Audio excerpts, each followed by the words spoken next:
drug actually targets its protein and how the interaction occurs. And this can actually make inform on recording. This can even make it inform on how to improve the drug, for example. The same is for pesticides and herbicides, designing them and optimizing them by understanding the structure. Another important thing would be understanding how enzymes work. So enzymes are very important. If, for example, in industrial enzymology, you want to look at the active site of a certain enzyme and how the substrate is able to fit in there. So that's also very important in terms of, things such as enzymes to break down cellulose, for example. How can we make that more efficient? And then it can also reveal the structure and show the vulnerable regions of the protein that are attacked by different pathogens. So if you're able to see which protein a pathogen is attacking and how it's doing that, and how then again we can modify and prevent that process. So there's a huge role of light sources in the biological and medical sciences, and I'll give you some examples of how we have used it as well.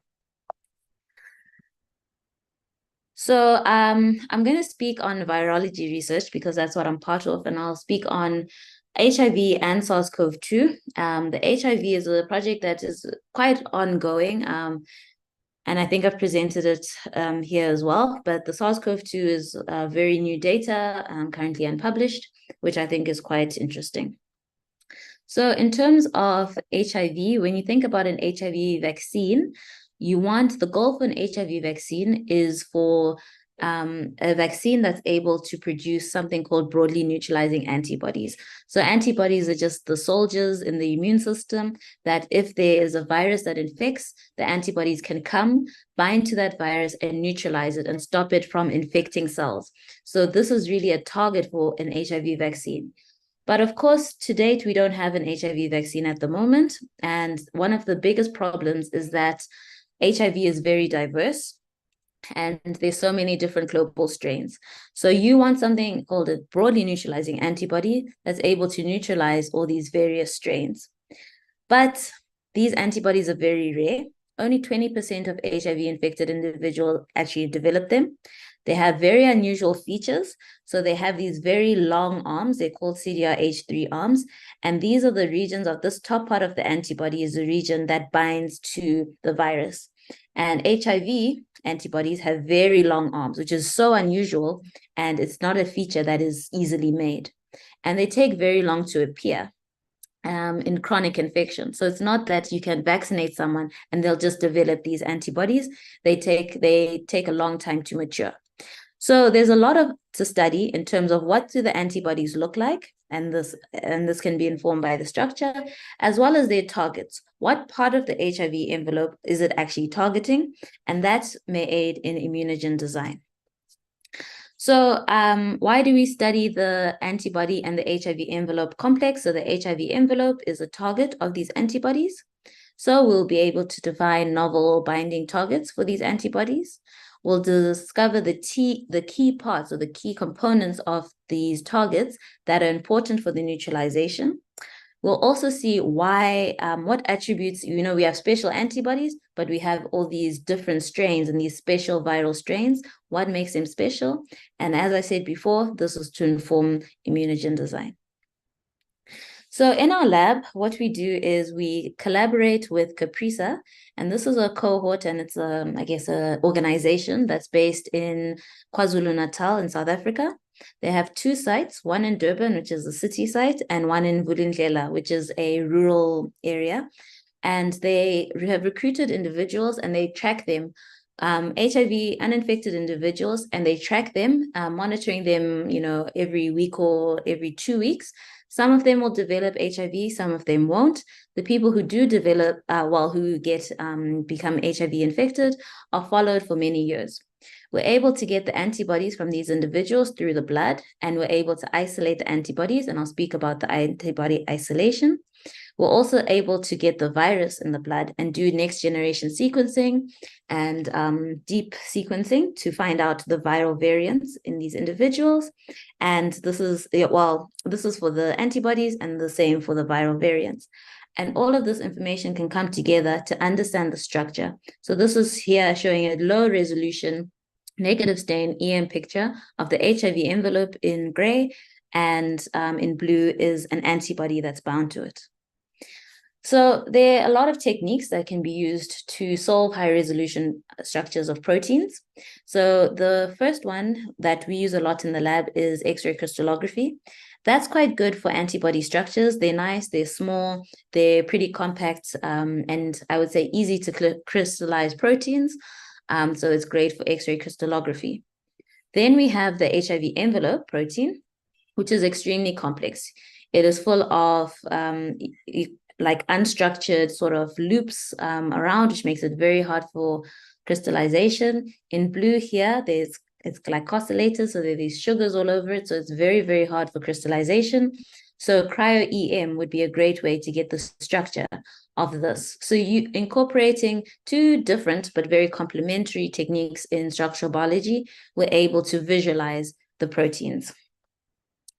In terms of the pipeline for crystallography, just quickly for people who, I know there are people from the material sciences as well. So how we go about with X-ray crystallography is we take our protein and we purify it. So example, we'll have the HIV envelope and we'll have the antibody, we'll combine them, and then we'll put them in a 96-well plate with different crystallization conditions, like different solutions and buffers.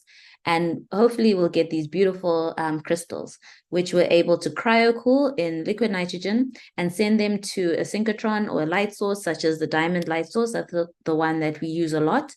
And they're light sources, as we know, all over the world, except for Africa. So we have to be shipping them off. And then we can get our data and we can get our high resolution structure. So I'm just going to tell you a story of one of the HIV-infected individuals that we've been working with in the Caprisa cohort. This individual developed broadly neutralizing antibodies within 2 years of being infected, and we were able to isolate 3 antibody lineages or antibody families from this individual. So when antibodies develop, they develop within families. And we'll be focusing on this family over here, which is in blue, and the interesting structural characteristics of this family member. So we isolated this antibody at 115 weeks post-infection, and we were able to see how good is it how well can it neutralize a vast array of HIV strains. And that's what I mean by the percentage breadth. How many of a whole panel of viruses was it able to neutralize?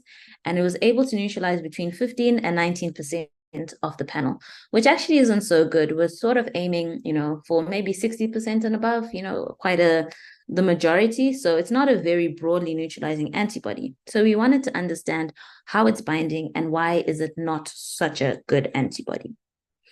So what we did is we solved the structure, and this was solved at the diamond light source. And this is one that I did during my postdoc, actually.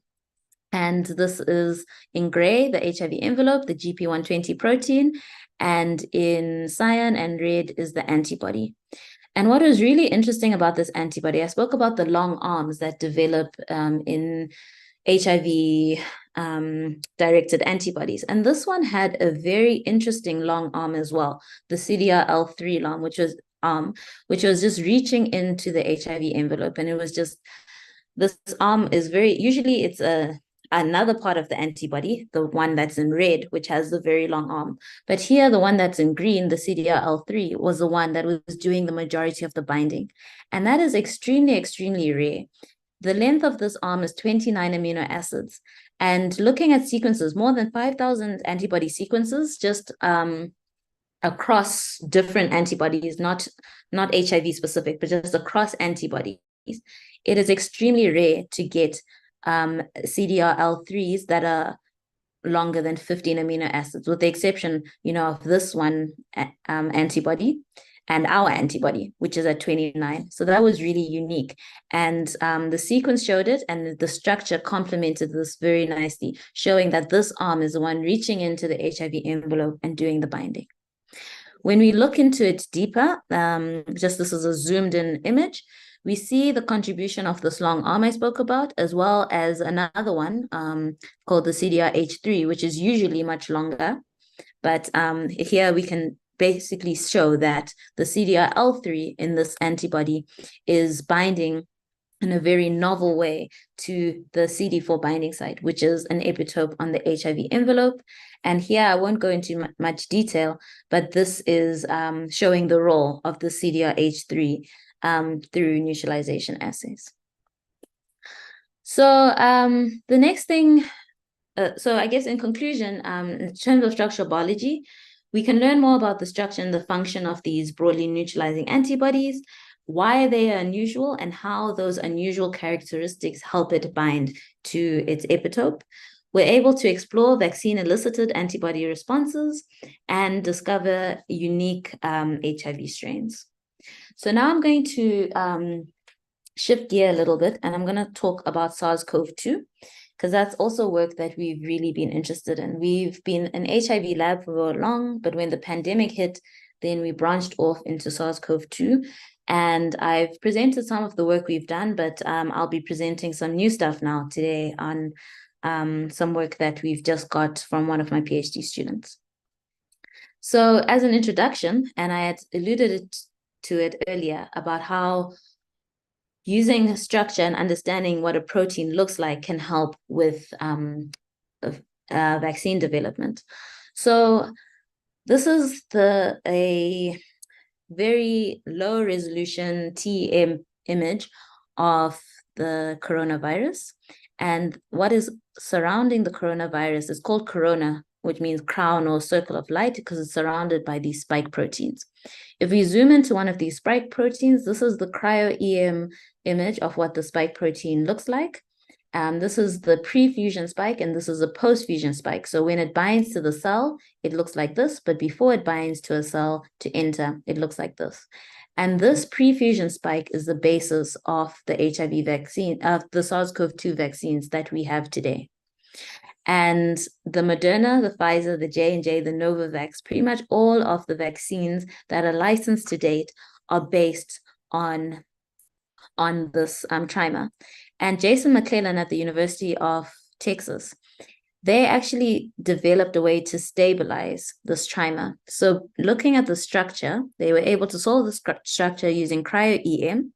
And then they were able to look at it and say, how can we stabilize this? Because the problem with proteins, they fall apart. And if they fall apart, the immune system is not really seeing the relevant parts of the protein. So you want a very intact trimer which doesn't fall apart. So in red here, they identified amino acids that they could mutate and change so that it would ensure that the spike protein stays together. And as I said, this is now the basis of a vast number of the vaccines that I'm sure most of us have gotten today. So this is a good practical use of structural biology. So in our lab, what we did last year, 2022, is we isolated a cross-reactive SARS-CoV-2 antibody from somebody who was infected in South Africa during the beta wave. So this was a woman who was in her late 50s, HIV uninfected, and 2 days after testing positive, was hospitalized for SARS-CoV-2. During that time, we took a blood sample, well, our collaborators actually at the University of Cape Town, and we were able to, through flow cytometry, isolate antibodies from this individual. And we found a very interesting antibody. So this is the plasma, which is just the blood of this individual. We tested how well the plasma could neutralize a whole host of variants. And the plasma could neutralize very potently. So the higher the dot, the better the neutralization. It could neutralize the beta variant, as well as a Delta plus variant and the Omicron variant. And as I said here, we isolated antibodies. So each dot basically correlates to an antibody that we isolated. And we found that this antibody of ours, called MAB 0847D, was able to neutralize the same viruses as the plasma. We went on to see where exactly does this antibody bind. And so using a SARS-CoV-2 ELISA assay, we were able to see that it's highly dependent on the residue, which is mutated in the beta variant from a lysine to asparagine. So this N417 is a mutation, a K417N is a mutation that occurred in the beta variant, and this antibody needs this residue to be an N for it to bind. So now following on, and this is work that my PhD students been involved in, as well as some fourth year undergrad students as well. And what's very interesting about this N417 is that it came about during the beta wave, and it's shown here in yellow. But what you can see is that throughout, up until 2023 now, most, if not all of the variants that are circulating at the moment have this N417 mutation, just showing how important this residue is. And these two viruses, these are one of the ones that have been circulating recently, and our antibody is able to neutralize both of these new viruses. So this antibody is actually very, very good to any of the viruses which have N417, and it seems to be all of the viruses at the moment. So Frances is a PhD student I mentioned. She was able to solve the structure of the 0847D in complex with the beta RBD, and she's still working on this, and she's currently preparing the manuscript. But this is the antibody at the top, and at the bottom is the beta RBD. And if you were to zoom in, here's the N417 residue. I've shown it in red, and it's making interactions with both sort of both heavy and light chains of the antibodies. And it does seem that these tryptophans, these two tryptophans down here, are making an interaction with them. She's currently looking at the virus itself, making mutations, and going to test whether the structure is to confirm what she sees in the structure in the neutralization assays. So the last part that I'll speak about, again, looking at structure and trying to understand what it all means in terms of virology. This antibody, we isolated this antibody in 2022, and we isolated it as an IgG1, an IgA1, and an IgM. So what does that mean? Antibodies are form different isotypes or different classes of antibodies. When an antibody forms, it's first in an IgM form, and then it starts to change into different forms, and the other two are an IgG and an IgA. So what was interesting is that the same antibody, the only difference is the different form that it takes. It showed that when you compared you can look at the table at the bottom, when you compared the IgG form to the IgA form, the IgA form was so much better. So against the different variants, the darker the color, the more red the color, the more potent or the better the neutralization. And the IgA form always had better neutralization. So this was very interesting, and we thought, is this specific just for the 0847D antibody, or is it a general, towards a whole host of SARS-CoV-2 antibodies? And so again, some unpublished data is we showed that looking at different antibodies, and we've since expanded the panel, in general, this graph is showing the higher the dot, the more increased potency of IgA. So in general, most antibodies do quite well if they're in the IgA form, except for a few where the IgG form is actually much better. So it's quite hard to explain why, but again, structure can start answering those questions. So if you were to look at, this is what an IgG1 looks like, this is what an IgA1 looks like, and this is what a dimeric IgA looks like. And the hinge region, which is actually very important in terms of how an antibody can access its epitope, is very different between these two. So one hypothesis is that the IgA hinge region is a lot more flexible, allowing these top arms these arms at the top to reach and get to its epitope in a better way than the IgG1 form. Another difference is the CH1 region, so this region at the top here. in the dark blue, which has been shown to be a lot more flexible in the IgA as opposed to the IgG one. So again, this is showing how structure can help us understand what we see in vitro. So just to conclude, structural biology is key for both virology and immunology. And without it, we would not have a SARS-CoV-2 vaccine, or we would have got it much later. So understanding the structure of a protein helps us understand its function and how to manipulate the protein to get the desired effect. And just going back to HIV, there's still no major HIV vaccine, and that's for a variety of reasons, and we can speak about it. But major strides have taken place over the last 40 years, and this has been largely due to structural biology. And so I think structural biology will definitely continue being relevant, even in the face of the next global pandemic. And so with that, I'd just like to thank everyone who contributed to all the work that I've presented and to the Moore Lab in general. And I'm happy to take any questions. Thank you.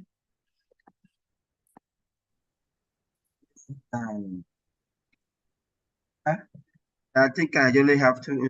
People will ask a question, but I only have two questions dropped by Professor Kasi. He said, how will it take for HIV antibodies to appear after vaccine applied? After what, sorry? How long will it take them to appear after? Yes, that's the question. Applied. Right. You said that it takes longer for the yeah. Okay, so I wanted to know how long is the longer? You said it's much longer than usual. Yeah. So HIV, these broadly neutralizing antibodies, these very good antibodies, can take 2 to 3 years to develop. So when someone is infected with HIV, they'll develop antibody response, but they'll be very, you can say, weakly neutralizing or not very good antibodies. But it takes a long time. This is through a lot of it has to basically see the virus and interact with the virus for a very long time for it to mature and evolve to become a very good antibody. So you're looking at about 2 to 3 years for very good neutralizing antibodies to appear. That's an awful long time, my goodness. It really is. And that's why it makes it a challenge because, I mean, if you were to vaccinate someone, so trying to copy what infection looks like, you can't just vaccinate someone and just hope these antibodies appear. So what a lot of people are thinking is doing sequential vaccinations. So you vaccinate, wait a bit, let the antibodies mature a bit, vaccinate again, and it's going to be this long process. But how many vaccinations realistically can you have, you know? So it's a challenge. But I mean, are people thinking about any ways for the body to speed up that process, to give the body something to speed it up? Yeah, so if you expose it to just that HIV envelope, just the little protein itself, and you expose it to different strains, you can say, so different forms of it, and you're trying to teach the body to say, okay, I'm trying to train the body to see the different types of HIV strains. That is sort of the way to make it go faster. So there are ways people are trying, but of course, as HIV is HIV, it still has not worked. Thank you. Thank you.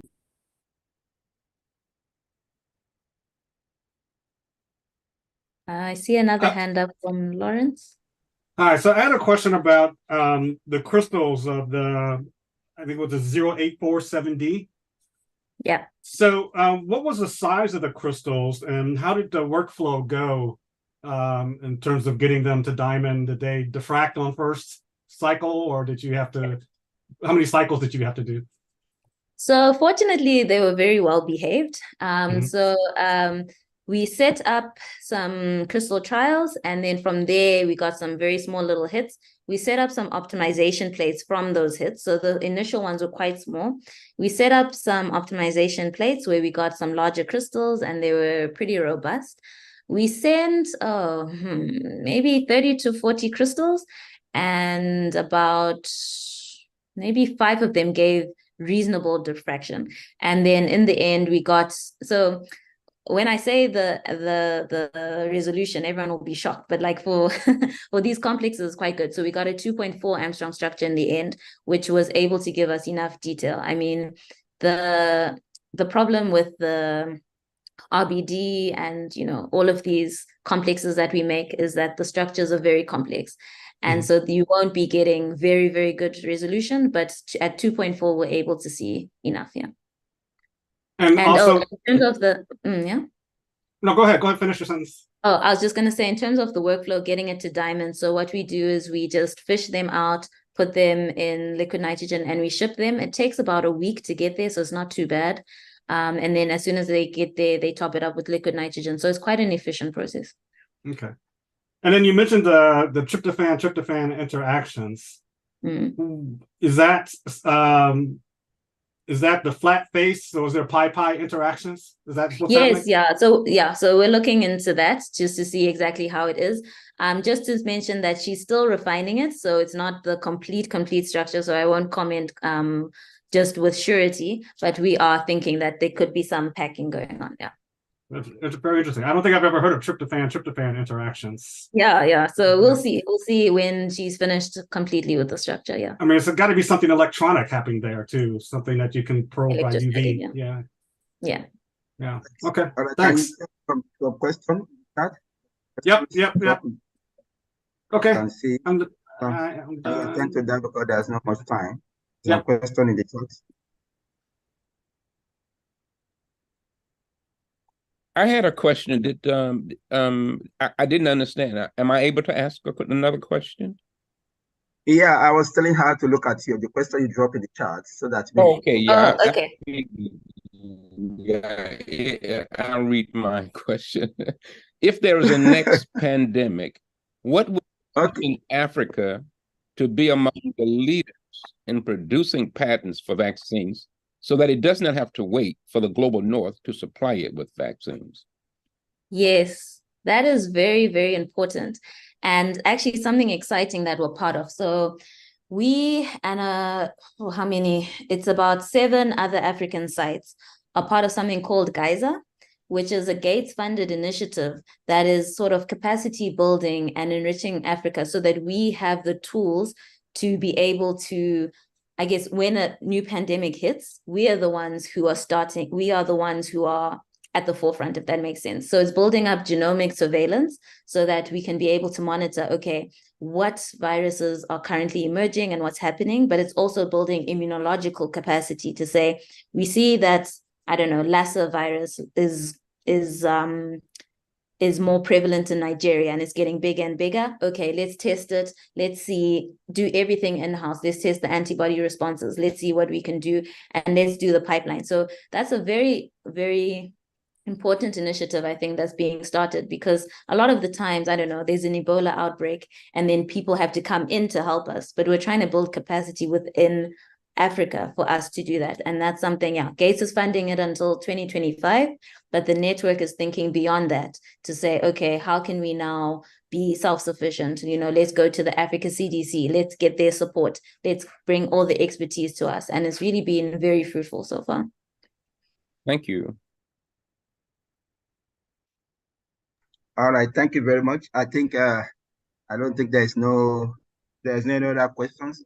We really appreciate, and it's good to know that we are doing some wonderful research also in our region.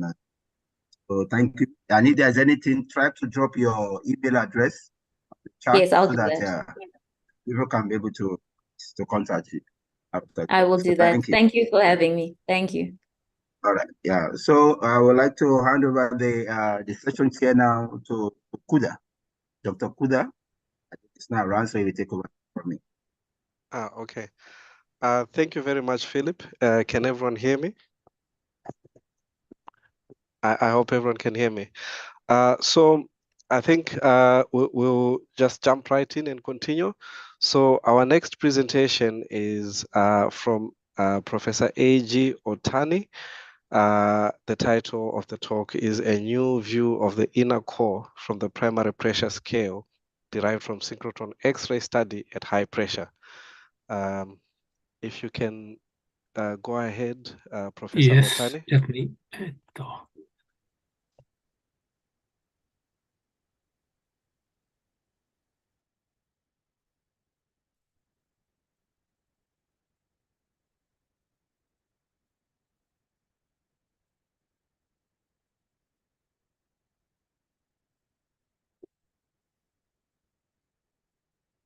Okay.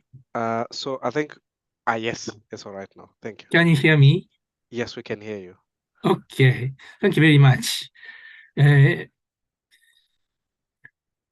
Now we have very nice topics about structural biology, but this talk is another application of synchrotron X-ray radiation into the Earth interior and planetary interior at very high pressure. And my title is a new view of the inner core, which is the center of our Earth. And from the primary pressure scale derived from synchrotron X-ray studies. I'm Eiji Otani from Tohoku University, Japan, and Vice President of IMA. And IMA is supports this African conference. And I'd like to say greeting from Commission of Physics of Minerals of IMA. And Commission of Physics of Minerals composed of 4 different topics: Earth deep interior, spectroscopy, diffraction, and new instrumentation in mineral physics, and glass melt studies and their application to geoscience and industry,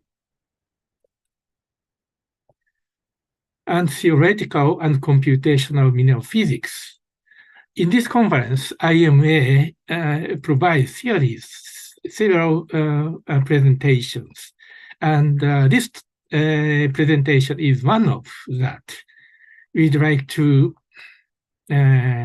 support this conference. Let's start on my topics. This is a new view of the inner core and primary pressure scale issues. The primary pressure scale is very important in order to study the Earth deep interior, especially in the inner core. You know, this is a picture of the Earth, and inner core is not so big, a bit smaller than the moon. The lunar radius is 1733 kilometers, whereas inner core is 1220 kilometers. The inner core is very small, but its condition is very high. Its pressure expanding from 330 to 365 GPa, and temperature around 6,000 to 9,000 Kelvin. So these extreme conditions needs to be studied in the laboratory conditions. In order to study such extreme conditions, we need pressure scale. And I'd like to talk about the pressure is not well established even at present.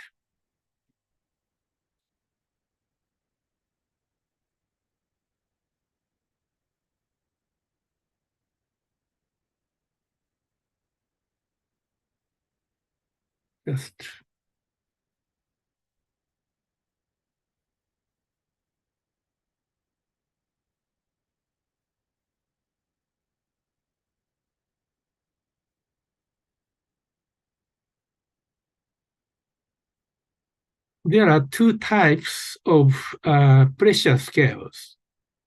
Primary, we call that the laboratory pressure scale is made by the primary pressure scale. The primary pressure scale, one of the primary pressure scale is the pressure based on the eugonio. Eugonio is a shock compression experiment. And based on shock compression, we need to correct to the isotherm. But this correction have some problematic. We need some assumption that Green model and some dynamic parameter. Especially Green parameter is the problem. We need to assume these parameters. Another pressure scale is derived from the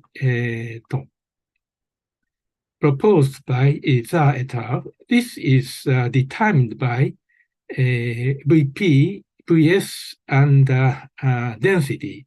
If we determine these three parameters independently, we can derive the primary scale. So in this talk, we studied these methods to derive a primary pressure scale.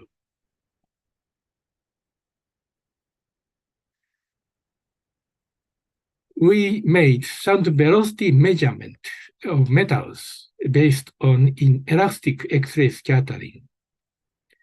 This is the principle of the inelastic X-ray scattering. This is a sample in the cell, high pressure cell. If the X-ray photon is introduced to the sample, there is inelastic X-ray scattering. Photon and inelastic elastic scattering. And this is, in this scattering, the energy transfer and moment transfer have this relationship. This is energy transfer by the inelastic X-ray scattering, and this is momentum transfer by inelastic X-ray scattering. So this is shown as a dispersion relation, and this VP is expressed by this one, so that we can obtain sound velocity by using inelastic X-ray scattering. This method was employed by several synchrotron X-ray laboratory like ESRF, AfPS, and Spring 8 in Japan. This is sound velocity measurement beamline at Spring 8.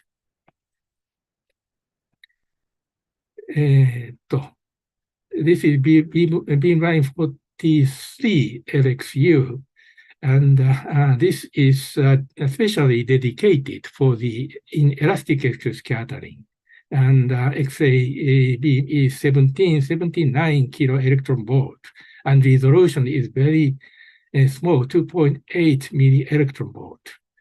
And X-ray beam is focused very tiny areas, 5 micron to 5 microns, using KB mirrors. And we use some special optics called solar screen to get some improved NSF noise, signal noise ratios. And we did very high pressure in the Earth interior, so that we use diamond anvil cell with current size of 30 microns and pressure to 330 GPa. And also this is a diamond anvil cell used for our studies. This is a small, rather tiny diamond anvil cell, but and the current size, this is diamond. Diamond is just center in this diamond anvil cell. The current size is 30 microns. In some cases, we use some curved surface of the diamond anvil cell called toroidal and stepped bevel diamond anvil cell. By using this system, we can generate very high pressure to the Earth's inner core conditions.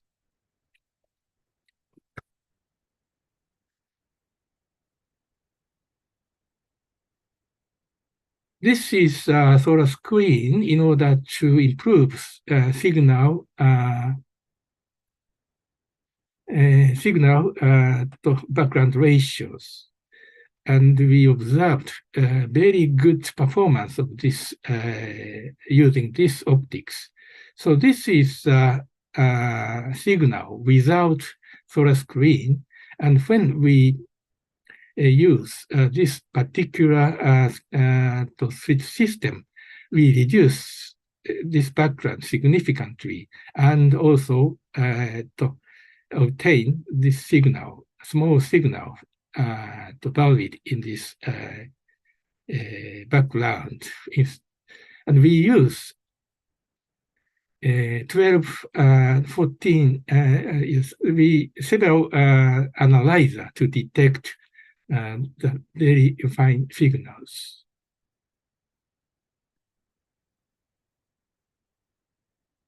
This is we measure the IXS of rhenium, and by using rhenium, we constructed pressure scale because using this rhenium, we obtain both VP and VS, and also we can determine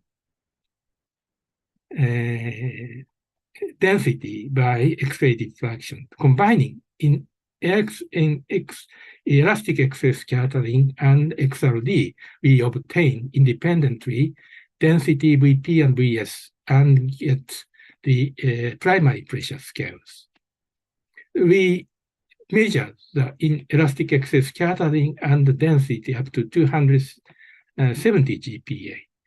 And signal is very weak, and it took about 24 hours to take one data collection.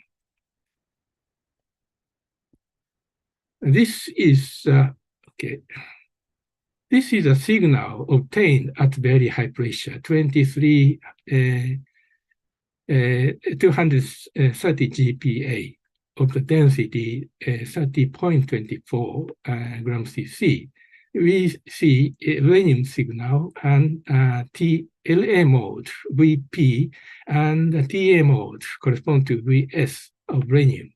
This is a diamond peak. This is very high pressure. And this is ambient pressure conditions. We could see clearly about the rhenium, LA mode of rhenium and the TA mode of rhenium.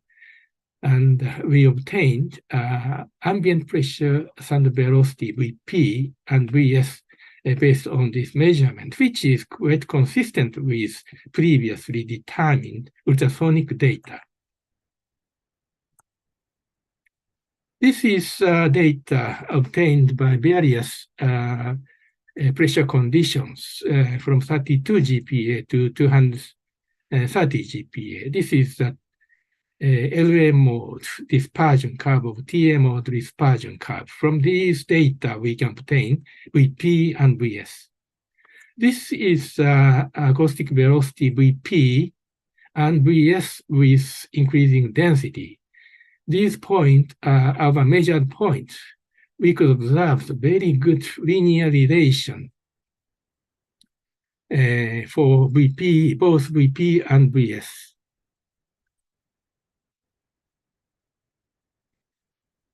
By using this density VP, VS density relation, we can obtain the primary pressure scale, something like that.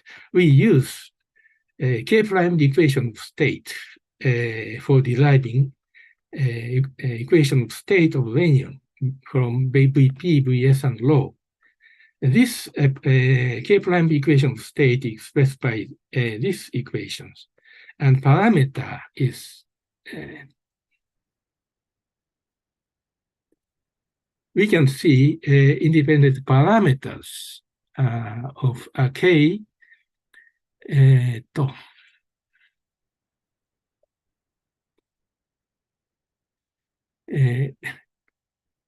K prime, K, and these parameters were observed by the VP and VS and density. This is the result of the pressure scale. And from the VP and VS, we can obtain KS adiabatic bulk modulus. And adiabatic bulk modulus, we can get isothermal bulk modulus by using the Green parameter and heat capacity. And here we obtain the primary pressure scale. This curve is primary scale. This is black curve is our pressure scale. And previous rhenium pressure scale is here. The previous scale seems to be overestimate the pressure. At a very low pressure range, about 100 GPa, most of the pressure scale compression curve is consistent with each other. But if we go to higher pressure of the Earth inner core, deviation increases, and we can see about 20% of the difference is observed from compared to the conventional previous pressure scales.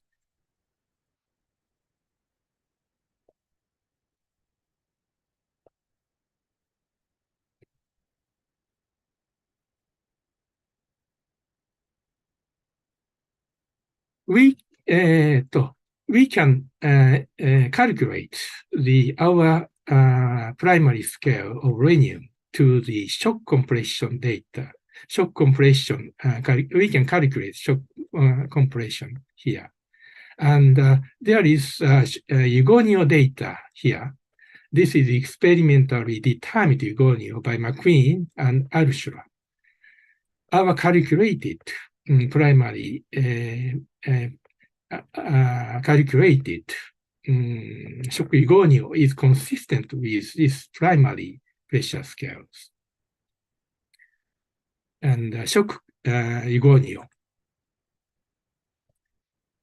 This is the primary pressure scale derivation. And as you know, we from VP and VS and we obtain and density, we can determine K and KS. And we also, from these data, we obtained Green parameter, which is expressed by the K-prime equation of state. And from these sound velocity measurements, we determine the Debye-Green parameter, which can be used for the high pressure, high temperature equation of state, and also shock compression experiment. Okay. So that this is our rhenium isotherm, and this is the shock eugonio, which is consistent with experiment. So our primary scale is consistent with rhenium shock eugonio. So that we can make some application for the Earth interior and interior. So we made simultaneous compression measurement of iron, magnesium, and rhenium. So compression of iron and magnesia can be expressed by this rhenium pressure scale. The experiment was conducted to 220 GPa. And sample material is a mixture of iron, rhenium, and magnesium. And we annealed the sample 1,000 over 1,000 Kelvin at each pressure levels. So this is the Pericles equation of state based on our rhenium pressure scale. And the previous data is here. Generally, MGO Pericles equation of state based on our pressure scale is consistent with the previous MGO pressure scale. This is a comparison with equation of state by ab initio calculations. Ab initio calculation is quite diverse and cannot compare in here. This is isotherm and calculated shock eugonio here, this red curve. And the experimental data is white circle, which is consistent. And in order to make this calculation, we can also calculate the shock temperature, which is quite consistent with experimental values. Let's move on to the another important samples, ion. This is ion compression curve equation of state of HCP ion based on our Renium scale. And previous equation of state compression curve for ion is here. The previous scale is shown that seems to overestimate pressure of about 20%. So this could provide very important implications for the Earth's inner core. This is a comparison of our compression curve, isothermal compression curve based on our Renium pressure scale. And this isotherm can converge to the eugonio conditions. And this red curve is eugonio curve converted from this isotherm, calculated. And this calculated eugonio is consistent with the experimental data by Brown. So our isotherm is consistent with shock compression data. This green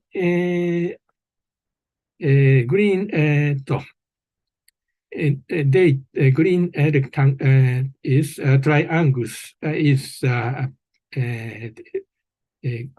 use ion compression curve by Duvel, which is well cited at present.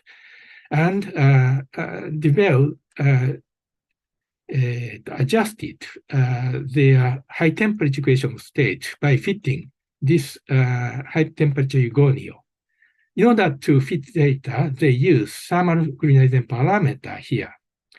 But this thermal Green-Eisen parameter is inconsistent with sound velocity device, sound velocity measured recently. And our data is consistent, so that our Renium scale is self-consistent with shock eugonio.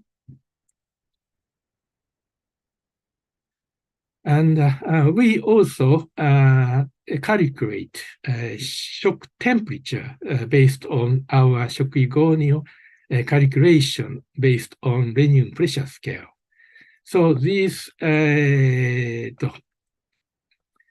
diamond and circles are experiment.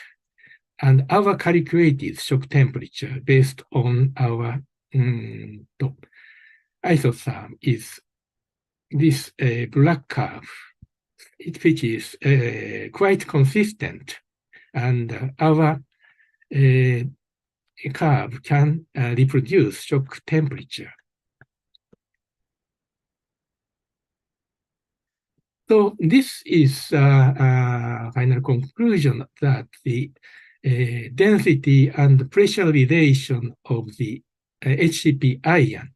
From this data, we can compare the data of HCP ion with the density profile of the PREM inner core. This is seismological observations.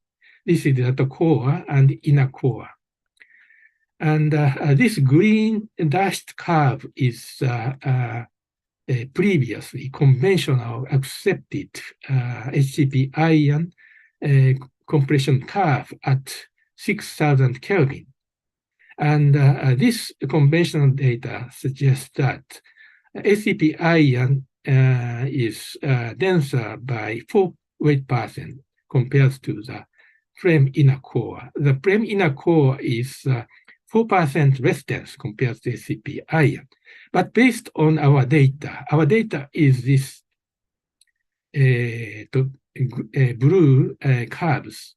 This is our data shows that 8 weight% deficit if we assume 6,000 Kelvin at inner core temperature, so the density deficit is doubled. When we use 4% density deficit, we need 9,000 Kelvin. This is our isotherm at 2,000 Kelvin.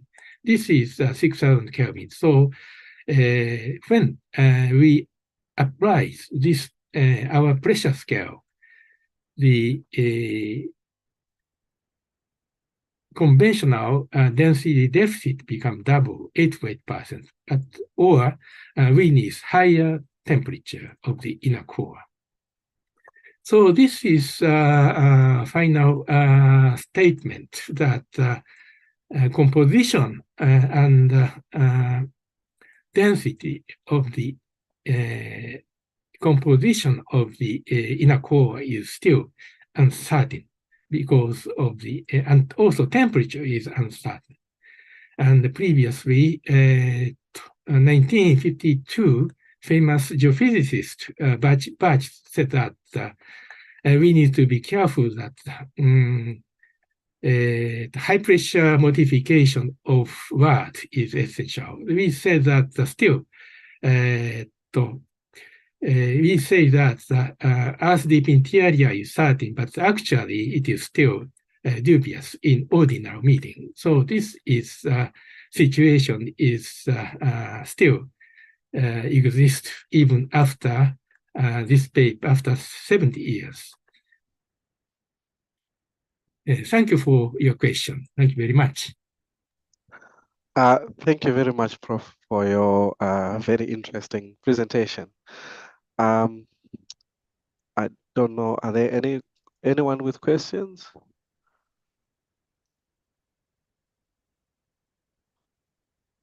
I have one question.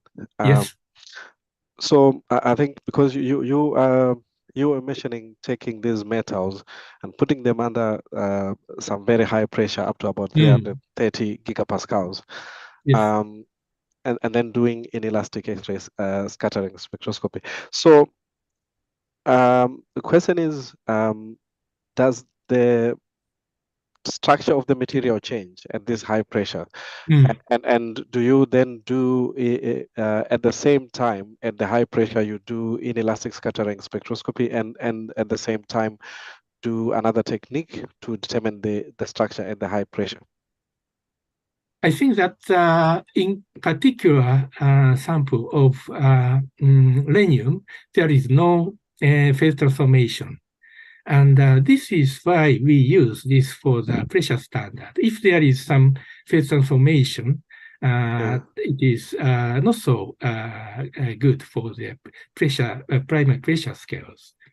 And in case of the other metals, such as HCP iron, there are several phase transformation from BCC to SCP, and we can determine both in elastic X-ray scattering and sound velocity data based on these transformed phases. So we have no problem of the phase transformation of the starting materials.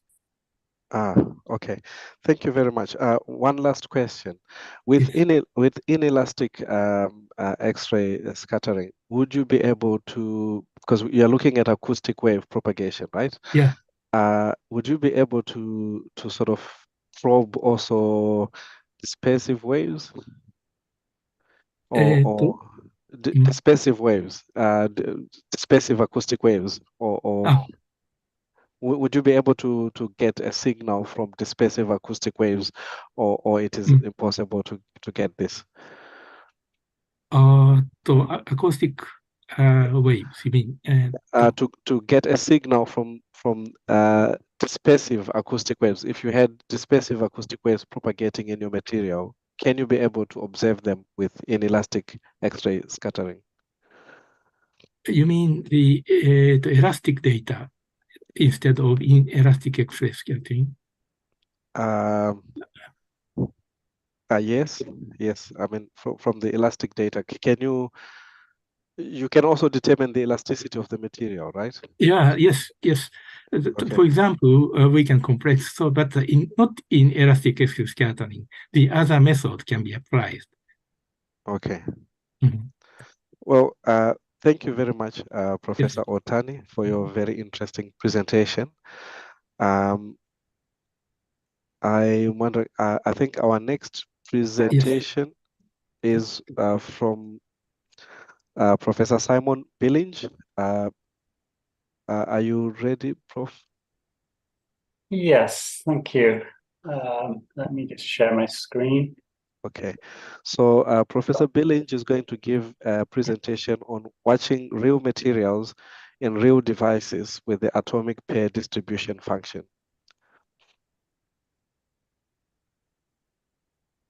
Give me a sec, I have to hide these.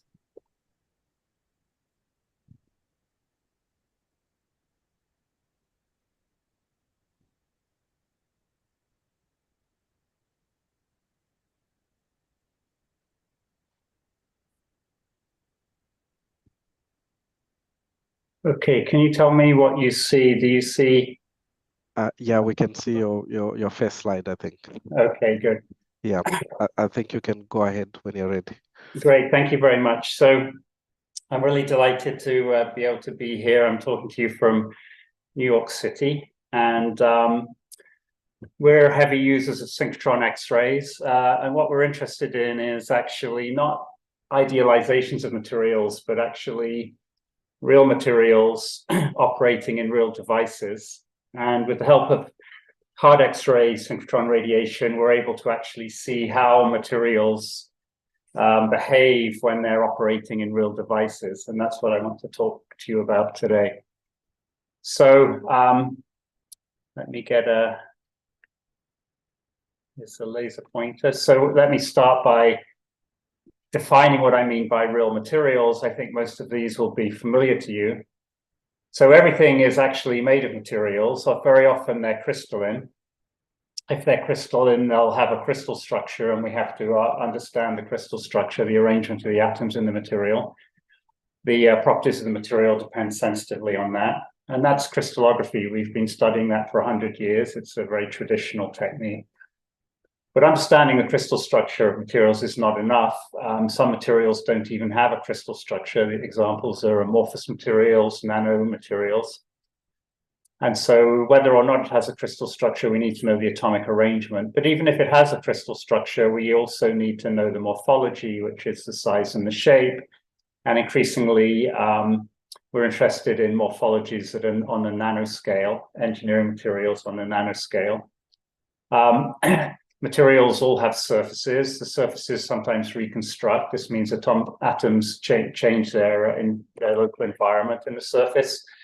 There's typically things on the surface of the material, especially when it's being used in some kind of device. There may be some kind of ligands stabilizing the surface or catalysis taking place on the surface.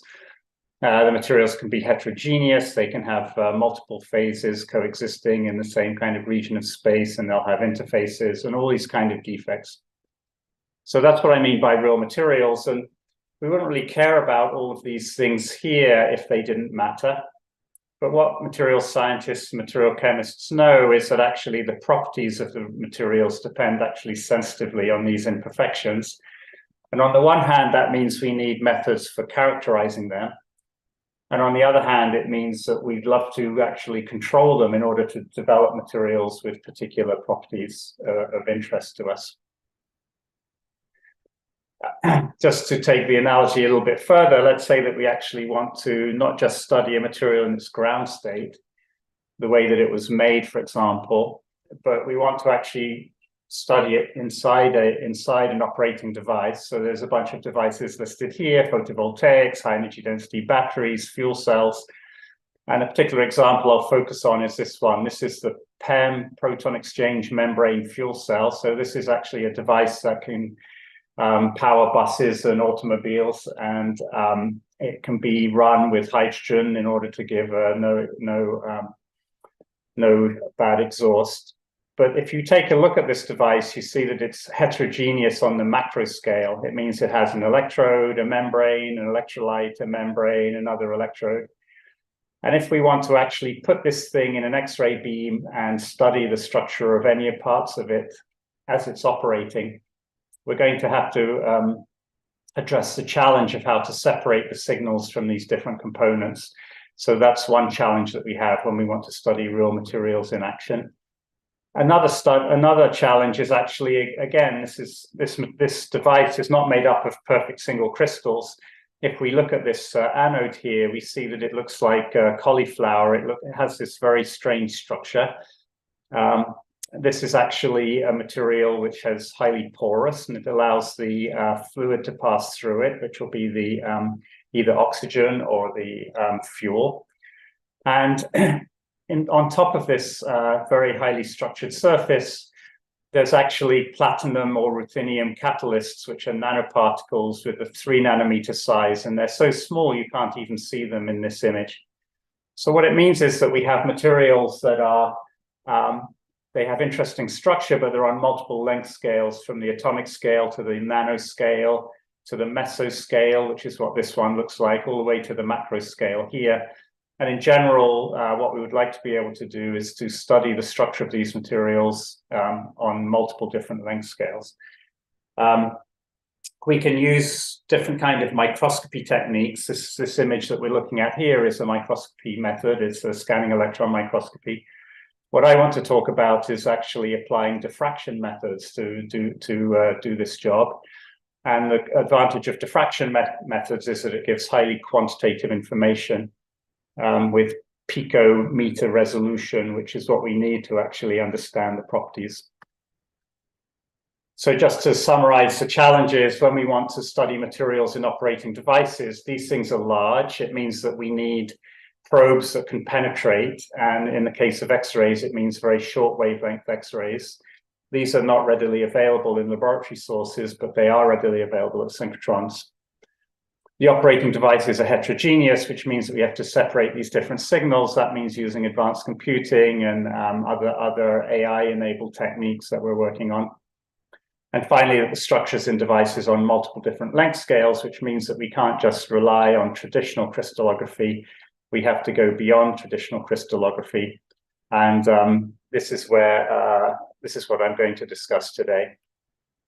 So the way that we go beyond traditional crystallography is, in my group, we've been spending the last 20 years or so developing this atomic pair distribution function technique, the PDF technique.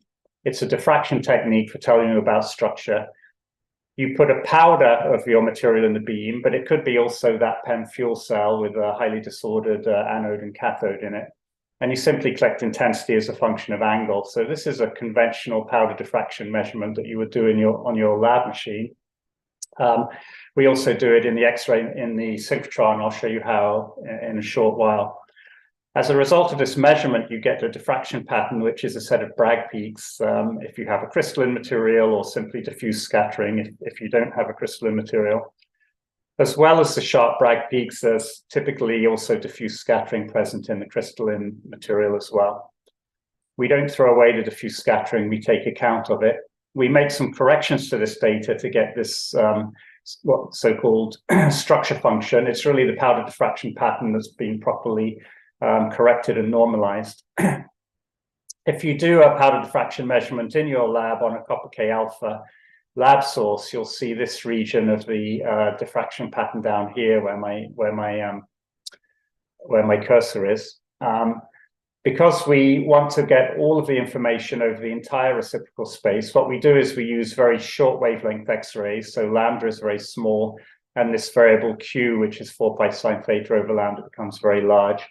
And what this allows us to do is to not just collect the low Q Bragg peaks, but intermediate Q and high Q information, including Bragg and diffuse scattering. And then the mathematicians showed us in 1927 that if you take this S of Q function, subtract 1, multiply by Q, and do a sine Fourier transform, you end up with this function here. And this is the PDF. So on this axis, we have a probability, and on this axis, a distance.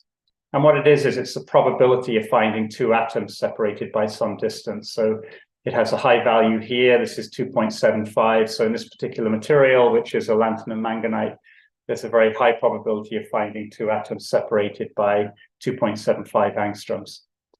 And then this is a 10, this is an angstrom, 10 angstroms is 1 nanometer. So this is the structure on the 1 nanometer length scale. This is a map of the structure on the 2 nanometer length scale.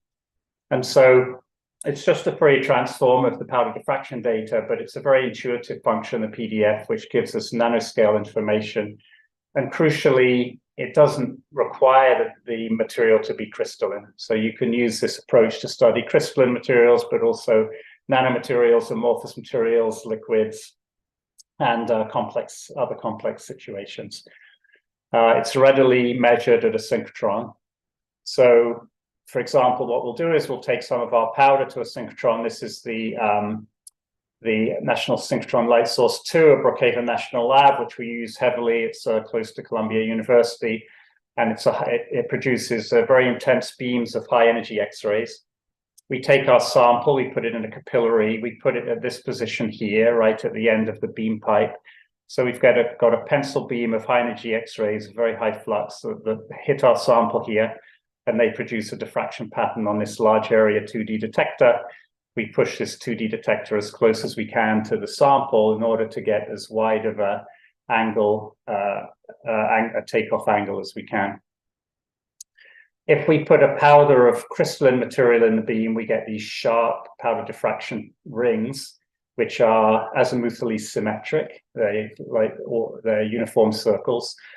As the size of the particles in our powder gets smaller and smaller, these peaks get broader and broader until they become this very diffuse halo. So this is characteristic of a very small particle size of either an amorphous material or a nanomaterial with a few nanometer particle size. Because it's actually symmetric, it's actually redundant information in different directions. So we integrate around the rings to produce this 1D function shown here. So this I of Q, there's a blue curve and a red curve. The blue curve is from the top pattern, which is more crystalline, and the red curve is from the bottom pattern, which has got smaller particle size. These are the corrections that we make to get S of Q, F of Q, which is S of Q minus 1. And what you see is actually they both have a very strong diffuse scattering signal in them that's the same in the blue and the red curve. The blue curve has these sharp peaks in this region, the red one doesn't.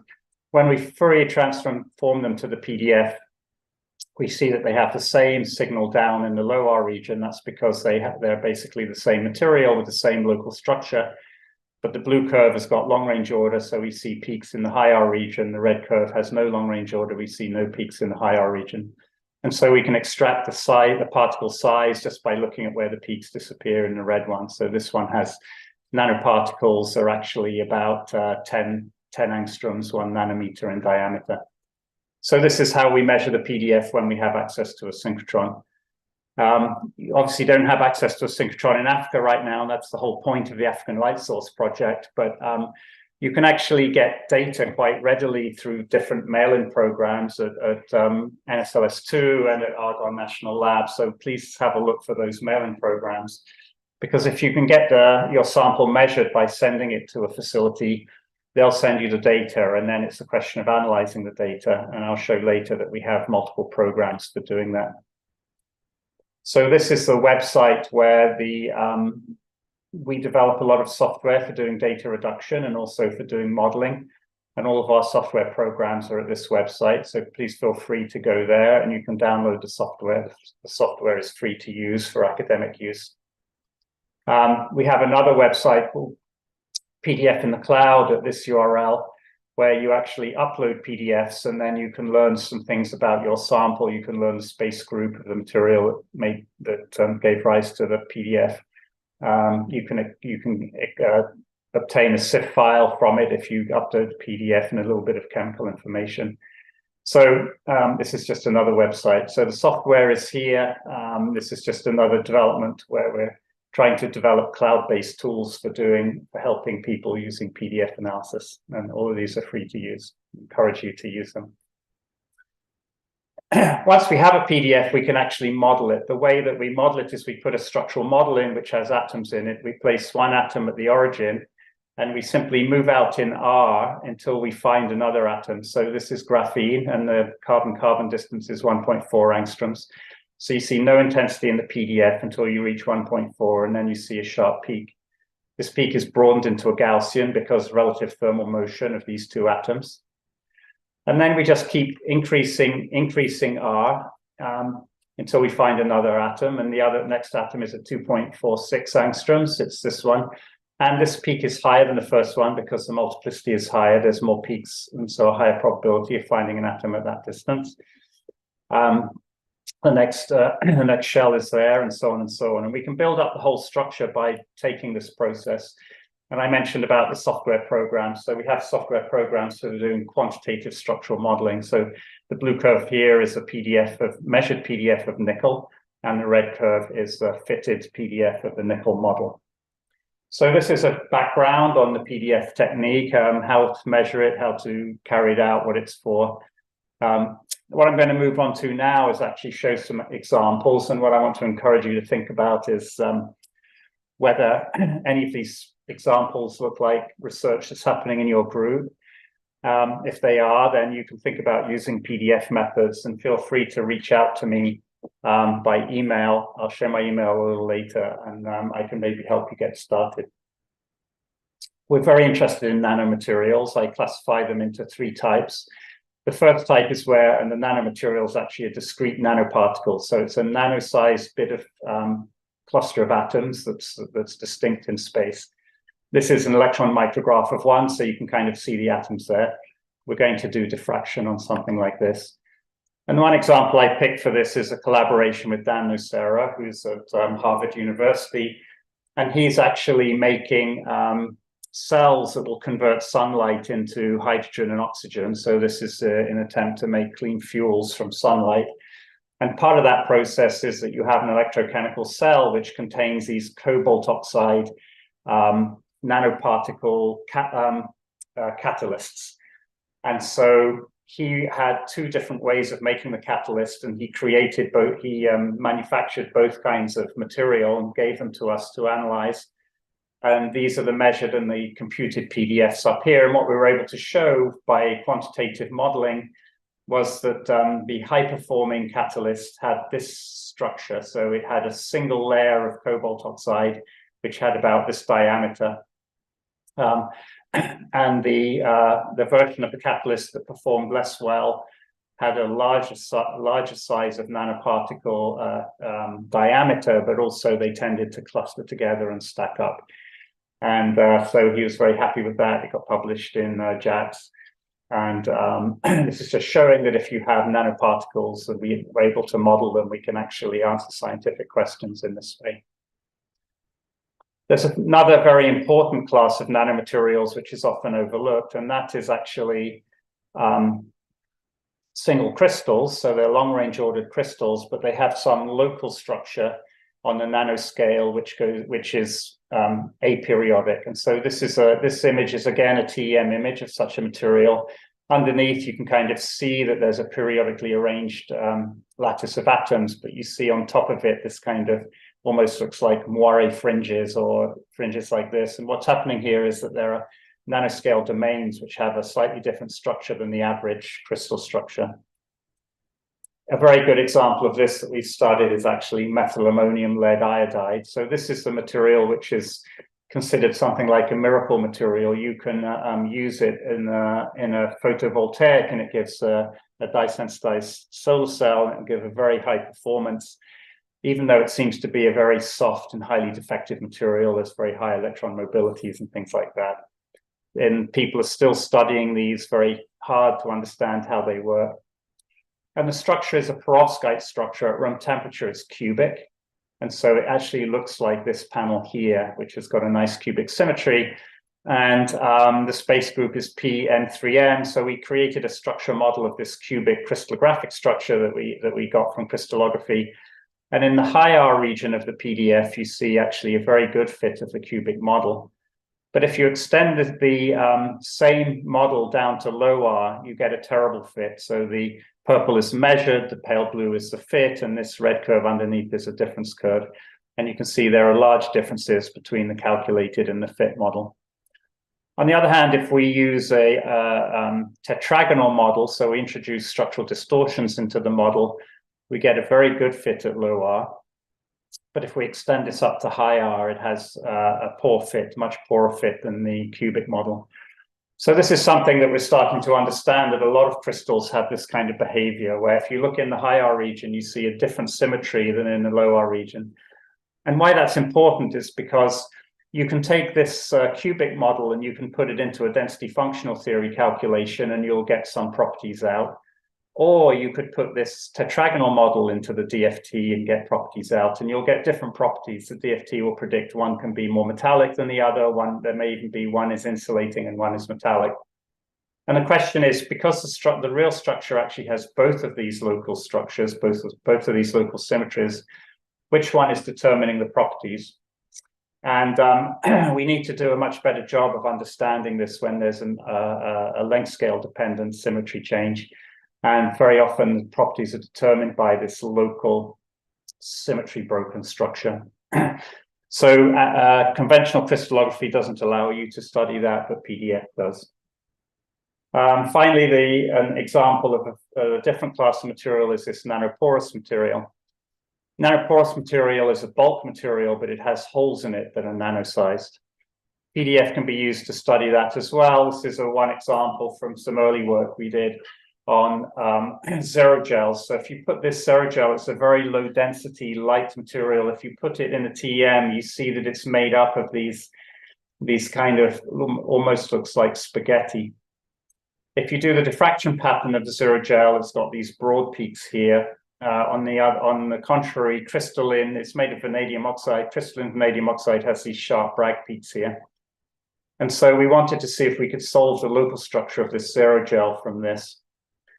This was work that Valery Petkov did back in the day, and we tried different structure models for these vanadium oxide layers. And here's a structure model that clearly failed. Here's a structure model that clearly failed, and then this structure model actually did very well. It was a surprise because this structure model wasn't the structure model of the average crystal structure, but it was these edge-shared octahedra, MnO6 octahedra. So we get a beautiful fit in this low R region, which is telling us that the layers look like this. Now, something that we noticed was, although we get a very good fit in the low R region, we get a very actually poor fit in the high R region, and it seems to cross over exactly at this point here from a good fit to a bad fit. And that's a characteristic length scale of 11.5 angstroms, which is the inter-bilayer distance. And so what's happening is, in our model, we had ordered layers. So this layer was well defined, and then this layer here was in a perfect relationship to the first layer. But in the actual material, there's a lot of turbostratic disorder. So this layer is disordered compared to the lower layer. What that means is, in our model, we had a lot of peaks in the high R region, which originated from atoms in the lower layer and terminated in atoms in the higher layer. And in the real material, those peaks were missing because of the disorder between the layers. So that's an example of how you can extract stacking and turbostratic disorder. And in fact, that's actually required in order to have these things to bend like this. The layers are going to slide over each other when these bend. So I want to now look ahead a little bit. I talked about actually looking at real materials in real operating devices. And so what we want to do is now, instead of just looking at these ground state structures, we want to look at in situ while we're doing a synthesis or some other kind of operation. Operando means you're putting an operating device in the beam. And whether we can actually use X-ray synchrotrons to do mapping, spatially resolved measurements and time resolved measurements. So the first thing is, the answer is, of course, yes. So we did actually put a PEM fuel cell in the beam. We had a special device which had this exit cone that allowed us to access the diffractive intensity. So sometimes you have to build a specialized device. And here we were interested in, these are the PDFs of the platinum nanoparticles on the electrodes. And we were interested in the coarsening of these as a function of cycling. So we actually cycled this in the beam, and we saw that there was a coarsening of the platinum nanoparticles, which actually degrades the performance. So that was the purpose of that experiment. But yes, we can put operating devices in the beam. In 2015, we actually figured out how to extract very, very small signals from a thin film geometry. So I have two diffraction measurements up here. The red one is actually a substrate, and the black one is a thin film on an identical substrate. You can see that the difference in the signal is so small because the thin film is very thin, but it's measurable. We can blow it up and we can Fourier transform it and get a PDF. This example below is an amorphous film on an amorphous substrate, and here's the signal, and we Fourier transform and get the PDF. And just to make sure we weren't fooling ourselves, we obtained a PDF from powder that was scraped off from the thin films, and we get very good agreement. So suddenly we're able to do these normal incidence X-ray beam. So the X-ray beam is going right through the substrate in a thin film, and we're getting a signal from the thin film. And this allows us to actually do spatially resolved. So it's kind of like microscopy, but we're getting a diffraction pattern inside at each point in space. We collaborated with Tom Maluk, who's at University of Pennsylvania, and he makes nanoparticle inks that he can put in an inkjet printer, and then he can write them onto a substrate or onto paper. So this is a carbon paper with these nanoparticle inks, and you can see he's written these round dots on there. And when we do this spatially resolved measurement, we have each of these pixels. Now, each of these pixels contains a complete diffraction pattern and a complete PDF that we can fit and extract quantitative information from it. This is a Pearson correlation map, which tells you which pixels are similar to which other pixels. And that allows us to rapidly zoom in on unlike pixels and then see what these pixels look like. But the long story short is we can do these spatially resolved measurements, and inside each pixel we have a complete PDF. We can do fully quantitative measurements. This is not a synchrotron related example, but we've taken that and actually done it again in an electron microscope, a transmission electron microscope, where the beam size is less than 10 nanometers. So I don't want to spend a lot of time on this slide, but in this image here we have 38,000 diffraction patterns coming from this electron microscope. In each pixel, there's a diffraction pattern and a pair distribution function. This was a hot rolled bulk metallic glass. And we can do the full fitting to the PDF in each of these pixels. And then we can map out different aspects. For example, we can see the formation of recrystallization nuclei at different locations. And just to finish up this spatially resolved issue, we can actually do combine PDF with computed tomography, so we can look at bulk objects. So we could take a AAA battery like this, we can put it in the beam, we make a line scan of our very intense hard X-ray beam across it, then we rotate the sample, do another line scan, rotate, do another line scan. So we do this at 100 points in the line scan and 100 angles in rotation. So we have 100 times 100, which is 10,000 diffraction patterns.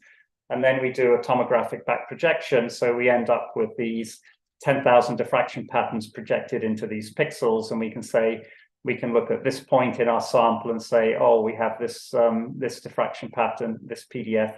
And we can look at this pixel in our diffraction pattern. We have this PDF. So we can map out in space what the different structures look like. And this is actually the AAA battery, which was a spiral wound nickel metal hydride rechargeable battery. And this is the cathode.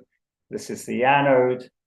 This is steel. It has the thing has a steel case, but it also, the anode is mounted on a steel mesh. So we're even mapping out the position of the steel mesh.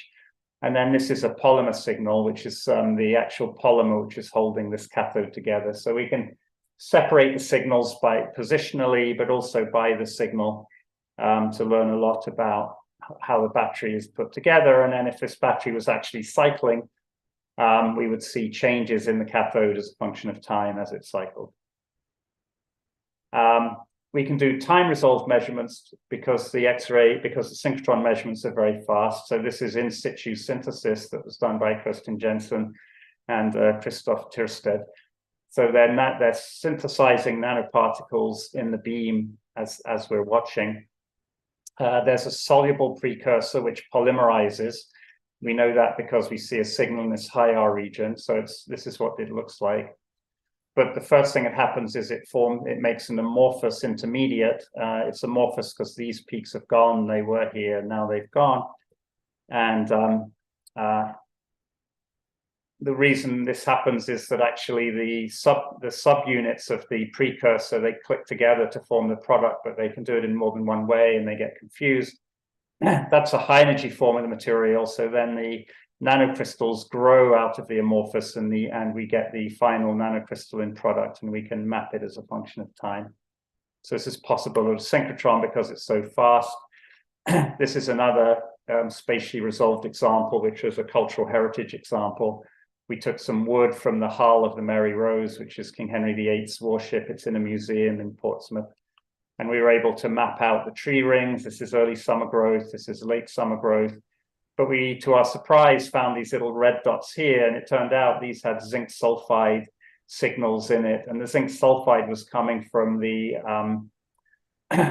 waste from sulfur-eating bacteria that were living in the wood when it was in the seabed. So we were able to do archaeology on how anaerobic bacteria live inside the wood. So that's a cultural heritage example.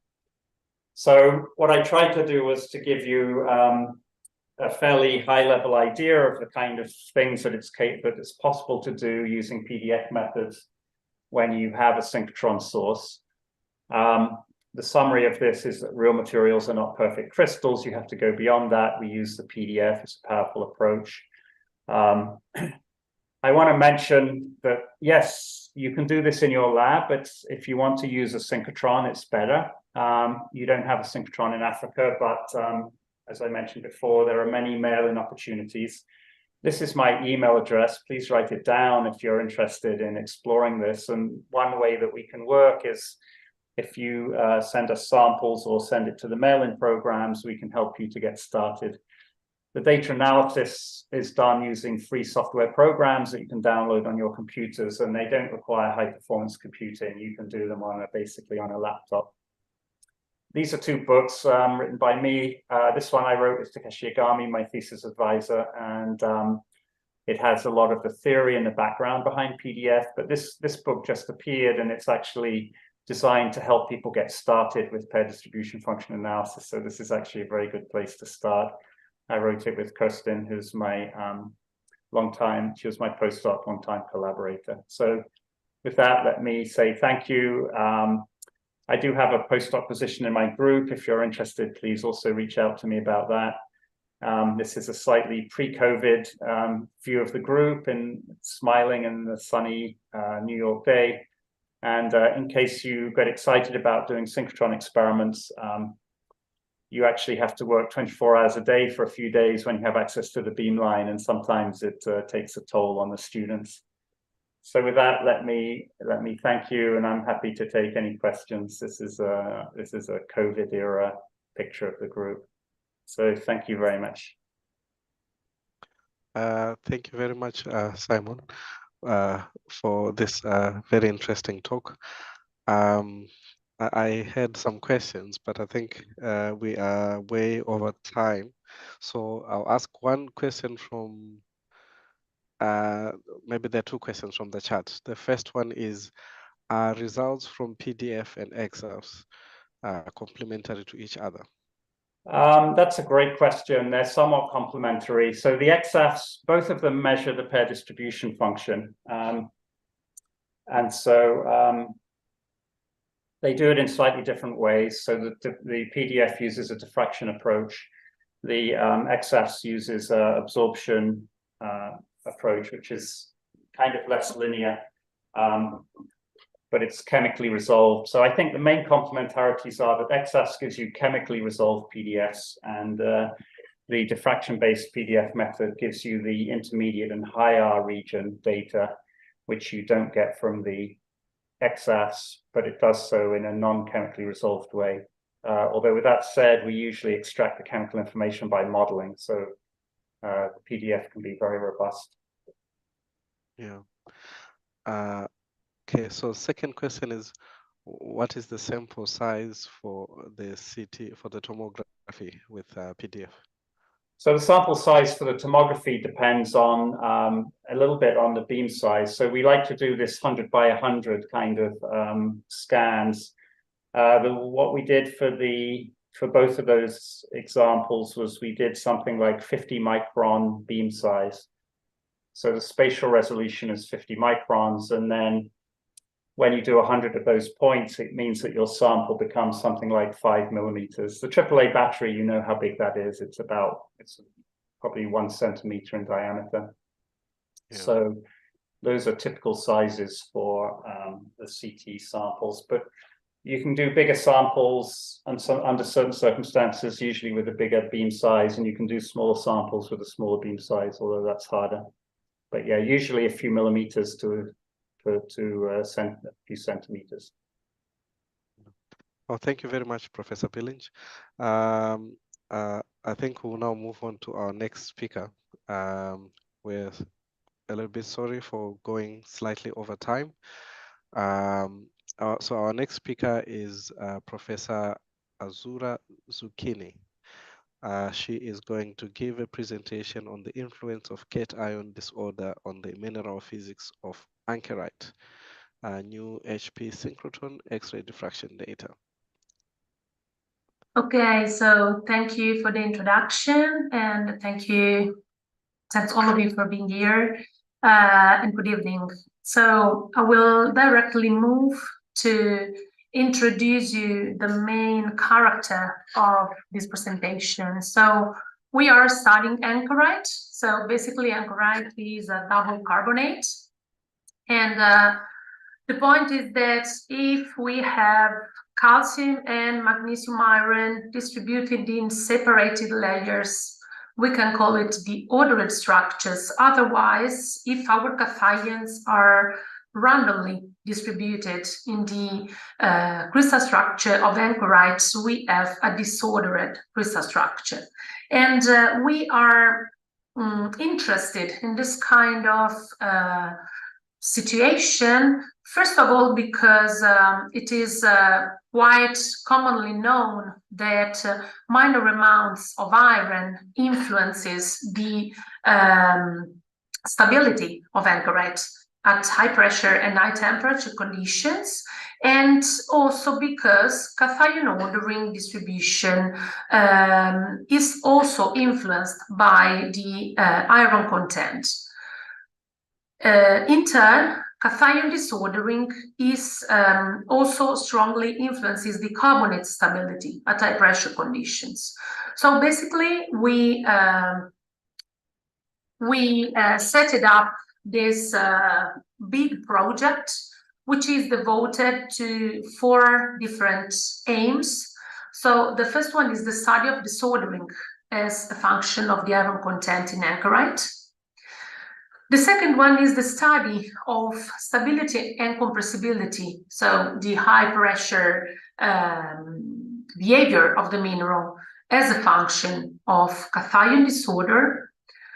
And then we also want to study the iron enrichment in anchorite and the spin conditions of iron at high pressure, again, as a function of disordering. For today, given the topic of this Congress, we will speak about this second aim. So moving to our materials and methods, we used natural anchorite samples. We had, different samples, and we decided to use for this part of the project, the anchorite with the highest iron content in its crystal structure, in its chemical formula. And we basically started with completely ordered samples, and we performed thermal treatments by means of piston cylinder in order to induce cation disordering. Then we analyzed our samples, of course, in-house by means of single crystal X-ray diffraction. And also we performed the high pressure experiments at the ID15B beamline at ESRF in Grenoble, at synchrotron ESRF. And we performed again single crystal X-ray diffraction by using the diamond anvil cell apparatus that here I'm showing in this picture. So if we directly move to the results, we observed, this is the behavior of the unit volume cell normalized with Z. This behavior related to pressure, to the increasing pressure. And we can see that we observed that the ordered anchorite, which is the blue line,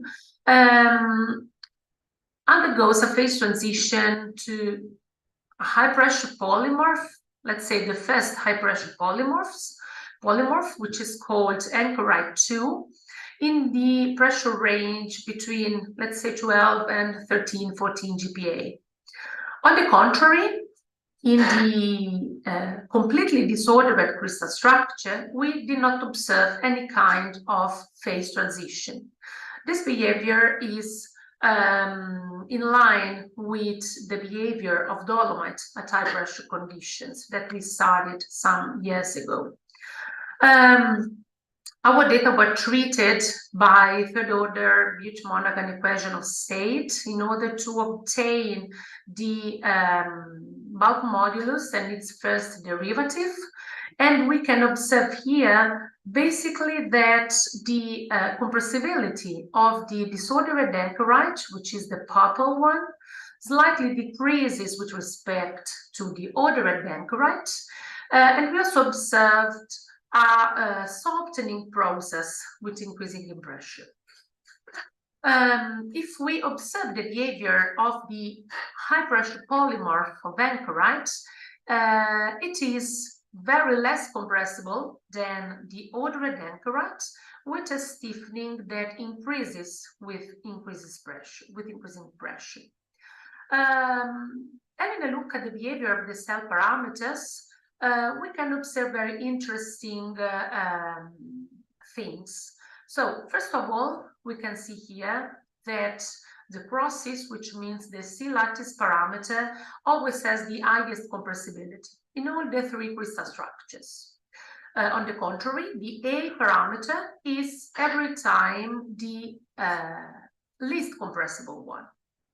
But this is not the only observation. The very interesting thing is that in anchorite 2, the A parameter increases as pressure increases, as well as the gamma angle here that I'm showing here expands as pressure increases. And this is, of course, a quite uncommon behavior. So we in a minute, we will try to understand why this is going to occur. Let's now move to speaking about the structural evolution of our crystal structure. So here I'm showing the distortion of the polyhedral volume as a function of pressure. The first graph is just a zoomed portion of the second one. And we can observe that the ordered anchorite, so again, the blue lines, regularizes with increasing pressure, as well as the disordered crystal structure. The difference is that in disordered anchorites, we reach full regularization at approximately 19 GPa, even if we did not observe any kind of phase transition. Of course, in the ordered anchorite, as soon as we reach full regularization, we jump on the high pressure polymorph. So in anchorite 2, we observe a rapid increase in distortion, and which is most prominent in the CaOH polyhedron because of the increasing coordination number from 6 in the low pressure polymorph to 8 in the high pressure polymorph within the coordination sphere. So we have these two, let's say, far oxygen which are inside the coordination sphere, and so the distortion is really, really very high. Okay. Having a look at the distances between cations and oxygen within the same polyhedron, we do observe here we can have a graphical explanation of lateral and basal, what I mean. So we can observe that CAO and the lateral OO distances always have the highest compressibilities. Here they are the empty symbols, okay? So every time they have the highest compressibility in agreement with the higher compressibility of the C lattice parameter. So this is very good. And what we do observe in MGFE06 polyhedron in anchorite 2 is a very low compressibility. I mean, we can say very low compressibility, or we can actually say almost uncompressible polyhedron. So this is again in agreement with the low compressibility of anchorite 2 with respect to the low pressure polymorph. In disordered anchorite, we have a unique behavior of the polyhedron because we have the R-3C space group, and here we do observe a lower compressibility of the polyhedra, the cation polyhedra, with respect to both calcium and magnesium iron polyhedra in the low pressure polymorph, and in let's say in the ordered anchorite, and this is in agreement with its low compressibility that we were speaking before. Okay, so what I said before was that the, as you remember, the A parameter increases with increasing pressure, as well as the gamma angle expands, XP increases in anchorite 2.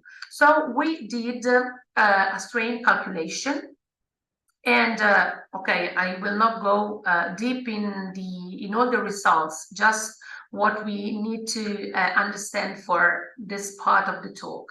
So basically, epsilon1 is higher than 0.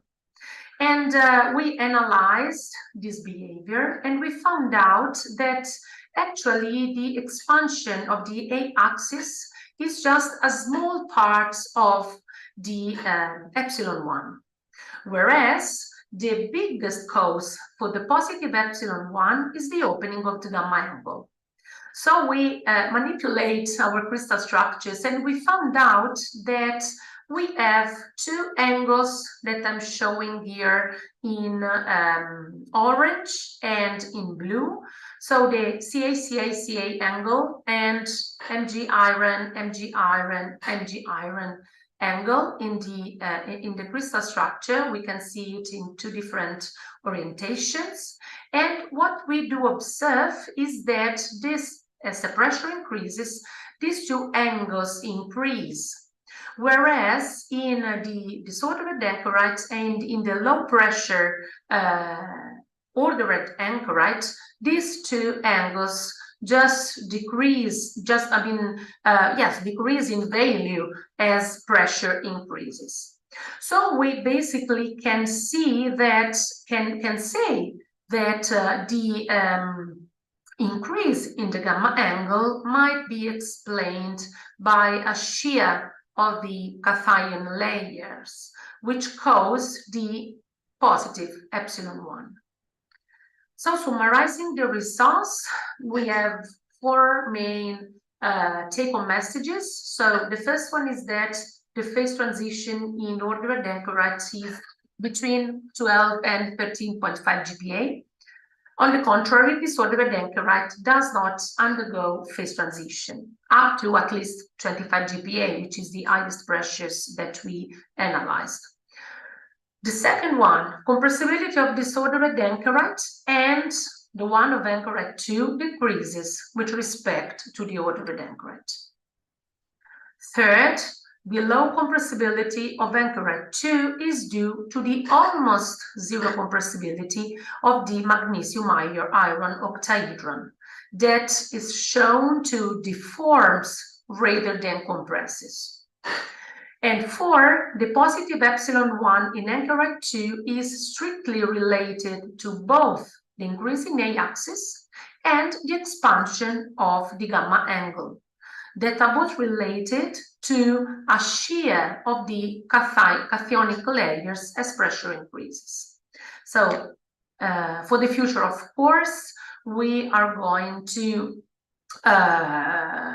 continue our work with the study of the iron enrichment and the study of the spin conditions of the iron in anchorite, both of them as a function of desoldering.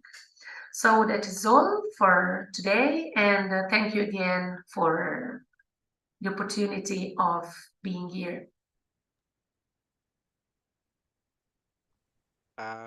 Thank you very much for the very thank you very much for the very interesting presentation. Are there any questions?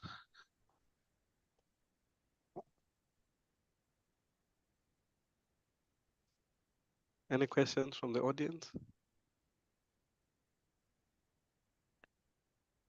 Okay. Well, thank you very much, everyone. Thank you, Professor Zucchini. Thank you. Yeah, and thank you to everyone who has participated in this session. I'm sorry we went a little bit over time. So I think we'll now take a break, and we should be back. It's a short tea break for about 15 minutes. So we come back in 15 minutes and continue with the next session. Thank you.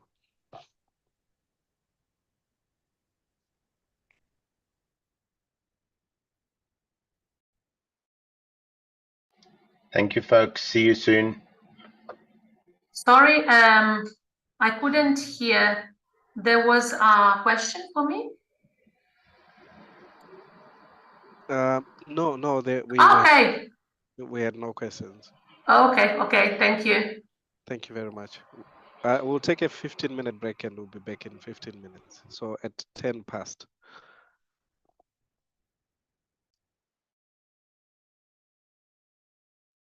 Try to drop your email address on the chat so that people can, if there's any question, they can email it to you.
Hello, everyone. I'm speaking just to see if I'm on right now. We hear you loud and clear. Oh, good.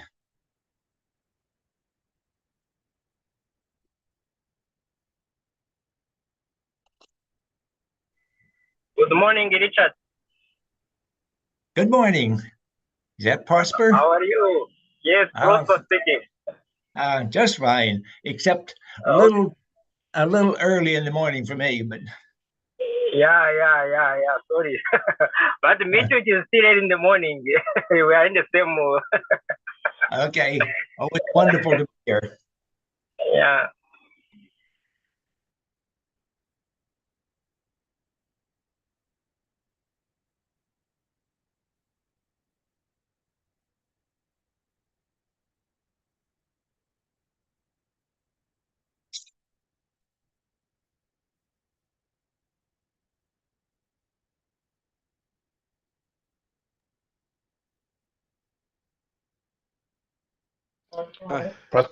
Good afternoon, everyone. Professor Martin, are you ready to start? Yes, I'm ready. Okay. I think we'll just give it a minute and then we'll. Oh, great. Kuda, you're going to convene. That's great. Yeah. Okay.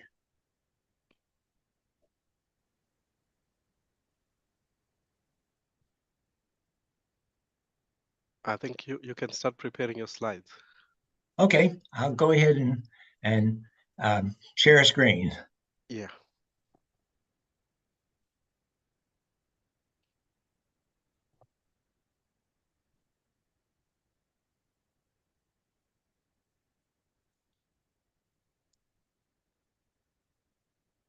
So, is it working? Yes. Perfect. Okay, great. Okay. So, good afternoon, everyone. And thank you for staying with us. So our next presentation is by Professor Richard Martin. He's going to give a presentation on the AfPS, the second decade, and its role in new initiatives for scientific research. Professor Martin, I think you can go ahead. Okay, thank you. It's a real pleasure to be able to give this talk. I'd like to say that I want to emphasize two things. One is, why would we spend all this time and all this effort on a field called electronic structure? And I want to give a little theory behind this, because that's really the secret to the importance of this field and what it may have to do with any new initiatives for scientific research. And the basic, after going through the theory, and then the basic idea is, how important is it? And what might it have to do with research at light sources in particular? So, AfPS is a 10-year program, was a 10-year program, sorry. It started in 2010. It was endorsed by IUPAP, supported by ICTP, and it's a school every 2 years that's designed to foster collaborative network within Africa. As part of work within Africa, it's important to emphasize connections to the rest of the world, but the idea was to develop the expertise within Africa. Now, it's still continuing. It's continuing with a new vision, and it's endorsed until 2030. And the new vision has the same topics that were important for the first decade, which has not gone away. And I'll tell you why just a little while. But now more emphasis. And each time we look for the things that are most important in our field. And this last time, machine learning was a particular thing. And I just want to say over and over, it's long-term support is what's needed to develop expertise and networks among people that can be successful. So the assessment approach started with the idea that computational science is important. It's possible to do world-class research with modest investment, and it's important in every field of science and technology. We focused on electronic structure because it's an important field, as I will say, and it's narrow enough that you can build up expertise and people that can talk to one another, yet broad enough that it covers applications in material science, chemistry, and many other fields.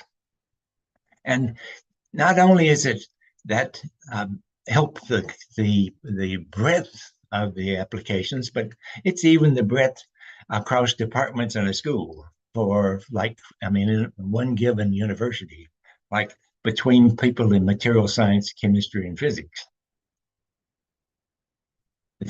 Each of these schools typically there's one half of the participants are new to the field and a half returning. Now, this is a real key to the whole picture. The participants that are returning are the ones that are building up the network of expertise and know one another and are able to build up one another and work together and work with the rest of the world in keeping up with current research. Here's what's happened. There have been workshops each 2 years since 2008, and 2010 was the official start of assessment. And you can see that it's spread over Africa, let's see, so it's 6, 7 different locations, and one virtual school that had to be during the COVID times. I'd like to emphasize something else that's shown on the left side of this figure. There are small regional workshops that each are much smaller than the full assessment school, which would have about 40 participants. These are smaller ones that are localized so that people can come from a small region. But in addition, they're usually on a particular topic. So this is very important in being able to cover topics that's way beyond what you can do in the general school. So this I'd like to say is one of the possibilities that's a model for how assessment can help in the future by selected schools and topics that can focus on specific things. So largely because of assessment, but not completely, of course, there are now groups spread across Africa that are actively involved in research.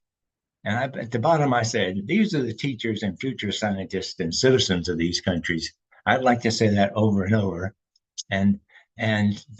So it's not just electronic structure and just the particular technological applications. This is for society as a whole. I want to give credit to the sponsors so far.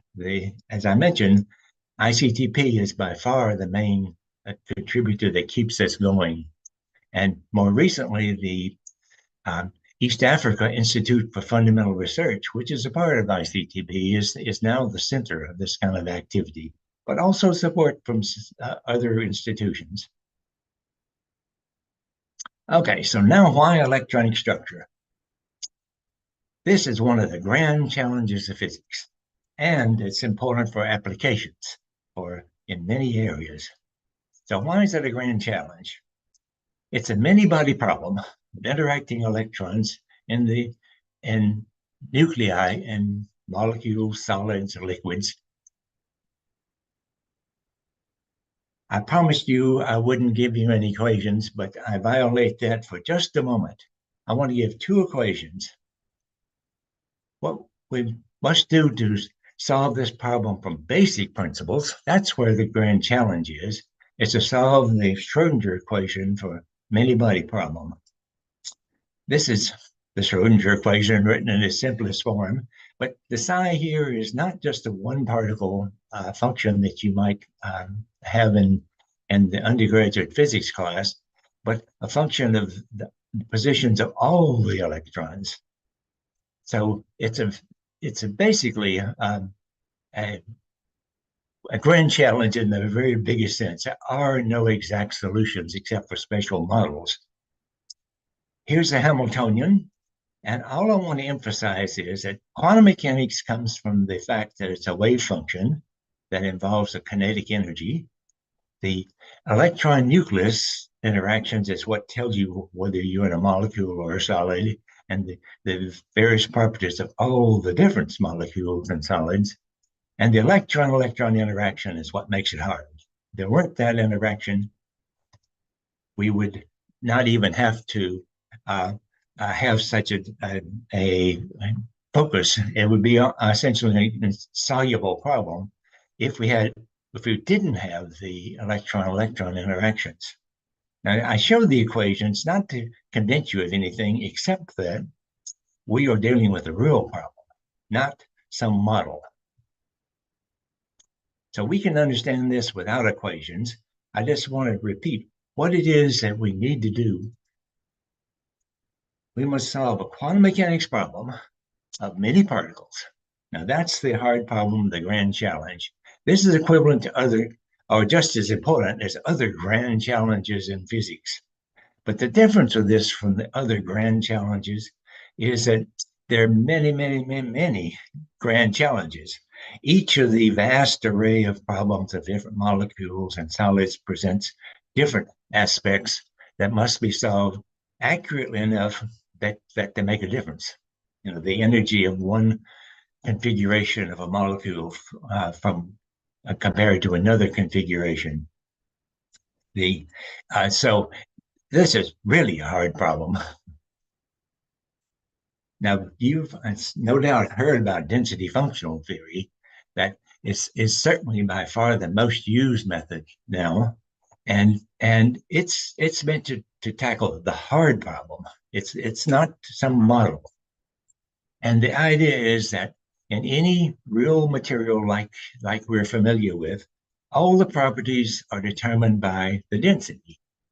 That was the theorem that Hohenberg and Kohn proposed in 1964. Now, does that sound like magic? How could that possibly be true for these complicated problems? And the answer is remarkably simple. We know that if you solve the Schrodinger equation, which you can't do, but we know that if you could, all the properties would be determined by the potential acting on the electrons.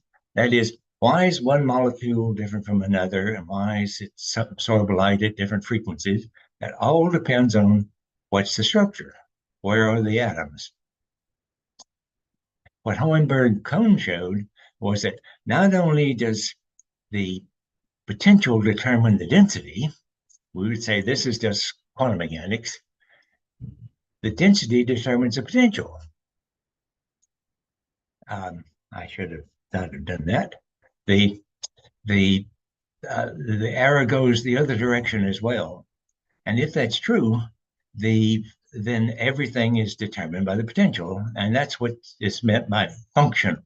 If you knew the density everywhere, then you could determine any property in principle, that is. And this is basically a three-line proof. It's really very simple and it's very straightforward, but it doesn't do you any good. There's no way to calculate any property from this general idea. Now, did that deserve a Nobel Prize like Walter Kohn got in the 1980s? What do you think? Well, this is what got the Nobel Prize. It's the Kohn-Sham idea of constructing an auxiliary system. The idea is a soluble independent particle problem with density that's equal to the density of the full electron problem. The idea is that if it's independent electrons, you can solve the problem. and you can come out with the density. And you can vary the potential and principle until you get the exact density. Now you might think, well, so what? But the important part that Kohn and Shem came up with was that by rearranging the equations, all the hard parts are stuck over into a thing called the exchange correlation functional. That's what takes into account that it's a many-body interacting electron problem. And if you knew that functional, you know it's a function of the density by the previous work. Then if you knew that, you could just solve the problem to get the total energy of a system. This is what got the Nobel Prize. And the prize is because it's now possible to make good approximations for this functional, and once you have an approximation, you can solve it. So how good are those approximations? The very simplest one, called the local density approximation, actually got you a long way. It's just remarkable. The first work in the 1970s was on transition metals and showed that you could predict their lattice constants. The molecules require other considerations, and in particular, the next level of calculations and improve the work applications to systems very much. It's simply now an important part of research. You can calculate many properties of solids of 1%. I'm saying this is the problem that's one of these grand challenges of physics, and you can calculate some properties very accurately. And because of that, it's become widely used, and it's really an important part of physics. The Kohn-Sham papers are now the most widely cited papers in physics. And research has truly been transformed by the ability to do calculations that are important along with experiments. This is not theory that's just analyzing experiments. This is theory that goes along with experiment to make predictions and work with possibilities for new experiments and new material hand in hand with experiment. There's like 50,000 papers a year that use this method, and it's truly transformed research. That's the simple way to say it. I made a little survey of papers in Nature and Science, general magazines that have much more than just atomic scale physics. But I looked at the papers that focused on atomic scale physics, and almost a half of them involved density functional calculations, even though they were mainly experimental papers. By far, mainly experimental papers. So here's an example. I was interested in what is a redox flow battery. So I looked at this article in Science magazine and found, well, this is important for electrochemical energy storage, and it's on a big scale, not the little batteries in your computer or small or moderate batteries in your car. This is on the big scale. And amazingly enough, right in the middle of the article, density functional theory was key to their work of suggesting what to do in experiments and in actual technological applications. But I want to emphasize, this is not perfect. It was an approximation, and it was supposed to do only certain things. It's not supposed to get things like spectra. Now, this is not a failure of density functional theory. It's just simply that it wasn't meant to do this kind of problem. For that kind of problem, you need to do other methods that I'll mention in just a moment. It's a hard problem. We certainly shouldn't expect everything to be solved. But this is a method that gets you a long way. And in fact, it's the basic starting point for all the quantum mechanical calculations that go further that are meant to be quantitative for real materials. Okay, here's back to assessment, what you actually do. I mentioned that there's a school, and the school takes 2 weeks, and the of course, in a 2-week school, you can't cover everything. The kind of things that we do cover are density functional theory and quantum chemistry methods, many body methods in spectroscopy, and now starting this last school, machine learning. So how could you possibly cover all this? Basically, we're giving core lectures on the major topics and projects that divide up the students so that they do hands-on and really are involved in a definite project. And I'd like to make the point that Matteo Gatti and Andrea Marini are very active in the school for working on many body methods for spectroscopy. And I just learned that right now in the group in École Polytechnique in France, there are 3 different assessment participants working right now. So let's see, what's the time? Okay, I'm doing all right. Results of the network, of the assessment network. Well, the important thing was simply to build up the expertise and the network of people that I've mentioned. I want to go other things besides that, and I just give a couple of examples. One is because it's spread across Africa and it's people working together, there's been a program for providing small amounts of funds for meetings and collaborations. So this is the kind of thing that one needs to have to keep things going. And by far, it's the biggest thing that we need to provide in the future. There was a particular initiative of the American Physical Society that I want to describe next. And then I'd like to give one example of a collaboration that I was involved in that I'm pleased with, but in addition, it shows what you can do, and in particular related to a light source. Now, I'm not going to go through all the stuff on this slide.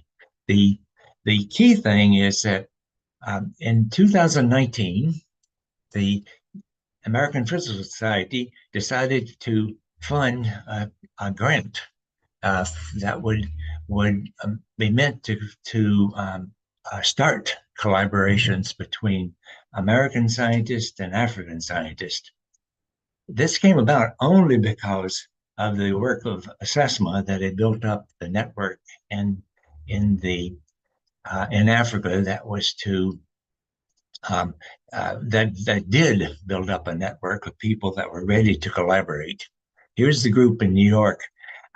When the 15 African scientists came to the United States, they went to the electronic structure workshop, and they fanned out over the United States to go to 15 different institutions in the United States to work with people in the US. And this program is finished. It's over. It was meant to start collaborations. And what's needed now is long-term support. Okay, now is this example that I wanted to give you. One of the people that's an organizer of this meeting is Prosper. He attended an assessment school, even though he's an experimentalist, in 2010. And ever since then, he's proposed making theory experiment collaborations for ASESMA. One of the important people that came to ASESMA, he had no experience in electronic structure, but Gairu Gabriesus from Ghana, after the school in 2015 was ready to start, and he organized the school in 2016 in Ghana. Well, these two young people were the key that put together a new collaboration.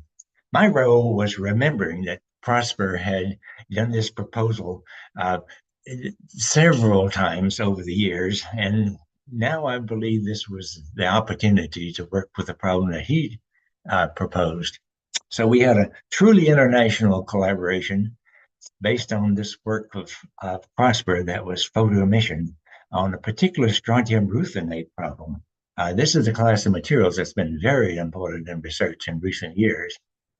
It led to a PhysRev paper in 2022. And there were new ideas in that paper, and that suggested a new collaboration with the experimentalists at the Advanced Light Source in the US. And one of the things that happened was remote access, where Prosper was remotely working with Jonathan Denlinger at the Advanced Light Source. So this paper submitted this year for that work, and it had some new things that we didn't anticipate, and that's leading to further work. So I'd call that a successful collaboration, the kind of thing we'd really like to happen. 2 papers, international cooperation, the kind of work that involves senior people and more junior people. That's exactly what we should have. So what would be better? What would be better is if it did not take 13 years. Scientists working together with local support, where you can talk with your colleagues and having funding, and a part of the global community would generate ideas like this and start new projects. And it wouldn't take 13 years to actually get it going. So here's my proposal for the future. Theoretical calculations are now an essential part of research. We just have to accept that as very important. It's less expensive than the experimental facilities, and it goes along with the experiments. Any major project has to have a theory component, and even more so a light source. This is not an add-on. This is not a people that explain particular experiments. This is a thing that should be part of the planning from the start and part of the discussion of what's important to do with any large facility. And an example of what's going on now is the LAMP program that provides a possibility for a professor and a student to visit locations that have the facilities and to learn to use them. And later, then they're in position to use them remotely or in person to start their own experiments. If we combine this with theory, it's a really small, low-cost additional part, but it's an essential part of science, and this is one of these things that multiplies the effect. Thinking of all the consequences for experiments, for teaching students, for understanding, everything goes together to multiply the effect. I want to leave this slide up and say that I'm finishing. Thank you. Thank you very much, Professor Martin. That was a very interesting presentation. Are there any questions from the audience?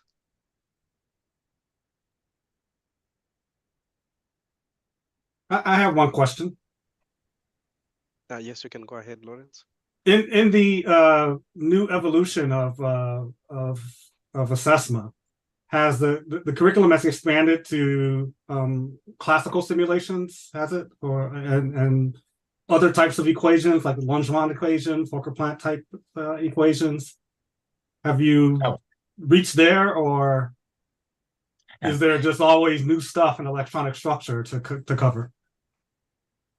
Well, the answer is yes and yes. Okay. We and the first yes, do we cover it? That is very much something we'd like to do, but is really not being done now. At the very last meeting, there was discussion of doing this with not just sticking it in, but having perhaps a new type of school or additional things that so it's not just done so quickly that nobody learns anything. And so, in fact, some of the work already in special projects uses classical simulations, and that's among the important applications for the machine learning. Now, and one of the more than one of the small mini assessments has focused especially on classical simulations. Yeah, I also have a question. Just wondering, I see that the school has happened in quite a lot of countries. Are there possibilities for having the school in other countries where it has not been before? Oh, yes. The requirement is there be someone there that really takes responsibility and creates a local committee, and etc. So it's only feasible at a place where there is a group. It could be a small group, but there are quite a few locations that are possibilities. And and in fact, there's more people that would like to do it than the possibilities at the present time. And these small schools are one of the ways to do the expansion.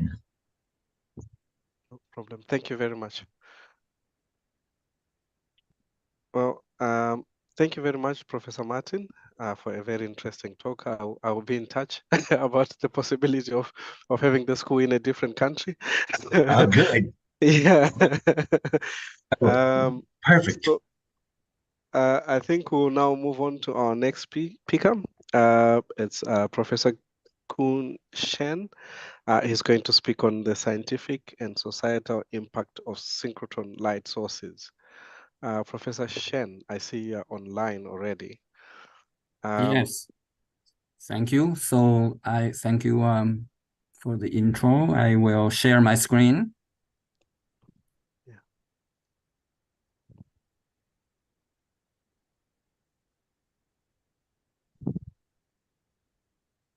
See.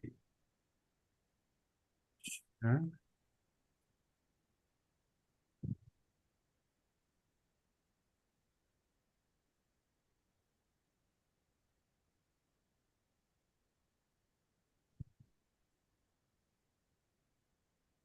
Okay, can everyone see my screen?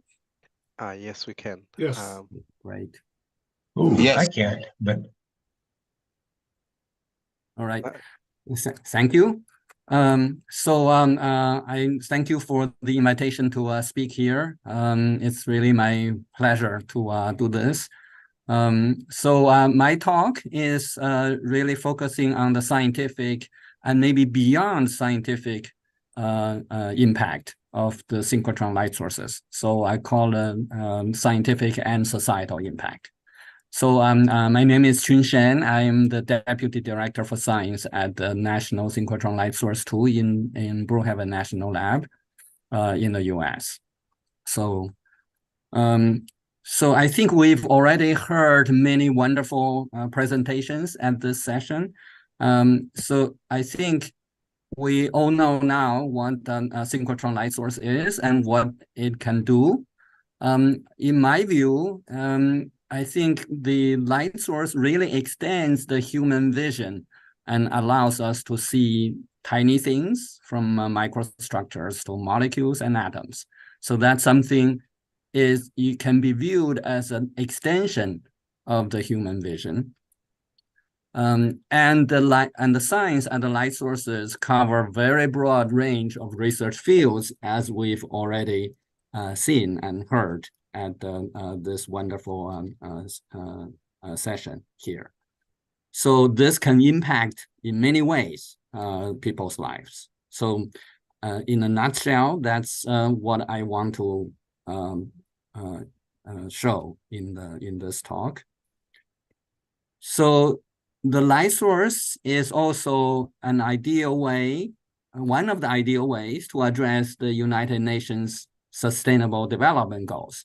As you know, there's very ambitious Sustainable Development Goals set by the United Nations for 2030.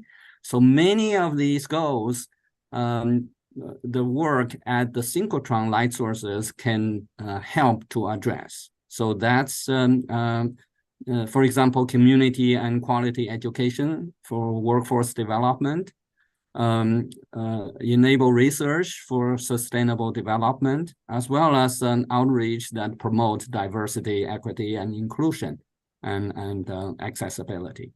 So in a sense, a light source, in my view, is a very natural way to actually promote the activities, research and development activities to meet these goals. At the same time, with a pretty diverse community involvement. So, so with that, I just want to show what AfLS is. So AfLS is one of the newest synchrotrons. In fact, is the newest greenfield synchrotron light source here in the US. We started general user operations back in July of 2015. We being a medium energy storage ring at 3 GeV, we enable research using very broad spectrum of light from infrared to all the way to hard X-rays. Right now, we have 29 beamlines in operations. That includes our latest beamline that's just transitioned into user operations. We have 4 more beamlines under construction. Our capacity is actually around 60 beamlines. So we still have way to go to build out additional capabilities and beamlines. And we just received DOE, Department of Energy, approval for a next 3 construction project. This is to develop up to 12 new beamlines, and that's essentially for the next few years to a decade. So we're really excited about this new project and as a big part of fulfill our capacity here. Since the start of the operations, we've been pretty aggressively increasing the number of users using our facility. As you can see from the chart there on the lower right, back in 2019, we had over 1,700 users. But of course, then the COVID hit, so we had restricted operations. And then this past fiscal year that ended in end of September, we finally surpassed what we did back in 2019, essentially had more than 1,800 users. In fact, we have a very strict ways to count users. So we, according to our methods, we have 1,460 on-site users, but we also have remote users. So the remote users actually have to register as well. So without registration, you can't count them. So if you look at the number of co-proposers, in addition to the more than 1,800 people, there are 1,900 of co-proposers. So these are, we believe they also benefit from the experiments being done at the AfLS tool. So we actually like to see that also counted. So the chart on the left showing where these beamlines are, but maybe we don't have to go through the details. They're colored by different programs. Structural biology are green, imaging microscopy blue, and so on. So the science focus at AfLS tool is well aligned with the society's priorities. So this includes clean energy and climate, microelectronics, Earth, environmental and atmospheric science, advanced manufacturing and material synthesis, biopreparedness and biosciences, as well as quantum information science. So we are essentially working with our users to reach our science goals. The growth in capacity will further improve help to meet the mission needs. We just started commissioning of a new beamline that is a high energy X-ray diffraction and imaging beamline. And as I mentioned, we have construction projects going on. And we also have a partnership program that will allow external users to bring in new instruments and new staffing and to provide additional capabilities and support on our beamlines. So that's this. So now I will quickly go through some of the examples. There's all kind. This is true for all the synchrotrons, I think, around the world. There's a lot of experiments done on energy storage, batteries, catalysis, and so on. So on the left is an example that was published a couple of years ago.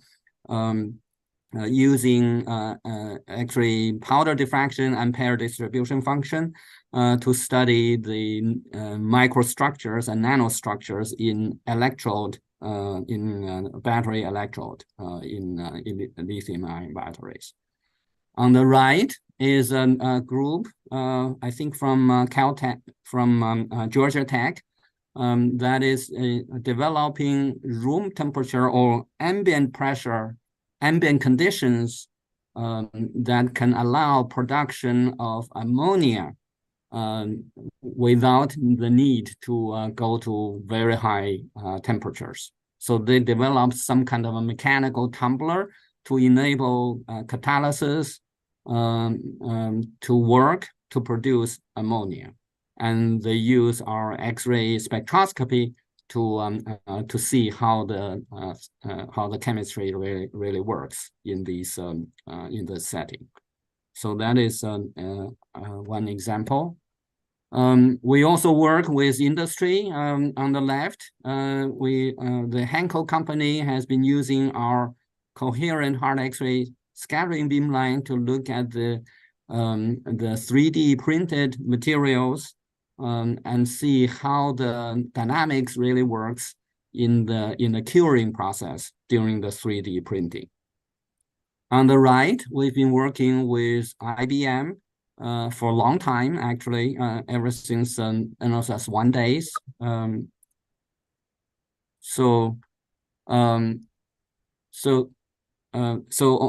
Recently they've been using our hard X-ray nanoprobe beamline to look at the nanoscale strain distribution in these next generation transistors. They use nanosheets, as some of you may know. And in these nanosheets, the strain distribution actually dominates the performance of electron transport, as many of you may know. So looking at the strain under real conditions is very, very important in terms of characterizing the performance of these devices and further improve the performance.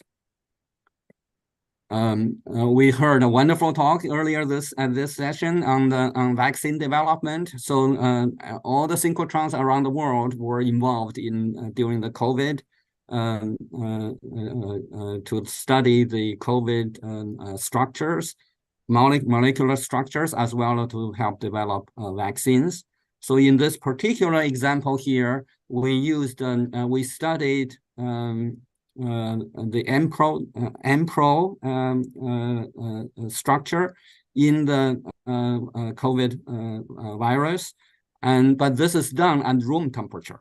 So essentially, some of the community scientists in the community feel that looking at the structures, macromolecular structures at the physically or physiologically relevant temperatures is important, because once you freeze it, things may change.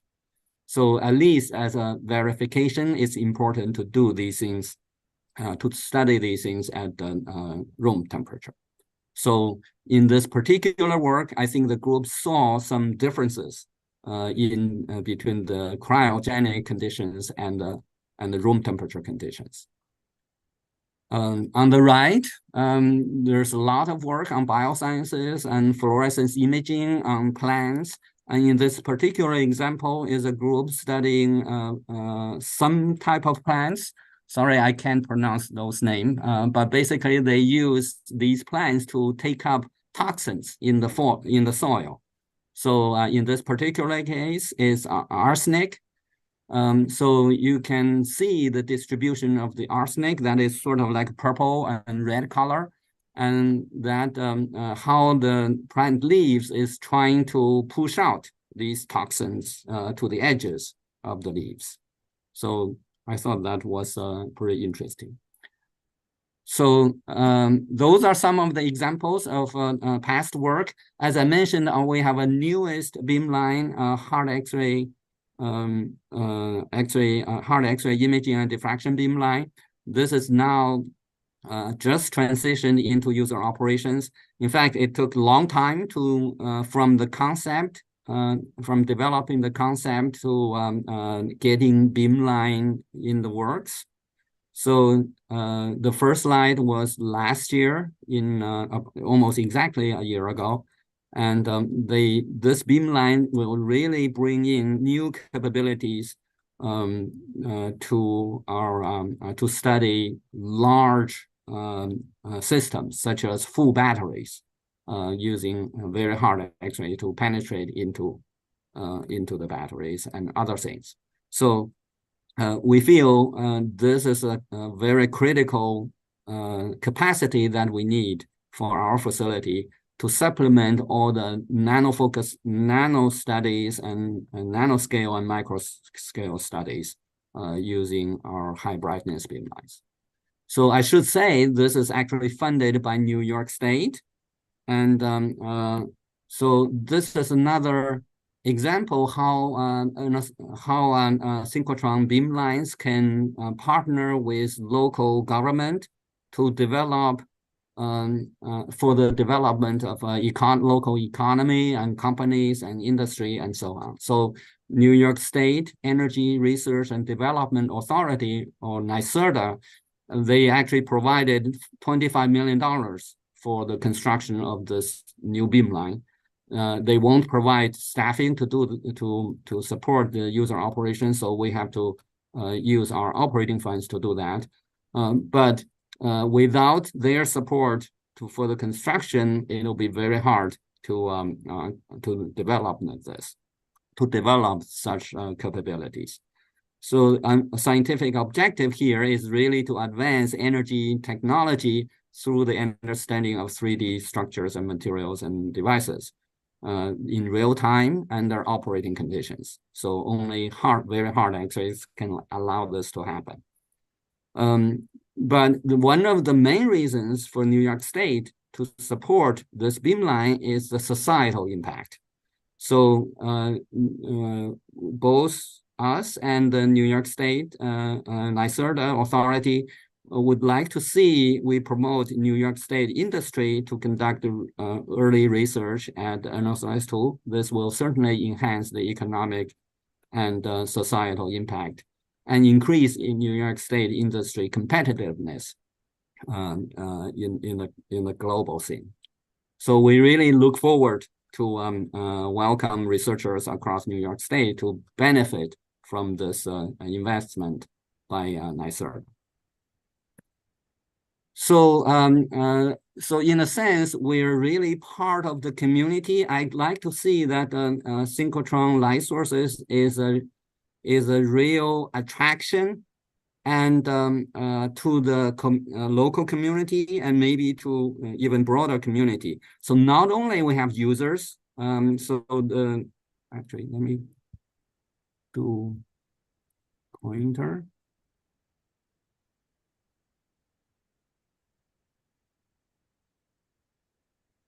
So we host users meetings and various workshops. That's this picture at the Stony Brook.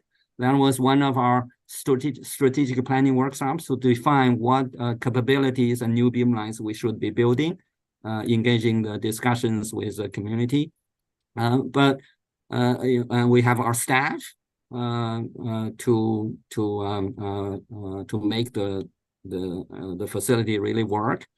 But we also open our facility to the general public, such as this one is a summer Sunday. So every year we have a summer Sunday, and we invite the local community to visit our facility. That's always a good attraction. So this past summer, I think we had over maybe 1,000 visitors on a Sunday. They come in to tour our beamlines and our facility. We had some fun activities like balloon busting or something like that.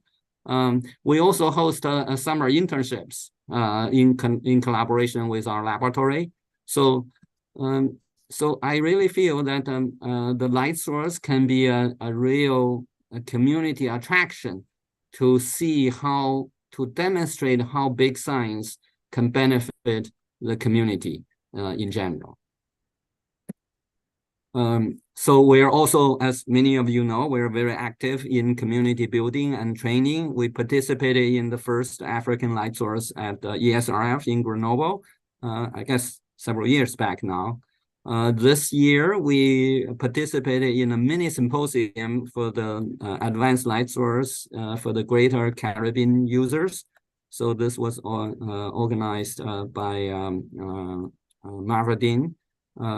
And we gave some lectures there and work with others to reach out to the community here. We have also developed an online course on synchrotron techniques for students and faculties. So this is sort of like a 12-week of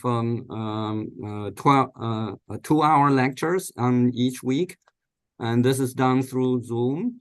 We structure the course to be a fully credited course if the university would like to do it that way. So we offer weekly homework and final exam, but all the logistics are coordinated by a faculty member at the participating school. So the first time we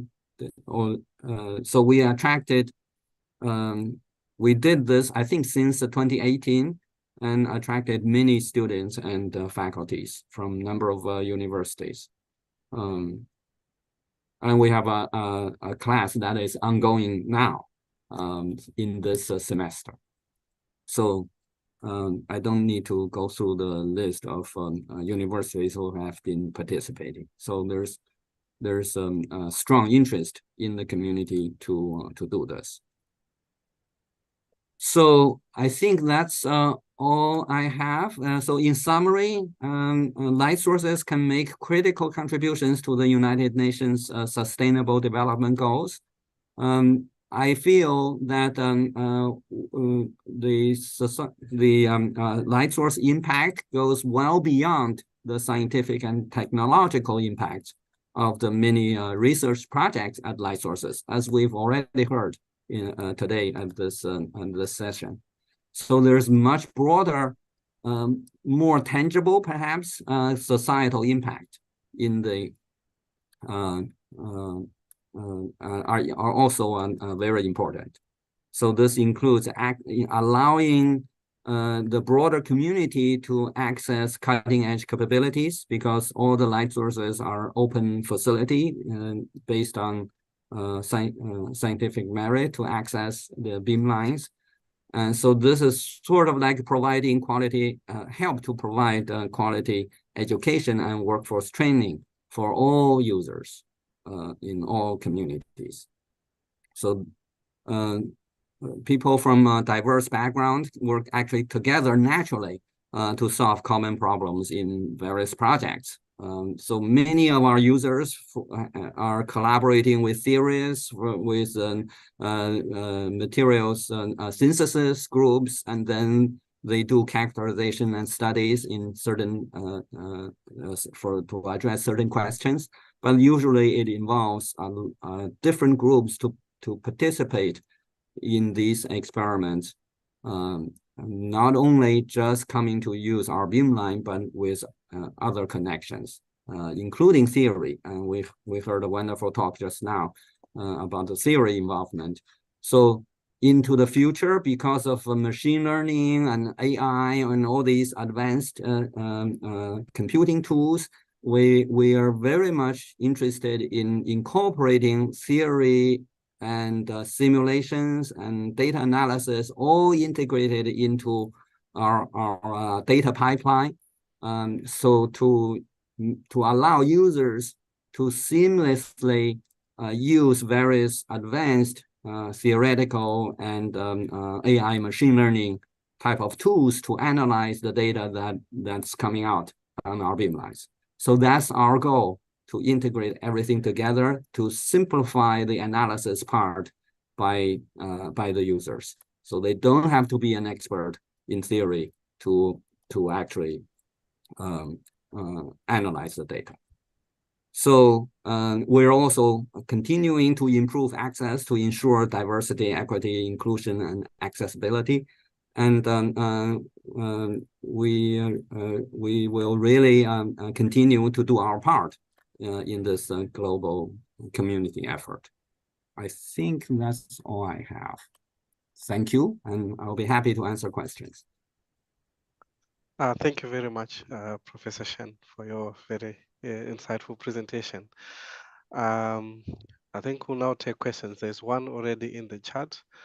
It's from Professor Cornell. It says, could the online accredited course be shared to universities in Africa who also accredited it locally? And could it be supplied in addition with some stuff? Yes, if there's interest, we can certainly do this. I think during the first year, we actually included WITS University in the audience, and since then, I think we may have done another time, but the most recent round we didn't. We have to start early to make sure that all these things are approved. So there are additional steps that we have to do for international, but I think we can do it. So we just need to plan ahead to make it happen. So if there is an African university then, or some members of staff at an African university who would like to have this course as part of their sort of curriculum at their university, should they contact you? Yes, contact me. Let's see, I'll put my email address in the chat. Okay. And then please contact me. We'll be happy to arrange something. If I can clarify, for it to be part of our syllabus, we would need to have in advance the material, and it's quite an arduous application to our qualifications authority, but it takes about a year, and then it would be nice if it could be put as an elective onto a normal degree, and that would enable those students to maybe go on to postgraduate research more easily. So I would be very, very interested to explore something like that. Okay. Yeah. Let me. Could I make a comment? Yeah. Go ahead. Shun. Yeah. I mean, okay. So this started within the context of broadening participation at synchrotron facility at the NSLS2 in U.S. Minority serving institutions of people who are underrepresented. And so one of the things that we did to get around the kind of problem that Simon just mentioned, many universities have something called special topics, where you can, offer the course without going through all of the formalities of getting a new course approved. So you might check, Simon, if your university, if your department, I mean, you may know already, whether or not you have special topics. And another point but they is don't that really I remember count. in the early, they don't count toward the degree. Okay. No. I think it's very important for students not to have a diploma, which we call that short learning programs, where you don't have to accredit it, but they don't walk away with a degree from that. In order for it to count towards a degree, you must do the homework of getting it accredited. And I think I would like this to be a vision of the African Light Source, that we try to get it accredited even within the Pan-African university. We've spoken to them about this. And then it lowers the barrier of many universities to do this. And if the model is local staff participate in the delivery of it locally. So let's say students take it when it's at the NSLS, but then there are local staff who run discussion groups and tutorials and so on, then we're actually skilling up local staff, not just students. And then I think it's leveraging much more. We will generate synchrotron users from employed people. In Africa, we have a problem that students have to go into the diaspora basically if they want a job, and we need to reverse that. So I think we need to build the capacity in Africa at African universities. So we've been thinking of a Pan-African virtual university, which can do this, and it would be a quicker way for us to access teaching material, and then we'll gradually build up capacity in Africa to also generate and deliver the courses. But as a stepping stone, it would be nice to piggyback on material that's already developed. But we have to do that hard work of accrediting it within our own country. So for the Pan-African University to use it, no local country is going to say, oh, it's accredited there or whatever, you know, NSLS accredited it, or therefore it's good. They'll all want to have it accredited locally. And then I think that's something that actually counts to a degree for a student, and I think students need the degree. They must walk away with a degree, not a what they call it, a diploma from a short learning program.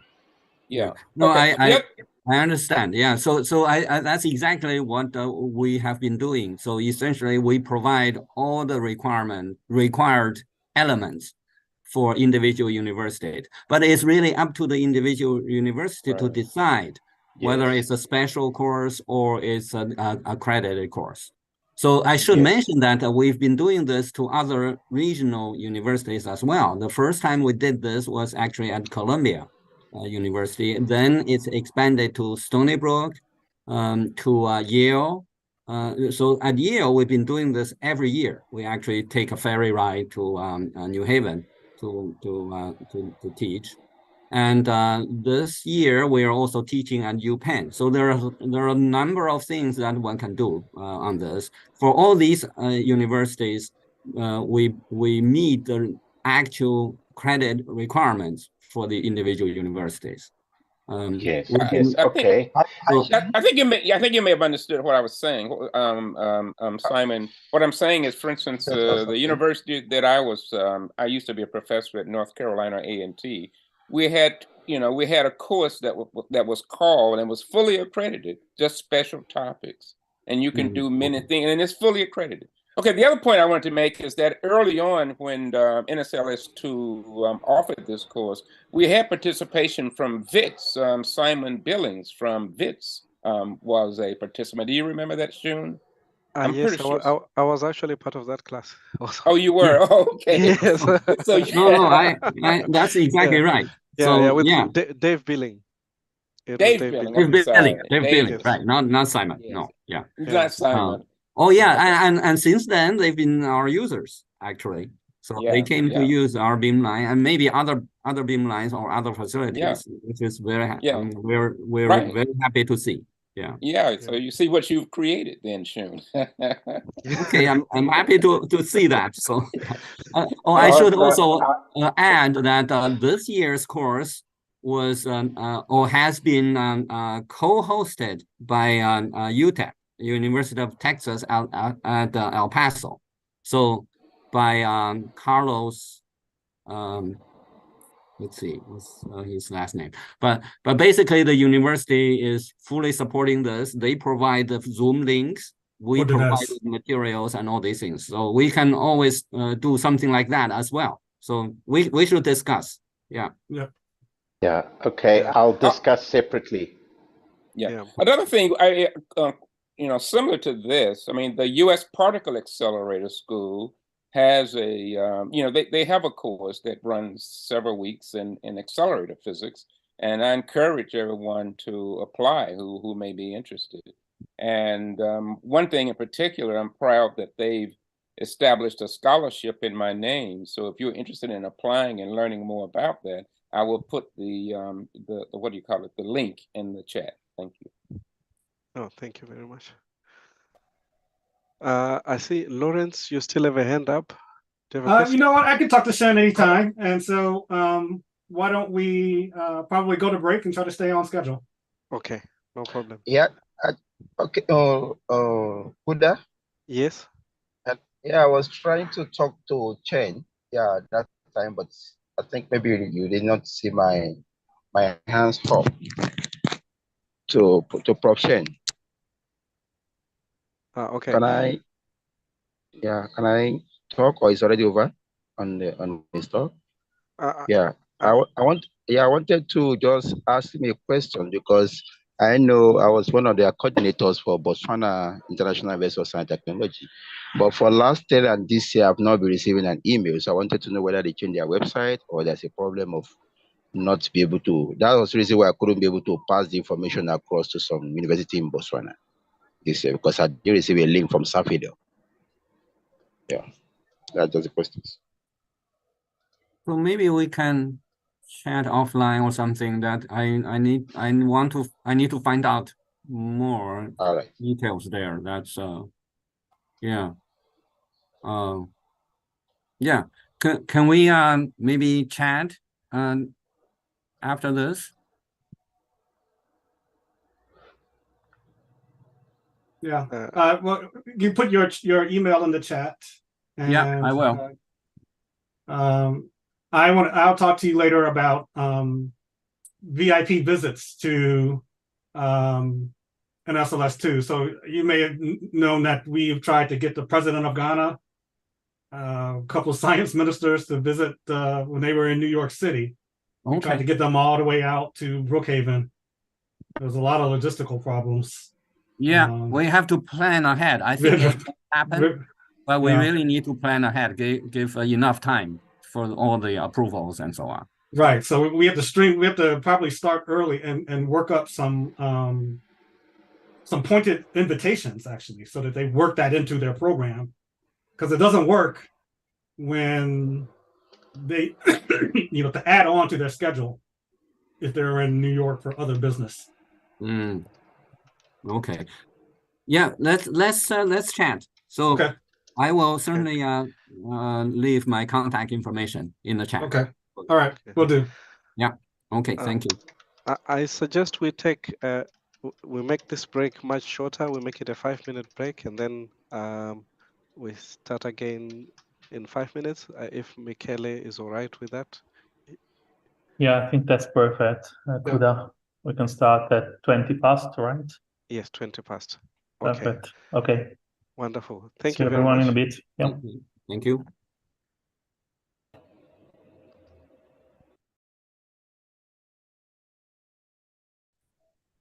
Welcome, Michele.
Kelly, are you there?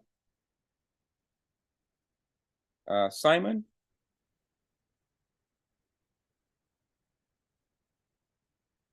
Philip? Is anybody there? Any organizers there?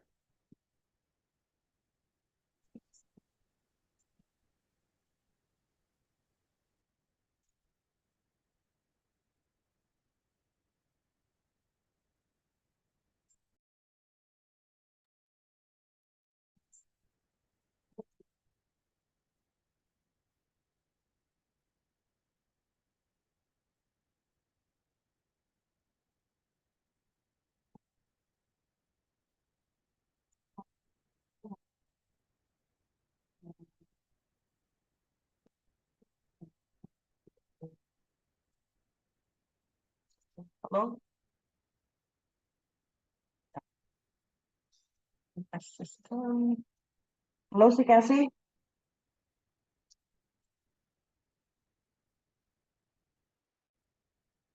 أنا عندي مشكلة في الصوت. آه.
Hello, McKelly.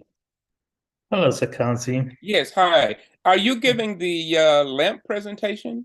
I think you are giving the presentation. Right. Oh, but what are you talking on? What is your presentation? I'm chairing the session now. Oh, that's what they meant. Okay, I was confused by that. I thought you were going to give the LAMP presentation. Perhaps okay, I can only chair your presentation. I don't know. I will ask Kuda and Philip. Yeah, no problem. No problem. I can give it. I just wanted clarification. Okay. All right. Okay. Thank you. Thank you. And I think if Kuda is around or Philip, I think it's now time to start with the next session. Is it okay that we start? Is everyone back? I don't hear from Kuda or Philip. Okay, let's wait another couple of minutes. I see Eunice already there. Yeah. Can I share the screen? Yes, please. So we can try if that works, please. Yes. So, okay. Yeah. Can you see the screen? I can see the screen. Yes, very well. Okay. It's in presentation mode already. Yeah. And can you see the cursor? Yes. Yes. Okay. Perfect. Yeah. Perfect. Okay. So I think we can start. Everyone should be back, and we have 3 presentations, 15 minutes each, so I don't want to waste too much of your time. So our next speaker is Yoon Tsuchiya. I don't know if I'm pronouncing it reasonably well. Okay, and I think the floor is yours. We look forward to hearing from you. Thank you, Yoon. Yeah. So thank you very much for giving me the opportunity of talking this African Light Source Conference. My name is Jun Tsuchiya from Geodynamic Research Center in Ehime University in Japan, and I'm also a member of the Commission of the Physics of Minerals, International Mineralogical Associations. So today, the date now here is already the 15th, November 15th, so it's midnight, but I will try my best. Okay, so we are mainly investigating the structure and the physical property of minerals and the high pressure and temperature conditions in order to clarify the structure and the dynamics of Earth and the planetary interiors. So our research field is categorized in geophysics, but the technique we are using are based on material science. So we use the first principle calculation technique to describe the behavior of minerals and the high pressure and temperature conditions, which are still challenging to reproduce in the laboratory. So I'm feeling that my presentation is just the addition of the presentation of Professor Martin, but I also want to emphasize the importance of the collaboration between theory and experiments. So I am particularly interested in the high pressure behavior of volatile materials such as H2O and hydrogen-bearing minerals. For the introduction of my research, here I explain why we investigate the high pressure behavior of H2O and hydrogen-bearing minerals.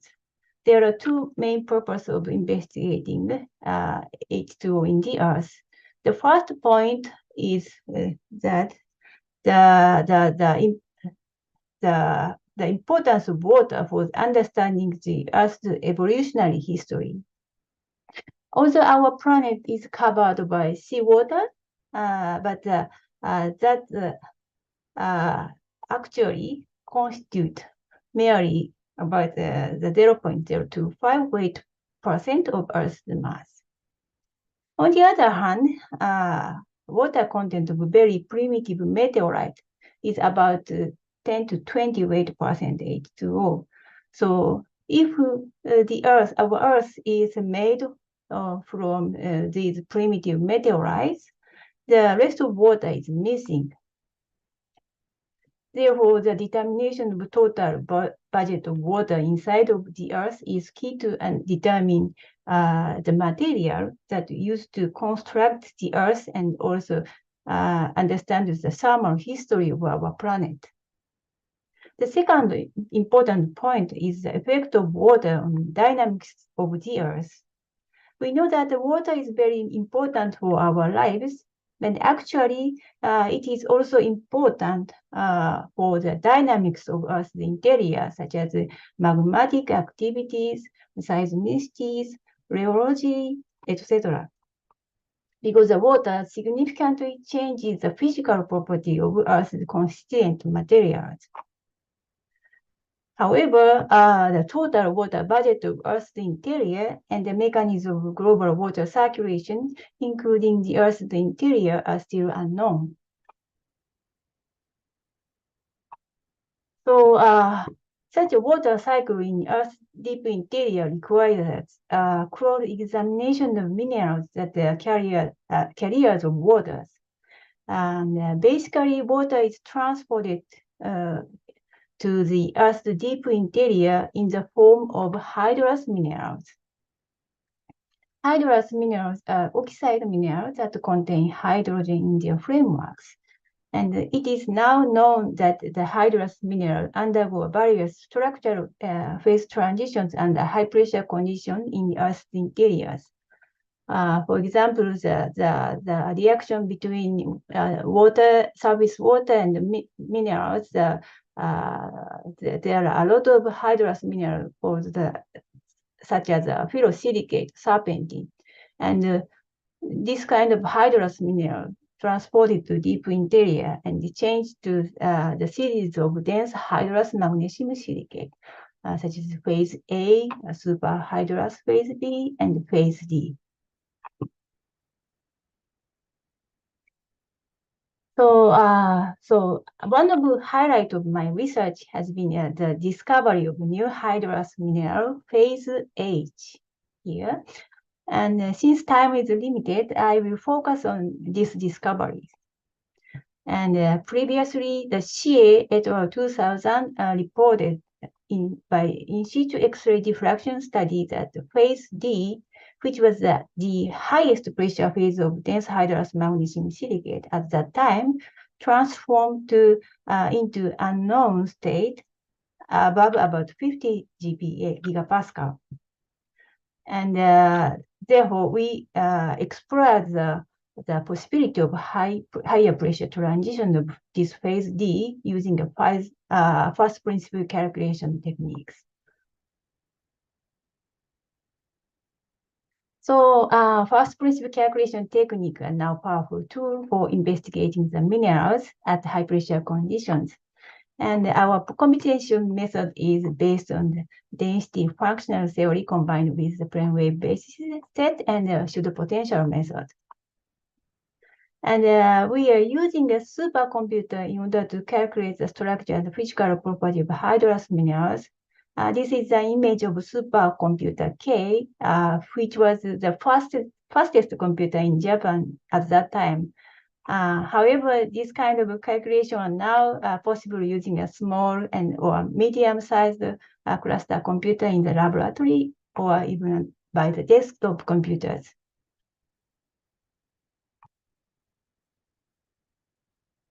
So first, in order to investigate the higher pressure phase of phase D, we constructed several different model crystal structure suitable for higher pressure phase of phase D. So those target structures have the coordination number of magnesium and silicon higher than 6 and symmetric hydrogen bonds. Yeah. And then after constructing this structure, we calculate the enthalpy of these structures. So this is the result of relative enthalpy of a constructed model structure with respect to phase D. So we found a new phase has a lower enthalpy than phase D above about 40 GPa. So please look at this yellow line.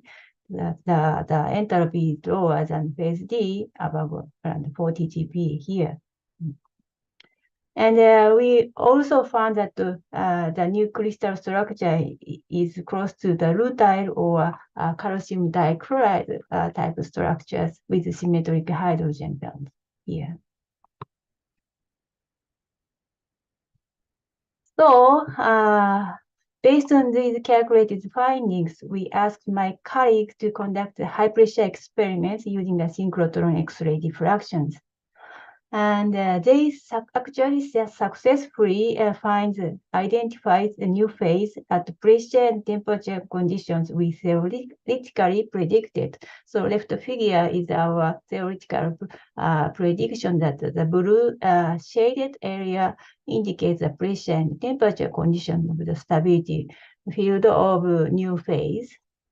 And the high pressure experiments conducted at this point. And they found the new phase. Actually, they found a new crystal structure was almost consistent with the theoretical predicted and named the new phase as a phase H. Yeah.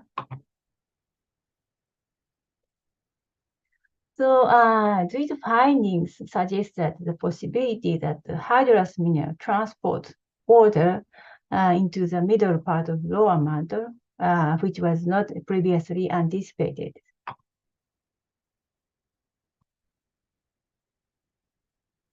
So this collaboration between first principle calculation and the synchrotron radiation experiments has led to the discovery of many new minerals so far. For example, this time I show the high pressure transition of hydrous magnesium silicate here, but we also found that the phase transition of iron oxide hydroxide. So we here. So we found the new phase of iron hydroxide. And also, we previously predicted the high pressure transition of hydrous mineral aluminum oxide hydroxide in 2011, and the new phase has been identified at in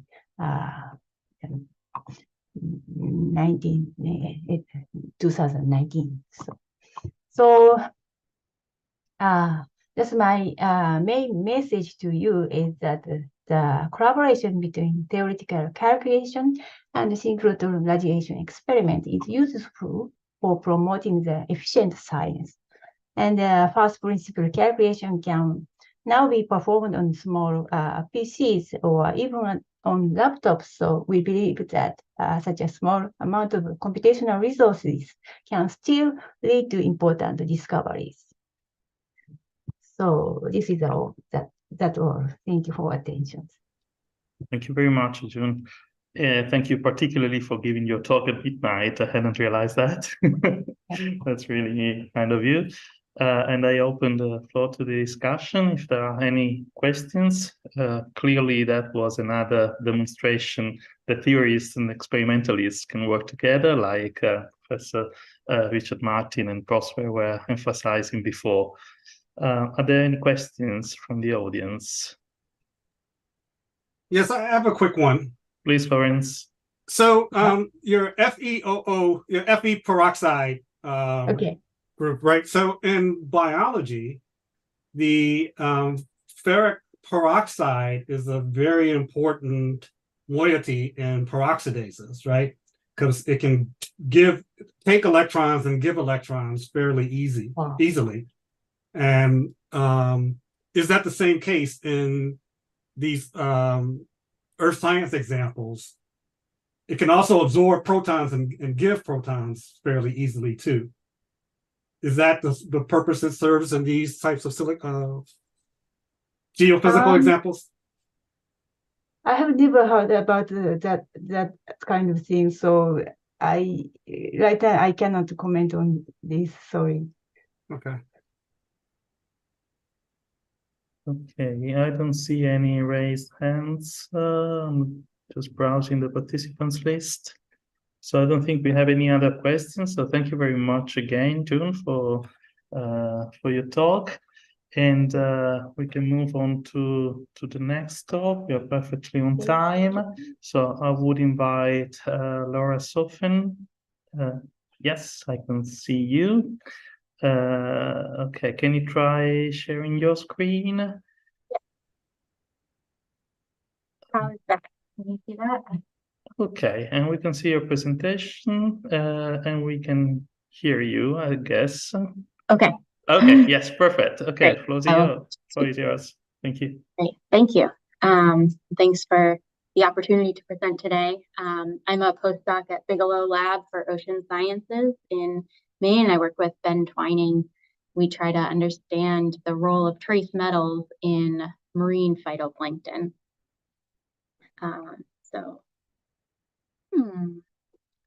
Slides are not advancing, so this might take, there we go. So Bigelow is up here in Mid-Coast Maine. We do most of our work at the Advanced Photon Source at Beamline 2 IDE, and we've recently, during AfPS dark time, also done some experiments at NSLS 2. So I'll present all of that today. And we're grateful to Olga at AfPS and Andy and Yang at NSLS 2 for all their support, the Beamline scientists. As motivation, I want to start with the big picture. Much of our climate, we know, is controlled by carbon dioxide concentrations in the atmosphere. And when we look at the global carbon cycle, the deep ocean is the largest reservoir of carbon on the planet. A major link between atmospheric carbon dioxide carbon and deep ocean carbon is the surface ocean, and the marine biological pump is one mechanism by which atmospheric CO2 can be sequestered into the deep ocean. Phytoplankton are a key player in this process as they take up dissolved CO2, inorganic CO2, into their biomass. And so as one step towards understanding global carbon cycles, we try to understand controls on phytoplankton populations. In about a third of the ocean, iron is a limiting nutrient for phytoplankton populations. This is concentrated primarily in these high latitude regions in the Southern Ocean, subantarctic waters, in the Northern Pacific, the equatorial tropical Pacific as well, a little bit on the edge of the Benguela, and in the Northern Atlantic. These are regions where there are plentiful macronutrients, nitrogen and phosphorus, but low concentrations of iron prevent phytoplankton populations from growing denser. This is because iron and other trace metals are essential micronutrients for phytoplankton. They're often included in enzyme active sites and are key to taking up and using those macronutrients to build biomass and undergo all of the metabolic processes required. So in the lab, in a culture experiment, if you were to grow some phytoplankton and vary the availability of these trace metals like iron, the concentration of the metals in the cell could vary by orders of magnitude, depending on the availability of the nutrient itself, as well as other nutrients and conditions like temperature and light. In the environment, it's a lot harder to separate out phytoplankton from other minerals in the water. So if I want to know how much iron is in a cell in a culture, I simply filter a pure culture, collect the filter, digest the filter with acid, and run it on something like an ICP, MS, or OES, and I can measure a concentration of iron. If I filter seawater, I get a filter that has a gamish of other particles as well. So lithogenic particles that are derived from terrestrial sources, authogenic minerals that precipitated in situ, and those biogenic particles that are both live and dead cells. And this is an example of a microscope image of looking at those particles. You can see fragments of phytoplankton cells, fragments of zooplankton, just little specks of things that are likely some of these other minerals. And we take advantage of the fact that the live cells will contain chlorophyll and are epifluorescent to identify cells as distinct from other marine particles. So we do most of our work in open ocean regions, and we collect seawater in trace metal clean methods using a non-metallic wire off the side of a ship so that we're not in the wake of a rusty vessel. We use these all plastic and Teflon sampling bottles to minimize contamination. We then we pre-concentrate to get a higher density of cells in our sample, add a fixative to fix the cell membranes, and centrifuge to get cells onto a silicon nitride window that we can use at the synchrotron. So this is a 1 millimeter square window that we simply tape to a plastic base that fits in the bottom of the Falcon tube. These are some resin bases that we mold into the bottom. And we then use microscopy to locate individual cells on such a window. Here I've highlighted a few cells. These are all very showy diatoms. We can use fluorescence, as I mentioned earlier, to separate live cells, or live at the time that we fixed them and collected them, versus dead cells and detritus. And then at the beamline, we map individual cells using a 0.4 by 0.4 micron beam and dwelling on each pixel for 1 to 9 seconds, depending on the type of cell, and collecting a X-ray fluorescence emission spectrum in each pixel. This allows us to detect multiple elements across the 2D map of the cell. And we're dealing with pretty low concentrations, as you can see.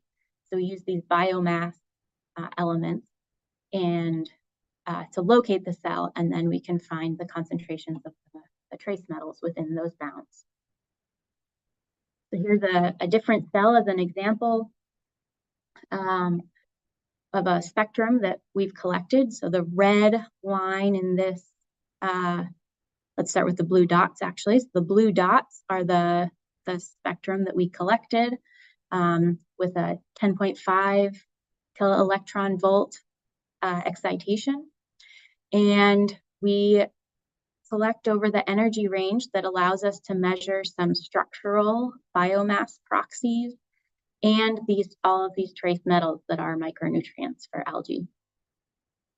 The colored lines indicate the fits for the individual elements, and then the sum of all those is shown in the red line to fit to the spectrum that we collected. And with larger cells like this, with higher concentrations, we can start to see some intracellular localization. So nickel is a beautiful example of an element that is associated with a protein that is used for silicon, for forming the shell, the silicon frustule around the outside of these coscinodiscus cells. So where silicon is concentrated in these more yellow and green colors, we see nickel is concentrated in clicked early. And these, currently, the beamlines we've worked at are really well set up for scanning cells in the 5 to 20 micron size range. In these areas, we can get some of these details within cells, and it takes about 45 minutes to an hour and a half to scan any given cell using the dwell times that we need to get a signal above the background.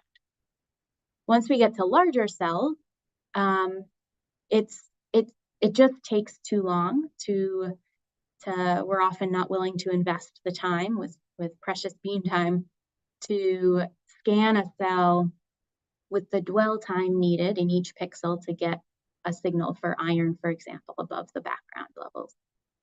When we get to smaller cells, we don't have the resolution with a 0.4 micron beam to see a 1 or 1.5 micron cell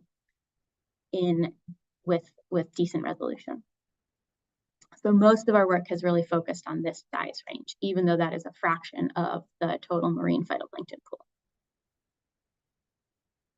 So I want to quickly take you through 3 vignettes of ecological stories that we've been able to tell using some of our synchrotron data. First, over the about 20 years since Ben Twining pioneered this method, we have measured about 1,800 cells and seen large variabilities in the cellular concentrations of different metals across environmental gradients, sometimes differing from the concentration ranges that can be measured in cultures in the lab.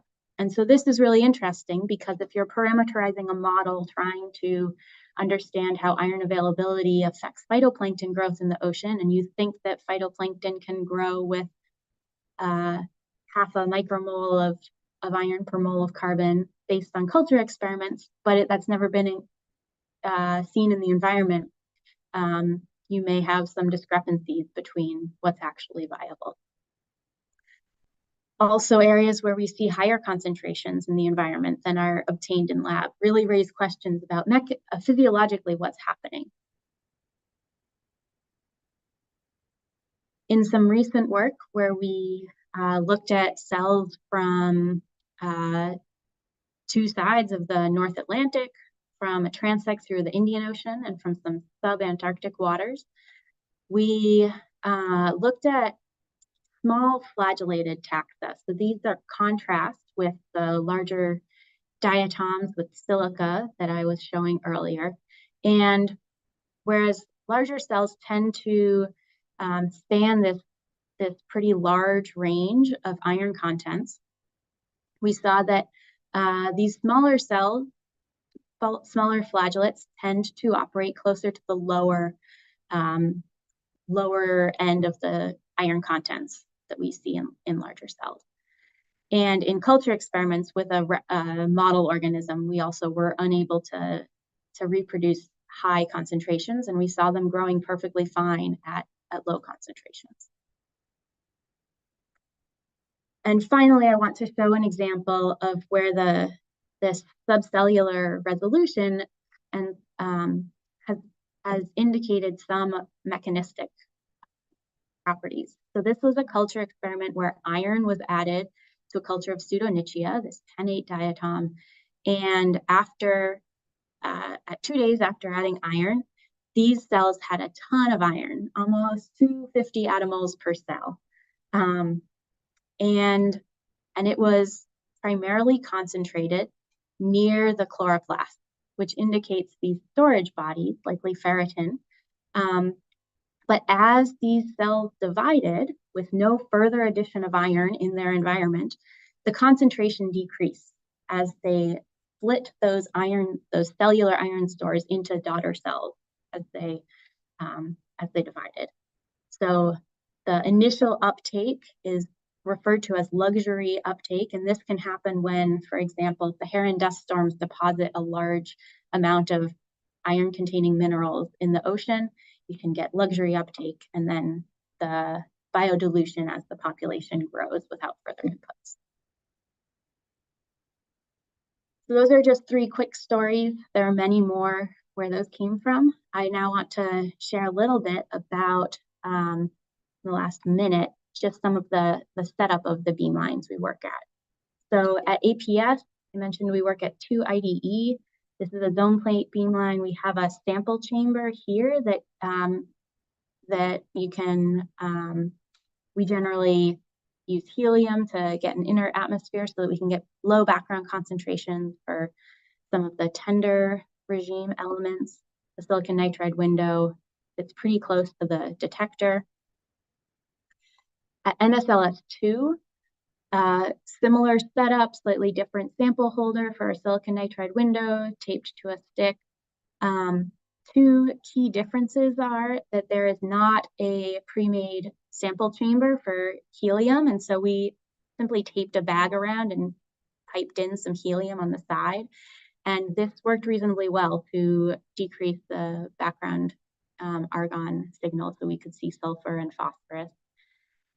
The other key difference that there's a microscope in line with the beamline. And this means that when we're doing our initial setup, we can see visually what we're aiming for with the beam and decide where we're scanning on the window based on that. So that sped up our scanning considerably. That's all I want to share, but I'd be happy to take any questions about the science or the actual beamline operations. Thank you very much, Rosa, for being perfectly in time. And are there any questions?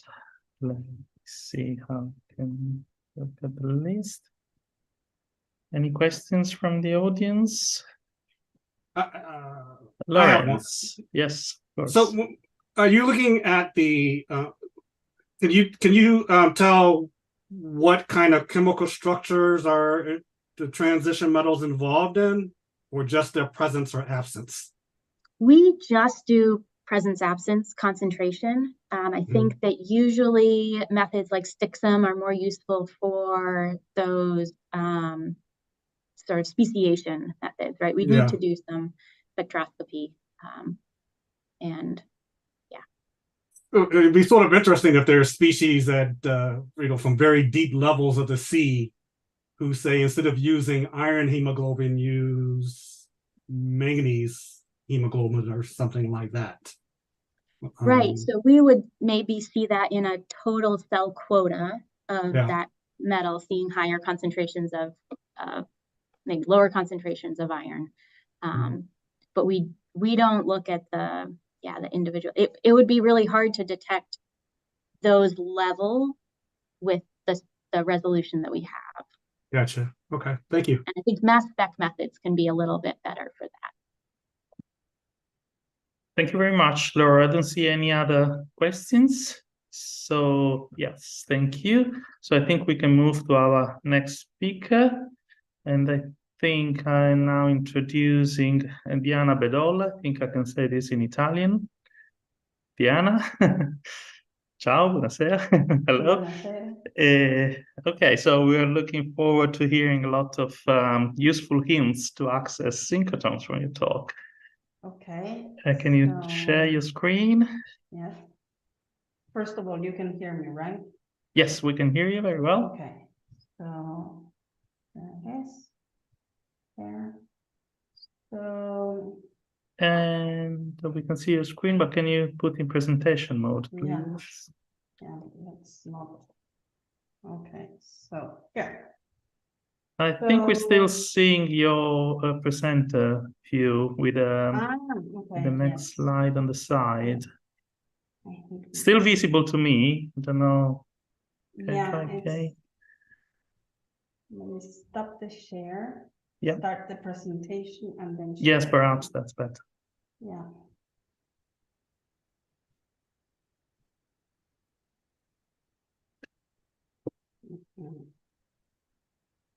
How can I exchange? Okay, so I'll do like this. Hold on just a second.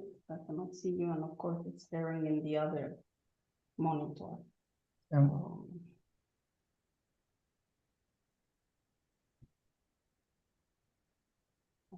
Okay. Okay. Reaching there. We're getting there. Yeah, no problem. Okay, that's perfect. Okay, floor is yours. Okay. Excellent. Thank you very much. So let me just find where the presentation is. Okay, so I was in doubt of what you were expecting of this presentation or what would be helpful for the public, right? So I followed some of the presentations today, and I think I will do a mix of it. I'll try to be as fast as possible. I know that this presentation, maybe someone else already saw it before, and that's why they called me, but it was a bigger presentation, so I had to crop everything and decide what to put in and what to put out. So first of all, I'll tell you a bit about myself, because I think it is important to know where I come from. So I'm Mexican, I come from Mexico. So from a third world country, now I'm in Italy. I did my bachelor's in the Universidad Autónoma del Estado de Morelos. I had a summer internship at the Fermi National Lab. Then I did a master's in ICTP. Then I was in a trade program with CISA and Electra Synchrotron. Then I did my PhD. And I've done several postdocs in different beamlines and in different laboratories where they do several techniques. Right now, I'm in my next step. I won a Marie Curie fellowship, and I'm starting with that. So that's why I appear with so many institutes here in the logo. So I've been in several synchrotrons. In Electra mainly, I've been also working as staff, but I've also participated as user to the Canadian Light Source, to the SRF, to Diamond Light Source, and in the Australian synchrotron. So first thing I want to talk about this ICTP, and I heard that it's mentioned before, and I know that many of you know this, but ICTP has this diploma program, and this program is really, really useful for people who's coming from third world or from developing countries in order to level up and to be competitive in the world. So they have 5 different programs, and to apply for this, it's a year program, and you apply for it, you need some letters of recommendation, and it's a very intensive program. The other thing is that they also have master's program, which is one similar to the one I followed, which was this one on complex systems. They have 3 and they last 2 years. So you have to go to the site of ICTP and then figure out which are the programs, what interests you. And it's a very, very nice opportunity to level up and to be competitive in the worldwide, you know. PhD fellowships. Also, ICTP has some PhD programs, and there are some on physics, some on earth science, fluid dynamics, mathematics, and also in industrial and information engineering. And also, I applied and I took advantage of this, which is the TRIL program. The TRIL program is training and research in Italian laboratories. So this allowed me to enter into a synchrotron. This was my first approach into the synchrotron life. So there was a specific project that I had to follow up, and they give you a fellowship so that you can work in the lab and get acquire the information or the training necessary to do the science, right? There is another thing. This I did not participate as a user, but I participated like as a lecturer, and it's with the Hercules School. They open every year, and there are some grants. For each of these things, of course, you have to check in which ones they want just European Union, which ones is developing countries, which is this and that. But yeah, there are many possibilities. In this one, it's a 5-week course, and you go to different synchrotrons. And in all of this, you gain what they do. You make some practicals. You get a lot of lectures. It's a very intense 5 weeks. The next one, well, I wanted to talk, of course, about the 2 techniques, the mainly 2 techniques that I follow. One is X-ray fluorescence, and I'm glad that there was the previous seminar, because with the previous seminar, I don't have to explain all this because she already explained. The only thing is that in the beamline that I was working in Electra, which is twin-mic, we use the low energy X-ray radiation. No? So you can see the elements like sodium or oxygen. The next technique, and the one that I've been using the most actually, is infrared. And infrared is as you can see, while X-ray was over here, now I'm working with infrared. And infrared, it provides you information of the vibrational modes of chemical bonds. So this is very important then to get information about the vibrations, intramolecular, low frequency, overtones, crystalline phonons. So there is, I couldn't choose which area to present. Of course, I've worked with many projects. Working as a staff in Electra, it gives you the possibility to participate in so many projects, but then none of those is yours. No, you just help in one part of the question that it's there. Anyway, what's the advantage of using synchrotron on infrared radiation? So first of all, that you will have a higher flux, that you have a broader nature, the brightness, that it's the polarization, and that it's faster. So depending on what you want to do, of course, you might need synchrotron radiation, but the advantage with infrared is also that you can work without synchrotron. So you can use a glow source that will allow you to work offline. It will not have the same resolution, but it will be more regular, more homogeneous than, for instance, this is the synchrotron that we have in Electra, and as you can see, it's focused just on a tiny spot. But if you want to examine a bigger area or not doing it by mapping, then you need then it's better to use the conventional source.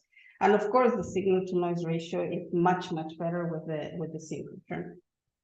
So, for examples, I prepared this slide in the last moment because of the last presentation. in which we just published this one, in which we were exploring also coccolithophores, so from the marine sediment, and we're exploring the fossils and the ones that were cultured. And there was thanks to combining three different techniques, three different synchrotron techniques, that was infrared, X-ray fluorescence, and with TwinMate, the low energy X-ray fluorescence, we were able to find some silicon in the copper shell. Of course, this for now we still they are still exploring on what's the role of the silicon in the formation of the shells of the outside shells. I have other examples, but I don't want to go further in time. I wanted to show you this one. This is another application where I work, that it's doing a micro CT, so tomography, but using infrared. This is using infrared, so we mounted and we did this setup. So I think that it's important. I mean, as a staff, I can give you some very basic thoughts on the important things for having a successful beam time, no? So before the proposal is talk to the scientists, because they will tell you if your project is good for the beamline that you're applying, if you will get the best, and you will get very good suggestions about it. So before submitting the proposal, at some point, please talk to the scientist, because you will gain a lot from that. For the proposal, again, talk to the scientist, plan the experiment very carefully and in advance. Time is limited. You will get very little time available. So if you're getting very little time available, it is important that you have very clear what you want. Also, when writing the proposal, when they are being evaluated, they want to know that you have a clear idea of what you want to do. Third one, to have clear objectives. So you need to be clear on what you want to get of information out of your beam time, out of this research. For the experiment, be open to learning on how to use the instruments and actively participating in the beam time. You know, the more you participate, that will give you more experience on how to use, how to analyze the data, and how to see the results that you're getting. And after the experiment, be proactive in the analysis, because the beamline staff actually have very limited time. So the part where you can get further in your project is by learning on how to do the analysis. The other thing, and this is a thing that is coming up lately, is that for many of the projects that you apply, there will be the open science requirement, and they will require for it to be an open access article, or the data to be findable, accessible, interoperable, or reusable, which is a good thing. I'm not against it, but it's something that you need to consider. How to apply? I have several, and I will upload the presentation. I'm sorry I haven't done it, but I will upload the presentation.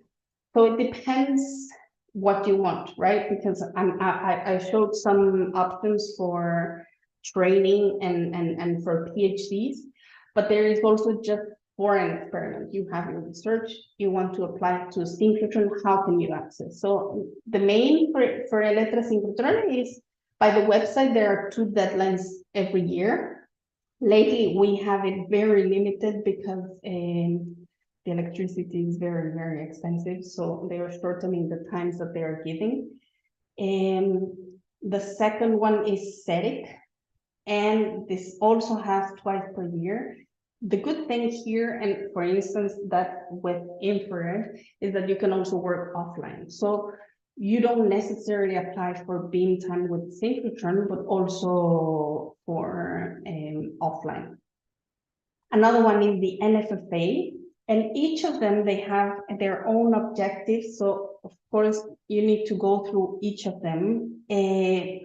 For instance, for CEREC, there is a very nice thing that it's that it combines, you can combine different techniques different infrastructures. So this is not just for applying for Electra. If you want to do some NMR and you want to do some microscopy, and then you want to do infrared, you can write the same project all together, and you can get the funding for the trip and the support from the scientists. So it's a very good opportunity to do really high-level research. And the other thing is, and this I discovered lately, so you have to go and see with deadlines how it goes, but one is SmartX, which has some school open to external students. Destiny, which has a PhD, and this is linked to the development of batteries. And this one, it was the career transport in materials by time result spectroscopy and ultra short soft X-ray light. Another option is with the EIA. EIA has some workshops in which they allow people with no or limited experience in synchrotron light experiments to participate in hands-on experiments and training at different beamlines, and as well to how to learn how to write a successful proposal. And the training includes experimental activities. In this case, they did it in Electrosynchrotron at Trieste because we're partners with them. So I have other 3 options, which is remade, and this is based on circular economy topics, Laser Lab, and NFFA Europe pilot, which transnational access program, maybe it's not good for us. And that's it. I don't know how I went with time. Thanks for your attention. Right now, I just need to catch up. Right now, I'm not working anymore in electrosynchrotron. I want this Marie Curie, where I will be still doing some experiments with them, but I'm actually not working for them anymore. But of course, I'm available if anyone has any questions or needs any support or advice on how to. So yeah. Thank you very much, Diana. Thank you very much. Excellent presentation. It will be actually very good to have your slides. Yeah. If you can upload, because I'm sure that will be very useful for many. So that will be really great. Any quick questions at this stage to Diana? Let me see if I see any raised hands. I don't see anyone. So that's really good. People have to digest all this information. No, well, it was a lot of information, and I know that it's more informative than questions. Yeah, absolutely, very that's informative. That's why I didn't know, because of course I wanted to discuss the science, but I said maybe it's more important for them to hear what the options are of what I know, no? Yeah, right. So, thank you. So thank you very much again, Diana. Thank you. You're welcome. And I'm not sure if I'm supposed to continue. Lawrence, I'm okay to introduce our next speaker, unless someone else was supposed to do that. Yep, continue. Okay. Okay, so it is my... Continue. It's okay? Continue. Oh, Philip is there. Yeah, try to continue. Yeah, you can continue. It's fine. Okay, thank you, Philip. So it's my big pleasure to introduce my good friend and colleague, Sekazi Mtingwa. And I see that Sekazi is talking about LAMP. We want to know everything about LAMP. What is that? Yes, right. Okay. Thank you so much, Michele. We've worked closely together now for, well, it's been about 7 years now. Time really flies. Yes. So I wanted to talk to you about the LAMP project, but also I think it's critical for me to make some comments also about the African Light Source Conceptual Design Report. So I will try to watch the time as I proceed. Okay, my thing is not, oh man, okay, there you go. Okay, so what is a synchrotron? So I think we've done a lot of talking. You know, it's this device that's have electrons traveling in a circle, and you take, you bend the beam's trajectory with magnetic fields and gives off, infrared to high energy X-ray radiation. can be used for all of these different fields. So it's such a multidisciplinary device. I am a high energy physicist, nuclear physicist, and accelerator physicist. So my interest is more into studying how protons collide into protons, etc. But with the utility of this device, this infrastructure, and my interest in trying to contribute to science in developing countries, I've sort of jumped on board, but I know nothing about using beamlines. This is a nice area view of the light source Sirius in Brazil. It happens to be the only light source in Latin America. And so here's a world map of the various advanced light sources, which are the synchrotron facilities and a few free electron lasers, XFELs. But it's quite noticeable that Africa is the only habitable continent that does not have one.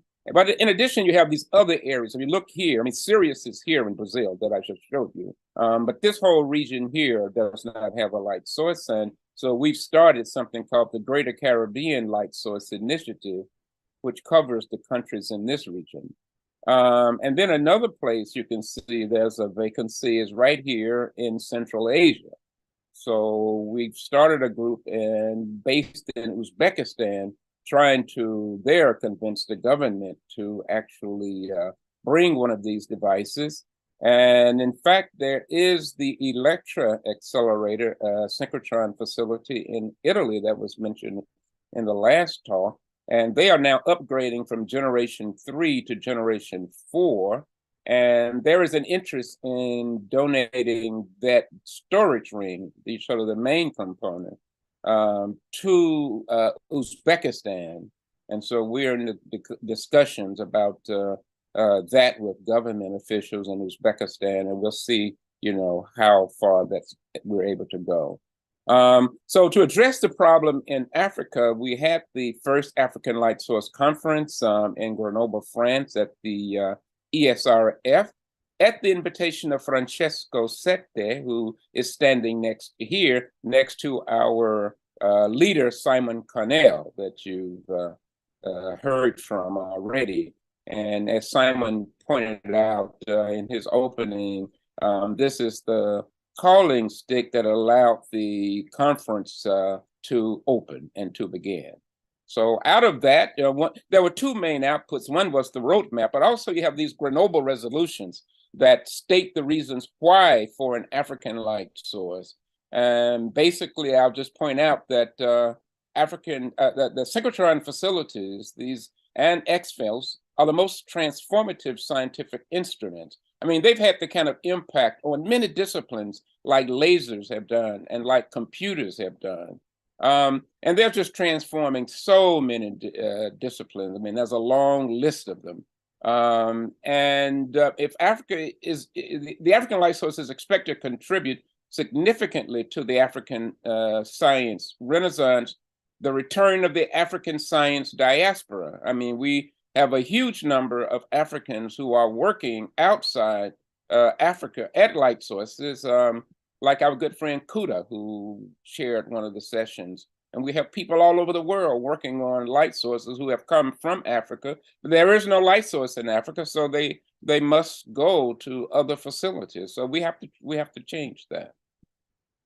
And as was mentioned earlier, that when we had our meeting in 2019, the conference there, that the president of Ghana, President Akufo-Addo, said that he would champion the African light source to other African heads of states and to ECOWAS, the Economic Community of West African States. So we've been talking to people at a very high level. Now, that's a top-down, get the government officials, but then there's a bottom-up that Simon Connell likes to mention. And an example of that, and there are many examples, but one is the LAMP project, which stands for Light Sources for Africa, the Americas, Asia, Middle East, and Pacific. It basically covers all the developing regions of the world. And so I am currently serving as chair. We rotate the chairmanship. I succeeded Michele, But the other members, Maria Agbahumbata, who is the manager essentially of the X-Tech lab in Benin. Erskul is our person who runs the high school programs in collaboration with synchrotron facilities. And then there's Sandro Scandalo, who's based at the ICTP. And then there's, of course, Michele Zema, who does the crystallography training. He manages the website. And Sandro, I might mention, being at ICTP, is director of our finance because our finances are run through the ICTP, which is a great asset for the organization. We have 17 participating advanced light sources who host many of our awardees for 2 months of training. There are 17 of them, and you can read them. The list is quite comprehensive, located all around the world. So we have a lot of facilities that are working with the LAMP project. LAMP has 4 main tasks that it's specified for itself. One is to develop a strategic plan in each of the regions. We have a colloquium program that sends professionals, people who know all about synchrotron facilities, to the developing regions of the world to carry the message that we want to have more people trained to use these facilities. We have a very nice brochure that we publish. I'll say more about that in a second. And we also send people for training. So the strategic plans have been written for essentially all of the regions. So we still have to do it for Central Asia and the Pacific Islands. The colloquium program has been extremely successful. One example is that we sent Dr. Thierry Dalmeida, originally from Benin, who worked in France at the time. We sent him to Benin to give lectures on synchrotrons and crystallography. And what he said was so impressive to the president of the country, you know, the word got to him that he invited Thierry to come back to meet with his cabinet. And you can see here the image of the photo of him addressing the cabinet of the president. And from that, X-Tech Lab was born. And it trains students and faculty and other researchers in single and powder diffraction techniques. And it's had a number of students over the years. You know, it was hurt by the pandemic, as essentially all of us were. I mean, it was going extremely well. Between 2019 and 2020, there were 84 students. When I say students, this includes, you know, undergraduates, graduates, and faculty, people who want to learn about crystallography. They came from 12 African countries, and the lists are there. We just had a big celebration that Michele and I attended in Benin at X-Tech Lab at the end of September, and we celebrated the arrival of the powder diffractometer, so that now we have there a single crystal diffractometer and a powder diffractometer, and a tomograph machine will be arriving. It's arrived already, but it will be operational in time for the next training session, hopefully.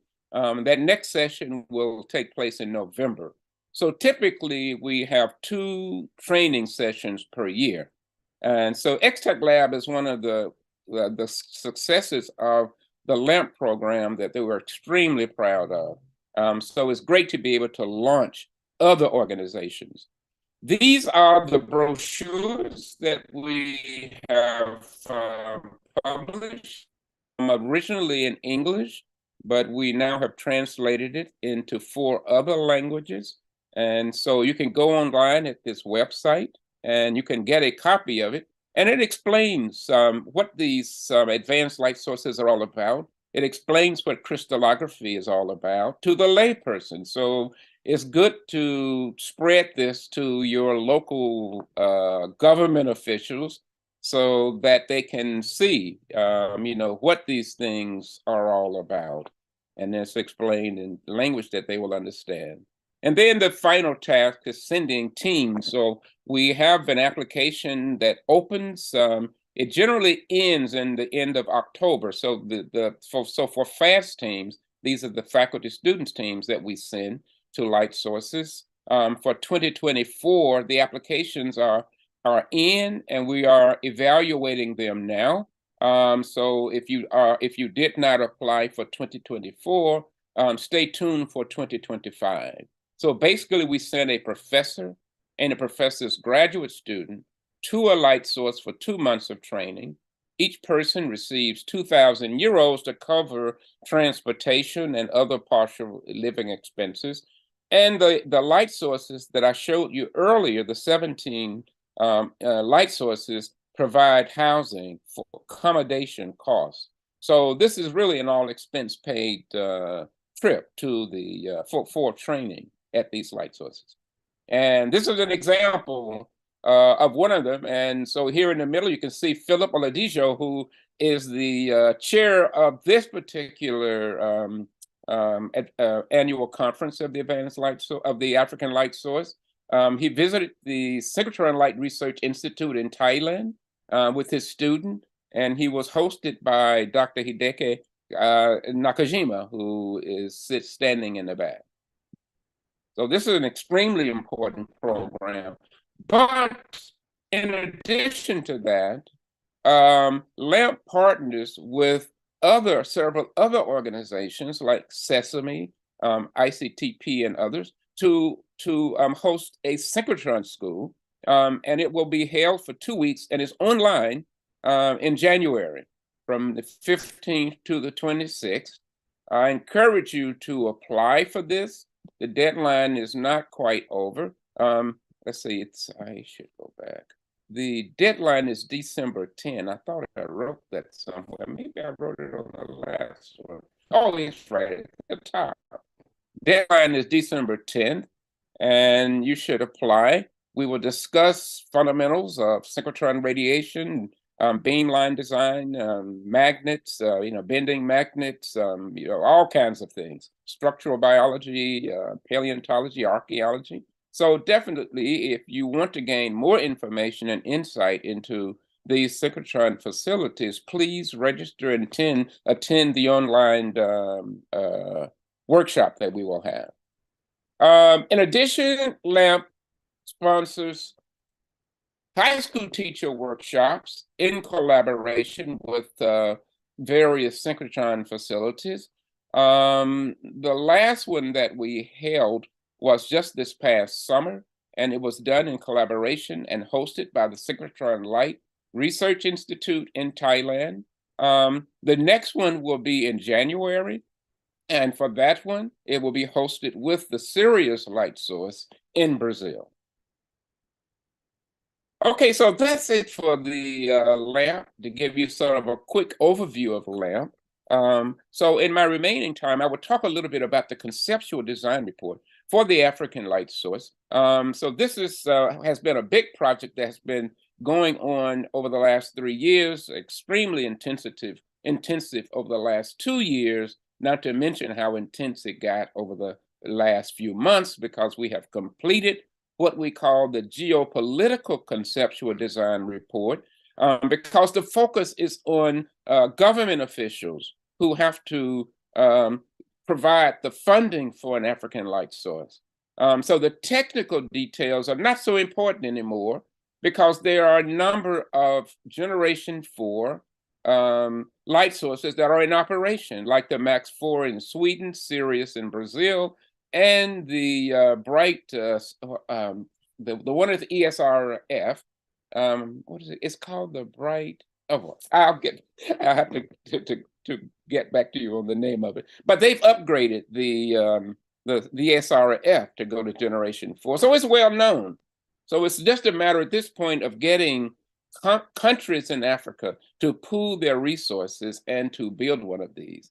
So I served as editor-in-chief. Tabitha Dobbins from the US served as the organizing committee chair. And I was helped tremendously by Professor Connie McNeely from George Mason University and Professor Michael Steinitz, who was attending the meeting early. I'm not sure if he's here now. And then I had other people who contributed as editors of various parts of it. We had over 100 contributors. These are only a few of them who made contributions. So we had quite a task to try to pull all of the inputs together into one cohesive document. So to give you an overview, chapter 1 was an overview of advanced light sources for the layperson to describe what it's all about, even what the electromagnetic spectrum is all about. Chapter 2, we focused on the scientific benefits. You heard talks on structural biology, materials for energy applications. You've heard about geoscience, the earth, environmental science, plant science, paleontology. You will have talks on that and archaeology. Chapter 3, we focused on the social and economic benefits, food security, clean energy.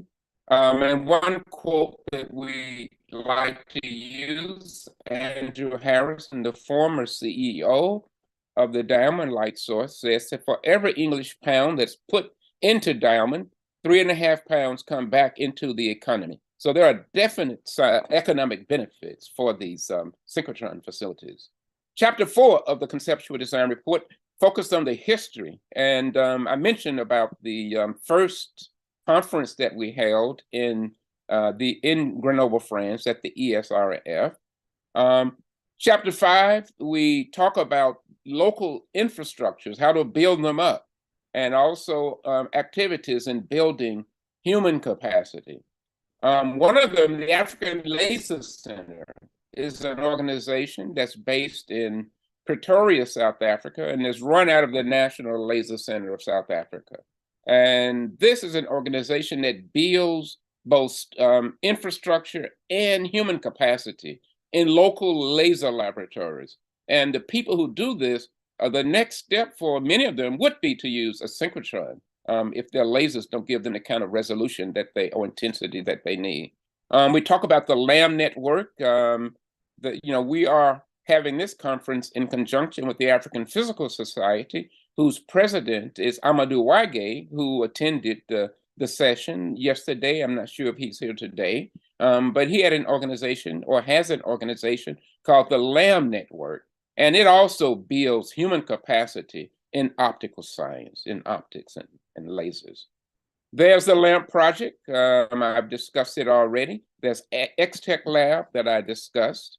Then you have the school that I mentioned to build human capacity. The African Crystallographic Association is all about building capacity. BioStruct Africa and START program, which deals with structural biology in addition to energy materials. So you have all of these efforts, and we try to give an overview of those in the Conceptual Design Report. Chapter 6 is devoted to experiences and comments by laboratory directors. And you can see Alba was represented, Electra, and the others.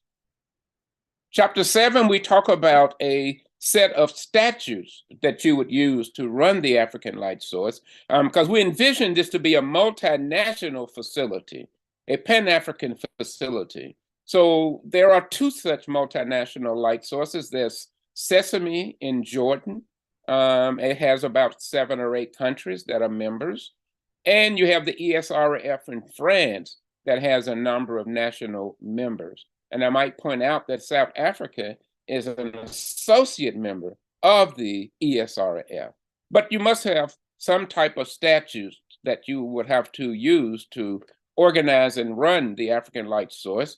So we studied the statutes of Sesame and the ESRF, and we've taken the best points from both and tried to mold them into a set of statutes for the African Light Source. Chapter 8 is devoted to discussing 4th generation light sources without getting too much in the weeds of the technical design, because as I've said, we have 3 models of generation 4 facilities that are in operation at the ESRF series and MAX 4 in Sweden. But the prototype for, I suspect that the African Light Source will be one of the 3 GeV facilities that is on the order of 500 meters in circumference. with a very small size of the beam. And then chapter 10, we'll talk about recent beamline experiences of our LAMP FAST team awardees, just to show you that we are building up the human capacity to use these facilities in Africa. And it's important for the government officials to see that we have, already started producing papers from people who did not have previous experiences with light sources in Africa. And then chapter 11, we have concluding comments. And I'll repeat what I think Simon Connell said before. Kwame Nkrumah, the first president of Ghana, independent Ghana, said to be an African, you do not need to be born in Africa, but Africa must be born in you. So we want contributions from Africans all over the world. I am an African who actually lives born and raised in the US, but I consider myself to be Africa because Africa is born in me. And that's the case for all races. So I encourage everyone to get involved. And with that, I conclude. I stop sharing and can take questions. Excellent, Kazi. Thank you very much for your excellent presentation. And yes, this is open to questions now. I'm sure that there will be a few.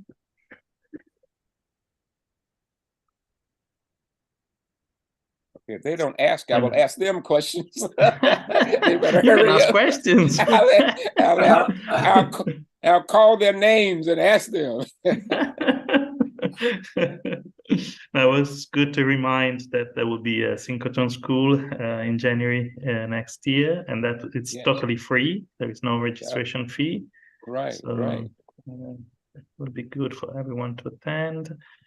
And I don't see any questions. I have just one quick, so to clarify, so LAMP does not, you don't, the proposal process, and I guess I've never really gone through the proposal process, does not have to include a project that the faculty and student team is actually working on with the expectation of publications and results being forthcoming. No, the application to be to receive one of the awards, you have to have a project. So, the idea is for someone who's been working in the lab, they have to explain what it is that they want to do at the light source, right? I mean, there's no beam time that's guaranteed, but just so that the idea of them to write this project is so that we can match them with hosts at the labs, right? So when they make contact with the light source, they want to go and visit the advanced photon source or the NSLS2, whatever, the people there need to know what it is they want to do. They're not guaranteed beam time. However, when they go there, just about everybody gets beam time to do. Because if you're there for 2 months, there's going to be some spare beam time sitting around. Right. So our people have produced lots of publications from their work at the light source. Yeah. It's a double opportunity in the end, because you get training while you're there, and just work with the users on any project that just happen to be on the beamline, but at the same time, whenever beam time is available, you can work on your project. So it's we have a question from Pierre, please. Yeah, hi, nice talk. I just have a question. It's not that big, it's a small question. Do you also have part of theoretical work on the light source? I don't know, some theoretical work? Okay, so this is possible. People can apply if they want to do theoretical work and go to a light source and work with the accelerator physicists there. That's great. I mean, we don't specify you have to be a beamline user, right? I mean, you may be someone who do theoretical work on accelerators or want to learn. Because, for instance, we're now in the process of trying to donate the Electra storage ring to Uzbekistan.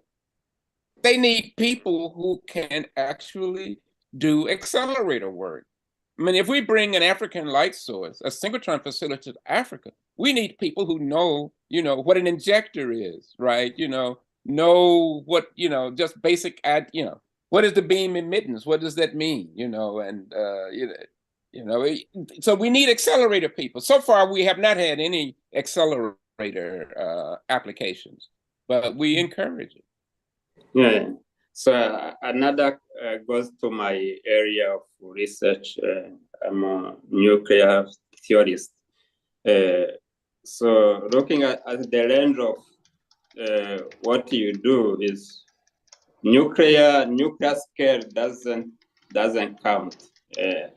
Yeah, we don't. Yeah, the lab project is for people who want to use the synchrotron light source. You're like me. I'm a nuclear high energy guy. Okay, so I should be ashamed of myself going around, you know, advertising for light sources. When in fact, in the U.S., the light sources have kicked many particle physics, you know, kicked them off the lab site. And SLAC is an example at the Stanford Accelerator.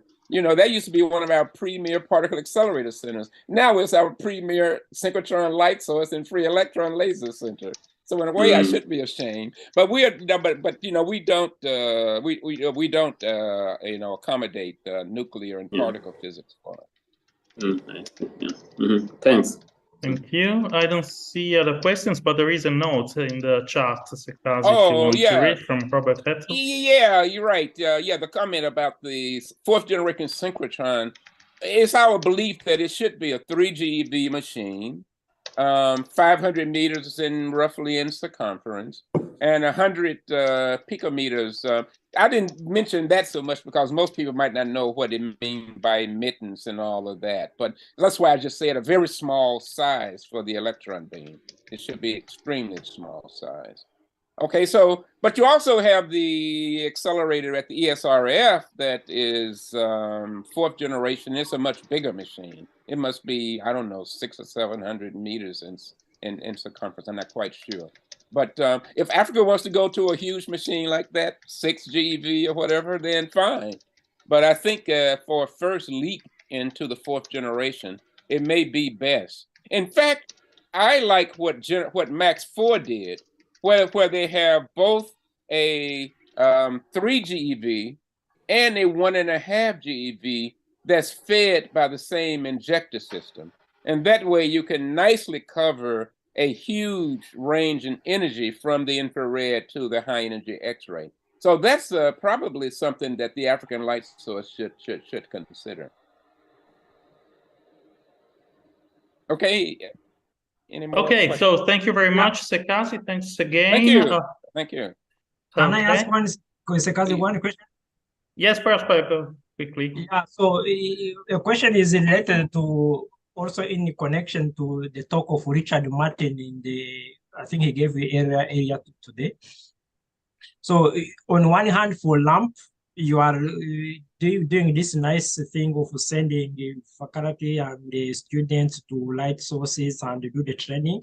But also on the other hand, also you saw what Richard Martin is doing also by doing some more theory that also bring together the theoretician on the continent.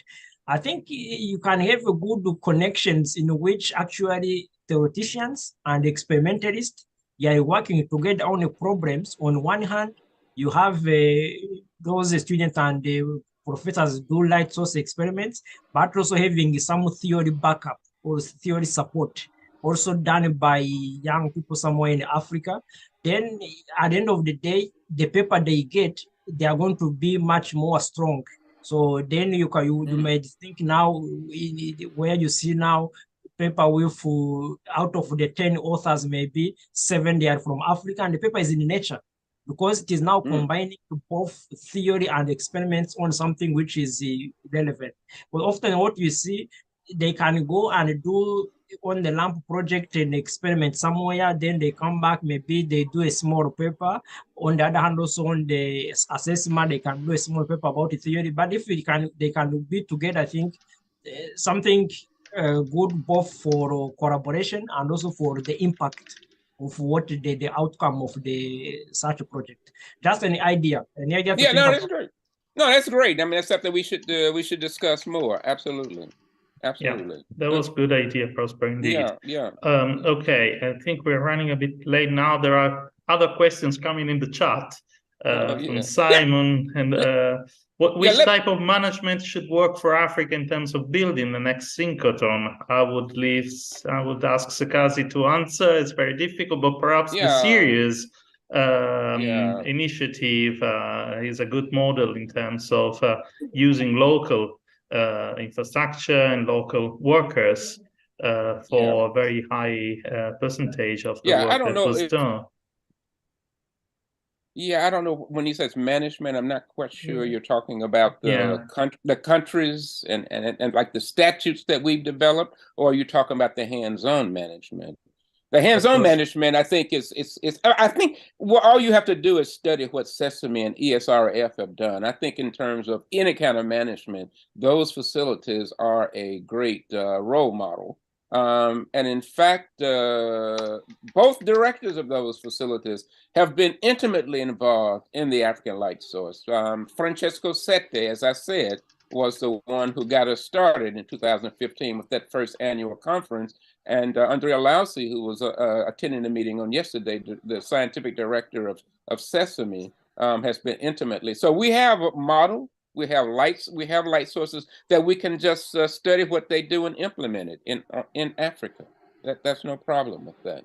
I also would like to point out that we have 2 people who are current FAST team recipients. I see Selena Mundi from Kenya, and also Traore, Alessandro Traore.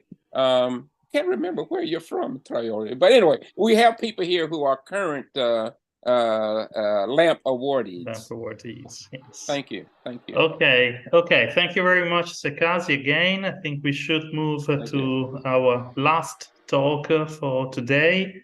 I see in the chat of the local organizing committee that there is a suggestion to have a group photo. I don't know if we have to go for that. I wasn't informed.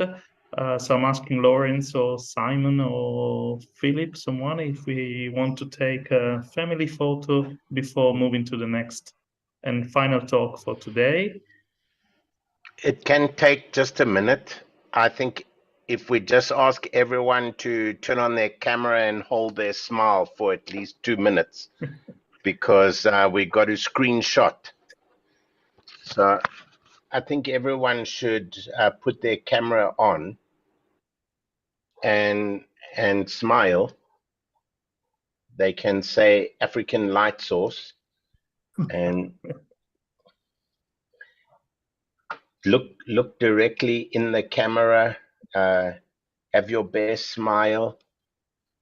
And still some people. Okay, let's count down. 5, 4, 3, 2, 1. Okay, and we need to go to the next screen. Smile again, please. 5, 4, 3, 2, 1. That's it, folks. Thank you very much, Simon. Thank you, everyone. And we move to our next and final talk for today from Shannon, and the surname is very difficult for me to pronounce. Yeah, Shannon, yeah. Please. Okay, and talking about the new beamlines at the Siam photon source in Thailand. Okay. Okay, we can see your screen. Can you go to presentation mode? Yeah, can you see it? Okay, yes, and we can hear you very well. Okay. Thank you. All right. Thank you very much, everyone. It's really nice to be here. I joined this conference for the first time, and there are so many interesting talks, and everyone seems to be really involved. So I think it's a very active community. So I really enjoy it. So thanks again. So I try to be quick. So today I'm gonna talk about our project for the new synchrotron in Thailand. We call it the Siam Photon Source 2. We already have Siam Photon Source 1, which is very, very old. This is the one that we got from Japan as a donation, maybe already about 30 years ago, when all the shipment arrived in Korat, which is the province where the AfPS 1 is at the moment. And I think in Thailand, people from many countries at that time came to help and build the first synchrotron. And I think it took about almost 10 years before we get the first light. So it was a very long effort, but I think it's really worth it because we still use the machine until today. And for the next synchrotron, because the first one is really old and it's really probably one of the oldest synchrotron is still running today. We need to upgrade the machine to a new one, and this is a very big project for us, coming from the 1.2 GeV machine, second generation synchrotron, to the new 3.0 GeV machine, and the new one will be much bigger than the previous one. It's still not a very big synchrotron. It's 300 meter circumference, so it's kind of more on the compact side of the synchrotron, but the emittance is 0.9 nanometer radian, so it's considered low emittance one. We would love to call it fourth generation, but it's really scary because we are jumping from second generation to the fourth gen. So there are a lot of things that we need to think about when we plan the new synchrotron here. And there will be many beamlines that we can build if we have this new machine. And for my part, I'm taking care of the beamlines. So there are other team of people who work on the accelerators, and they are working hard to make everything work together. But for the beamlines, we will build 7 beamlines for the first phase, as we already have one synchrotron in Thailand. So the techniques that we selected for the new synchrotron is kind of like a copy from the first synchrotron that we have. We will provide the same techniques that our users are familiar with. We are not going for a new fancy technique right now because of the we also have our own limitations, so in terms of both engineering and the experience, because people in Thailand, I mean, even the staff of the synchrotron in Thailand, many of them only work in Thailand. They've never even seen third generation synchrotrons anywhere. So this is how we select the first beamline. So just go through all the list quickly. So we will have one soft X-ray beamline, HRSXS, the first one. And we have the 2 X-ray absorption beamline, which is quite popular for Thailand. T is the tender, it's low energy XAS, and H is the hard X-ray XAS, so 2 XAS beamlines. So from our experience, when you have XAS beamline, it's very attractive for newcomers because they cannot do XAS in their lab. They have to come to the synchrotron. So this is something that very popular for like building new community of synchrotron users for Thailand. And then we have the CT. This is also very important to have because everyone loves to see something that's simple, and CT is usually the one that gives a lot of nice picture of everything. So we have to have this on our first machine, and we continue to have the same thing on the new machine. And XRD is also very important. So we have 3 scattering beamlines. So I think scattering is also something that we would like to put some effort on because as many people in Thailand or in Southeast Asian region, they are working on like ceramic material, oxide material, something that they find in the nature, and usually X-ray diffraction are quite available everywhere in Southeast Asia. And when they see the improvement of using the technique that they are familiar with in their lab, and they come to the synchrotron, they can do everything in like millisecond, and they get impressed. So that's why we want to emphasize the use of the X-ray scattering beamline. So we will have XRD, which combine with the MX, the macromolecular crystallography. So this beamline will do one side, it will do like material science. The other side it will do the biology in one beamline. SWAC is small and wide angle X-ray scattering. So small angle is quite good when you want to advertise nanotechnology, because SWAC focus on the length scale of nanometer, and this is something that even good electron microscopy cannot reach. And the last one is just a recent decision that we want to have this XRD, the grazing incidence XRD, and total reflection fluorescence beamline. So fluorescence is also very important for like new synchrotron, because it's also very accessible. People can bring all kind of samples to this beamline, and they can get like elemental mapping that is better than their lab, and people are happy. And the grazing incidence thing is for, I mean, for industry. There are many industry, they are using thin film in their product, and I think we think that if we have a beamline that can answer their need, that would be nice. So just go quickly through the specs. So all the beamlines will use insertion devices as a source, and this is the trend for new synchrotron. You need to utilize this high flux and high energy, wide energy range of the insertion devices. So all the first phase will use the insertion devices. And this is the spot size. So coming from second generation machine to the fourth generation machine, then everything will be brighter, smaller, more it will be good for users. So instead of measuring the whole sample, now they can select the area that they want. They can do the mapping, they can do microfocus spectroscopy or microfocus scattering. But for the beamline engineering, everything will be like 100 times more difficult. I will talk about this later.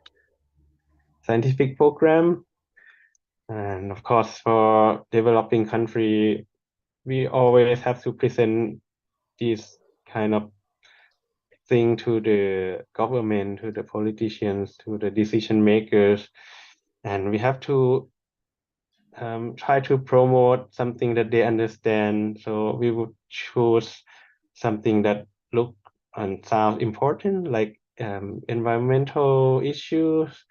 This is, for example, if we can use synchrotron to make cleaner vehicle that run in Bangkok and solve like environmental problem, then they would be interested. Something like consumer product, we have to try as hard as we can to try to attract industry, existing industry who might not heard about synchrotron before, and we have to work very hard to try to let them know the benefit of using large facilities. And we, for the first machine that we have, it's kind of, we have a few successful stories about this kind of effort. We developed something that people can sell and real people can use. They get the benefit of this R&D that's done in the large facility. We use this to convince politicians a lot too. And we will not talk much about basic science. So just hide this behind all the things that we want to promote. But we have to accept that for our large facility, we want to build it. And it will have very, very big potential for basic science as well. Like we do the thin film that will be used for industries, like the hard coating diamond-like carbon film. And on the same beamline, you will do something more physics, like graphene, 2D material, strongly correlated material. But we will not talk about this thing when we talk to the government. And something that's a mix between basic science, like surface science, look at individual molecule that is absorbed on single crystal metal surface, but you also have to link to like a real use, something that people understand, like how can you preserve the surface of copper from oxidation using this tiny molecule. And cultural heritage is something that we have to talk about all the time, because this is something that people can understand quickly. So we use the synchrotron to help the restoration of like antique materials in the temple, one of the very important temple in Bangkok. And for the specification of the 7 beam lines, I would go through this. For the soft X-ray, it will be a very common design that you see everywhere. It's a plane grating monochromator, 2 branches. For soft X-ray, you want to make many branches because it's easy to steer the beam, and you can make use of the soft X-ray more efficiently, because usually you have to spend a lot of time setting up your experiment for soft X-ray and much less time for measurement. So if you have many branches, you can do 2 things in parallel and utilize the beam time more efficiently. Have the flux and the X-ray absorption beam lines. So this will use standard double crystal monochromator to choose the X-ray from the insertion device to the sample to do the X-ray absorption measurements. And DCM is for this state, or the DCM has to be cooled by liquid nitrogen if you use the silicon as a crystal, and silicon 111 is pretty much a standard. And yeah, it's liquid nitrogen cooled DCM is something that we don't have at the moment for the current machine, and we have to learn how to work with that if we have this beamline in the future. Also, another XS beamline, this will also use liquid nitrogen cooled silicon crystal, but we will use channel cut crystal instead. So instead of using 2 crystals, we will use 1 crystal, but we have a cut in the middle, so X-ray will diffract from the same crystal. The benefit of this is that if you have 1 crystal, you can just rotate the crystal quickly to get a measurement as fast as you can if you have enough signal. So for this beamline, we aim to have 1 spectrum in about a few tens of milliseconds. So we can do something like real-time X-ray absorption measurement of maybe a catalyst in operando, or something like battery material. The CT will be a very simple beamline with no focusing mirror at all. So the reason why we don't use focusing mirror is because we want this CT to be used with big sample. For big sample, I mean, you can try so many kind of sample. You can make measurement on like a whole animal, a whole organ. You can promote this for medical use instead of having small beam. So the benefit is there, but we also lose the benefit of having very high resolution if we use small beam. So we chose to do the big beam instead, because as I mentioned, something that we can promote will be very important when we try to get the money for this new machine. And SWAX is small and wide angle scattering. This is also a very standard design using cryo liquid nitrogen cooled DCM and the focusing optics. This one will focus the beam down to about 100 micron. Now the scattering beam line, we can do XRD without any focusing optics as well. So we have first station with no focusing.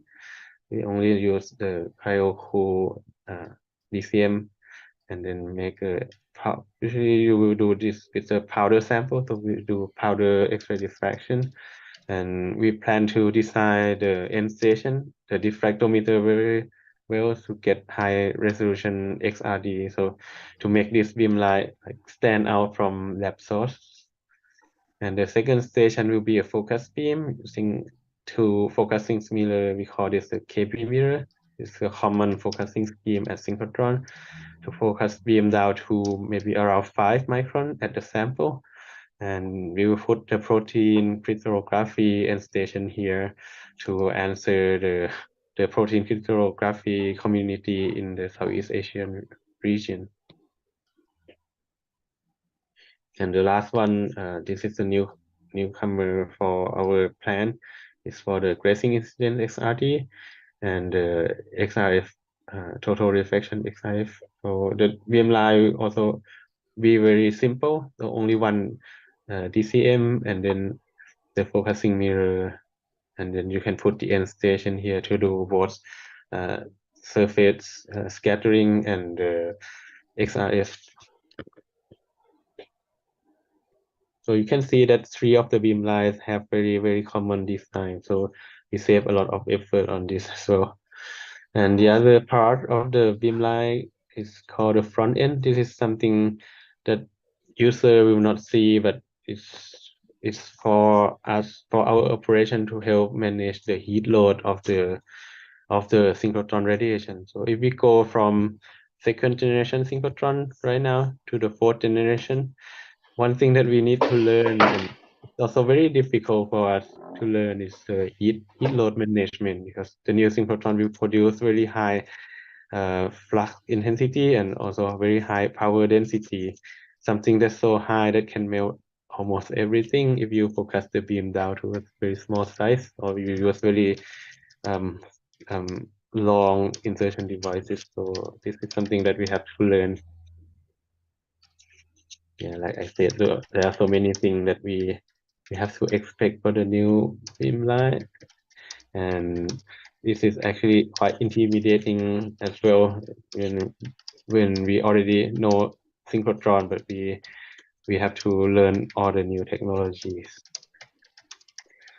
And this is something that just come up just recently as well. So when I started my job to try to manage this beamline construction, and we learned that we still need a lot of engineering support that we don't have if we're gonna have to build synchrotron, the beamlines for the new low emittance 4th generation synchrotron machine. So we will have to learn all of this, and we have to find more people, and most of these are engineering work. So I don't know, we still have to find a way to get more people to come to Thailand and help us to do and learn these kind of things. And from talking to many experts from many other facilities, I think the best way to train people at synchrotron is on-the-job training.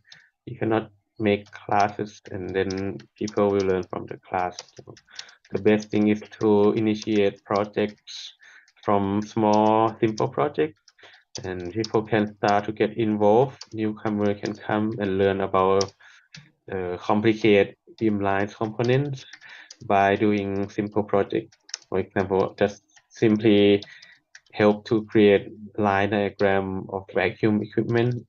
They will learn everything else in the process. And the most important thing is all the work that we do here. We need to get help from other facilities as well. So we need external experts to come and look at how we work and help the process of review.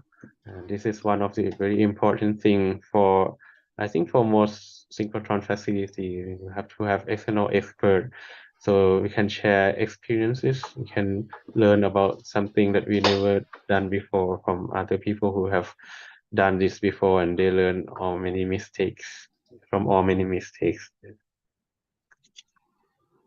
So for summary, we are gonna have a new synchrotron in 10 years. Actually, we are still sending proposal to get the money from the government.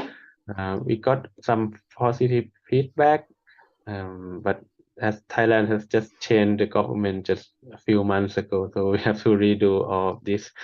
But hopefully next year we should get the money, and then we can start all the construction.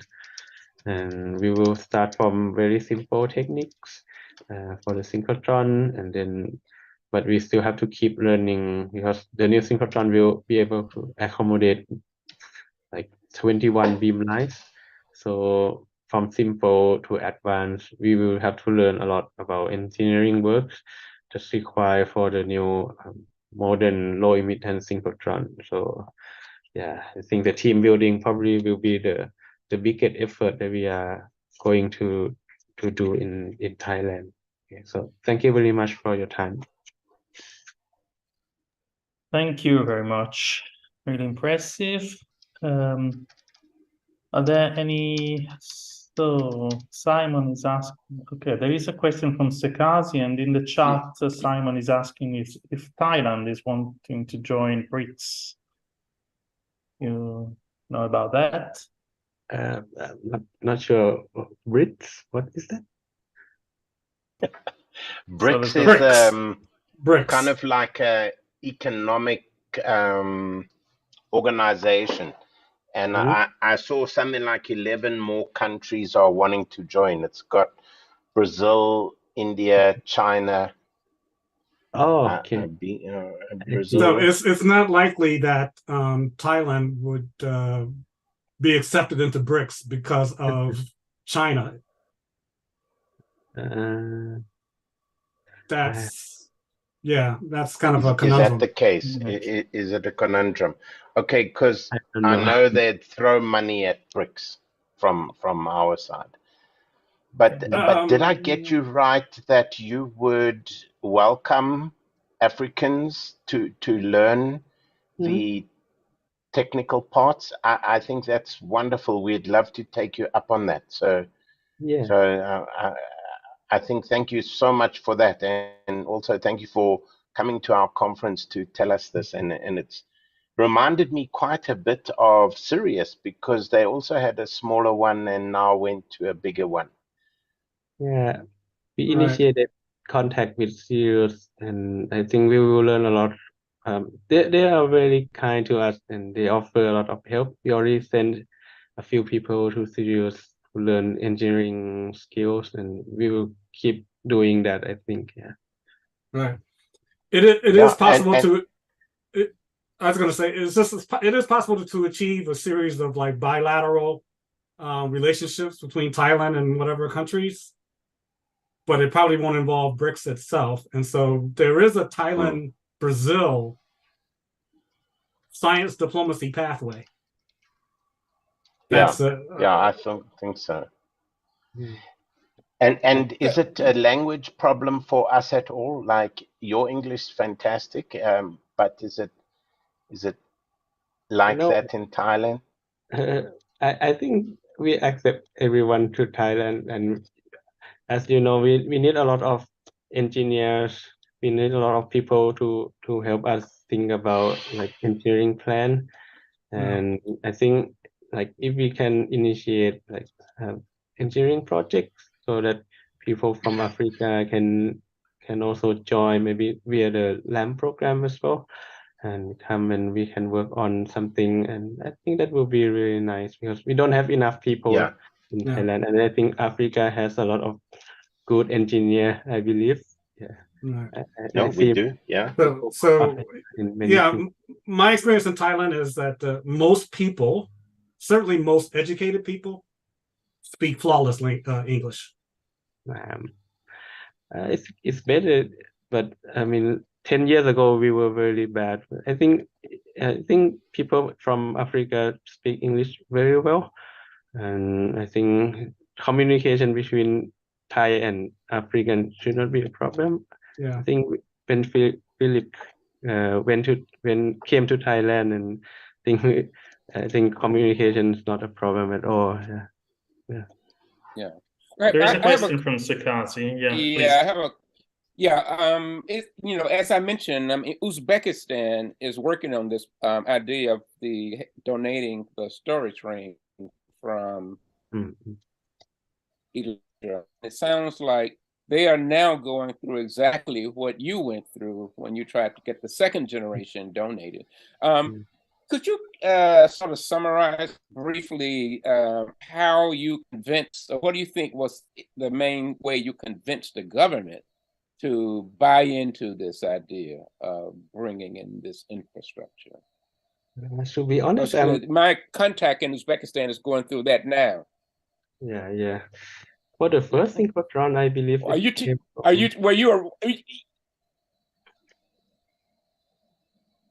Hello? think we've lost. Yes. So I didn't quite get you.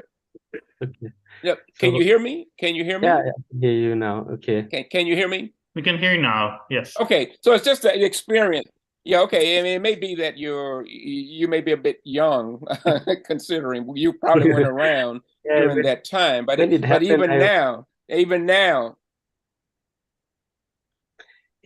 so for the second synchrotron, as I mentioned, but because we already have the first one, so when we talk to politicians, we get supported from people like from industry as well. We try to make like long-term project with big companies, not really big, but something that they know, politicians will know when they hear their name. It doesn't have to be the biggest company in Thailand, but it's something, if they make like a toothpaste that people know, then that's enough. Yeah, you don't have to aim for the biggest fish in the pond. You just aim for something that you can talk about and they understand you, because they won't understand physics at all.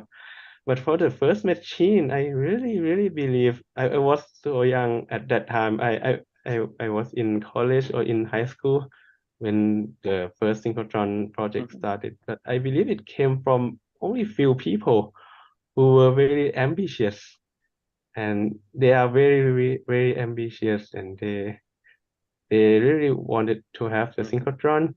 They went to Japan and talked to Japanese people, and then came back and convinced.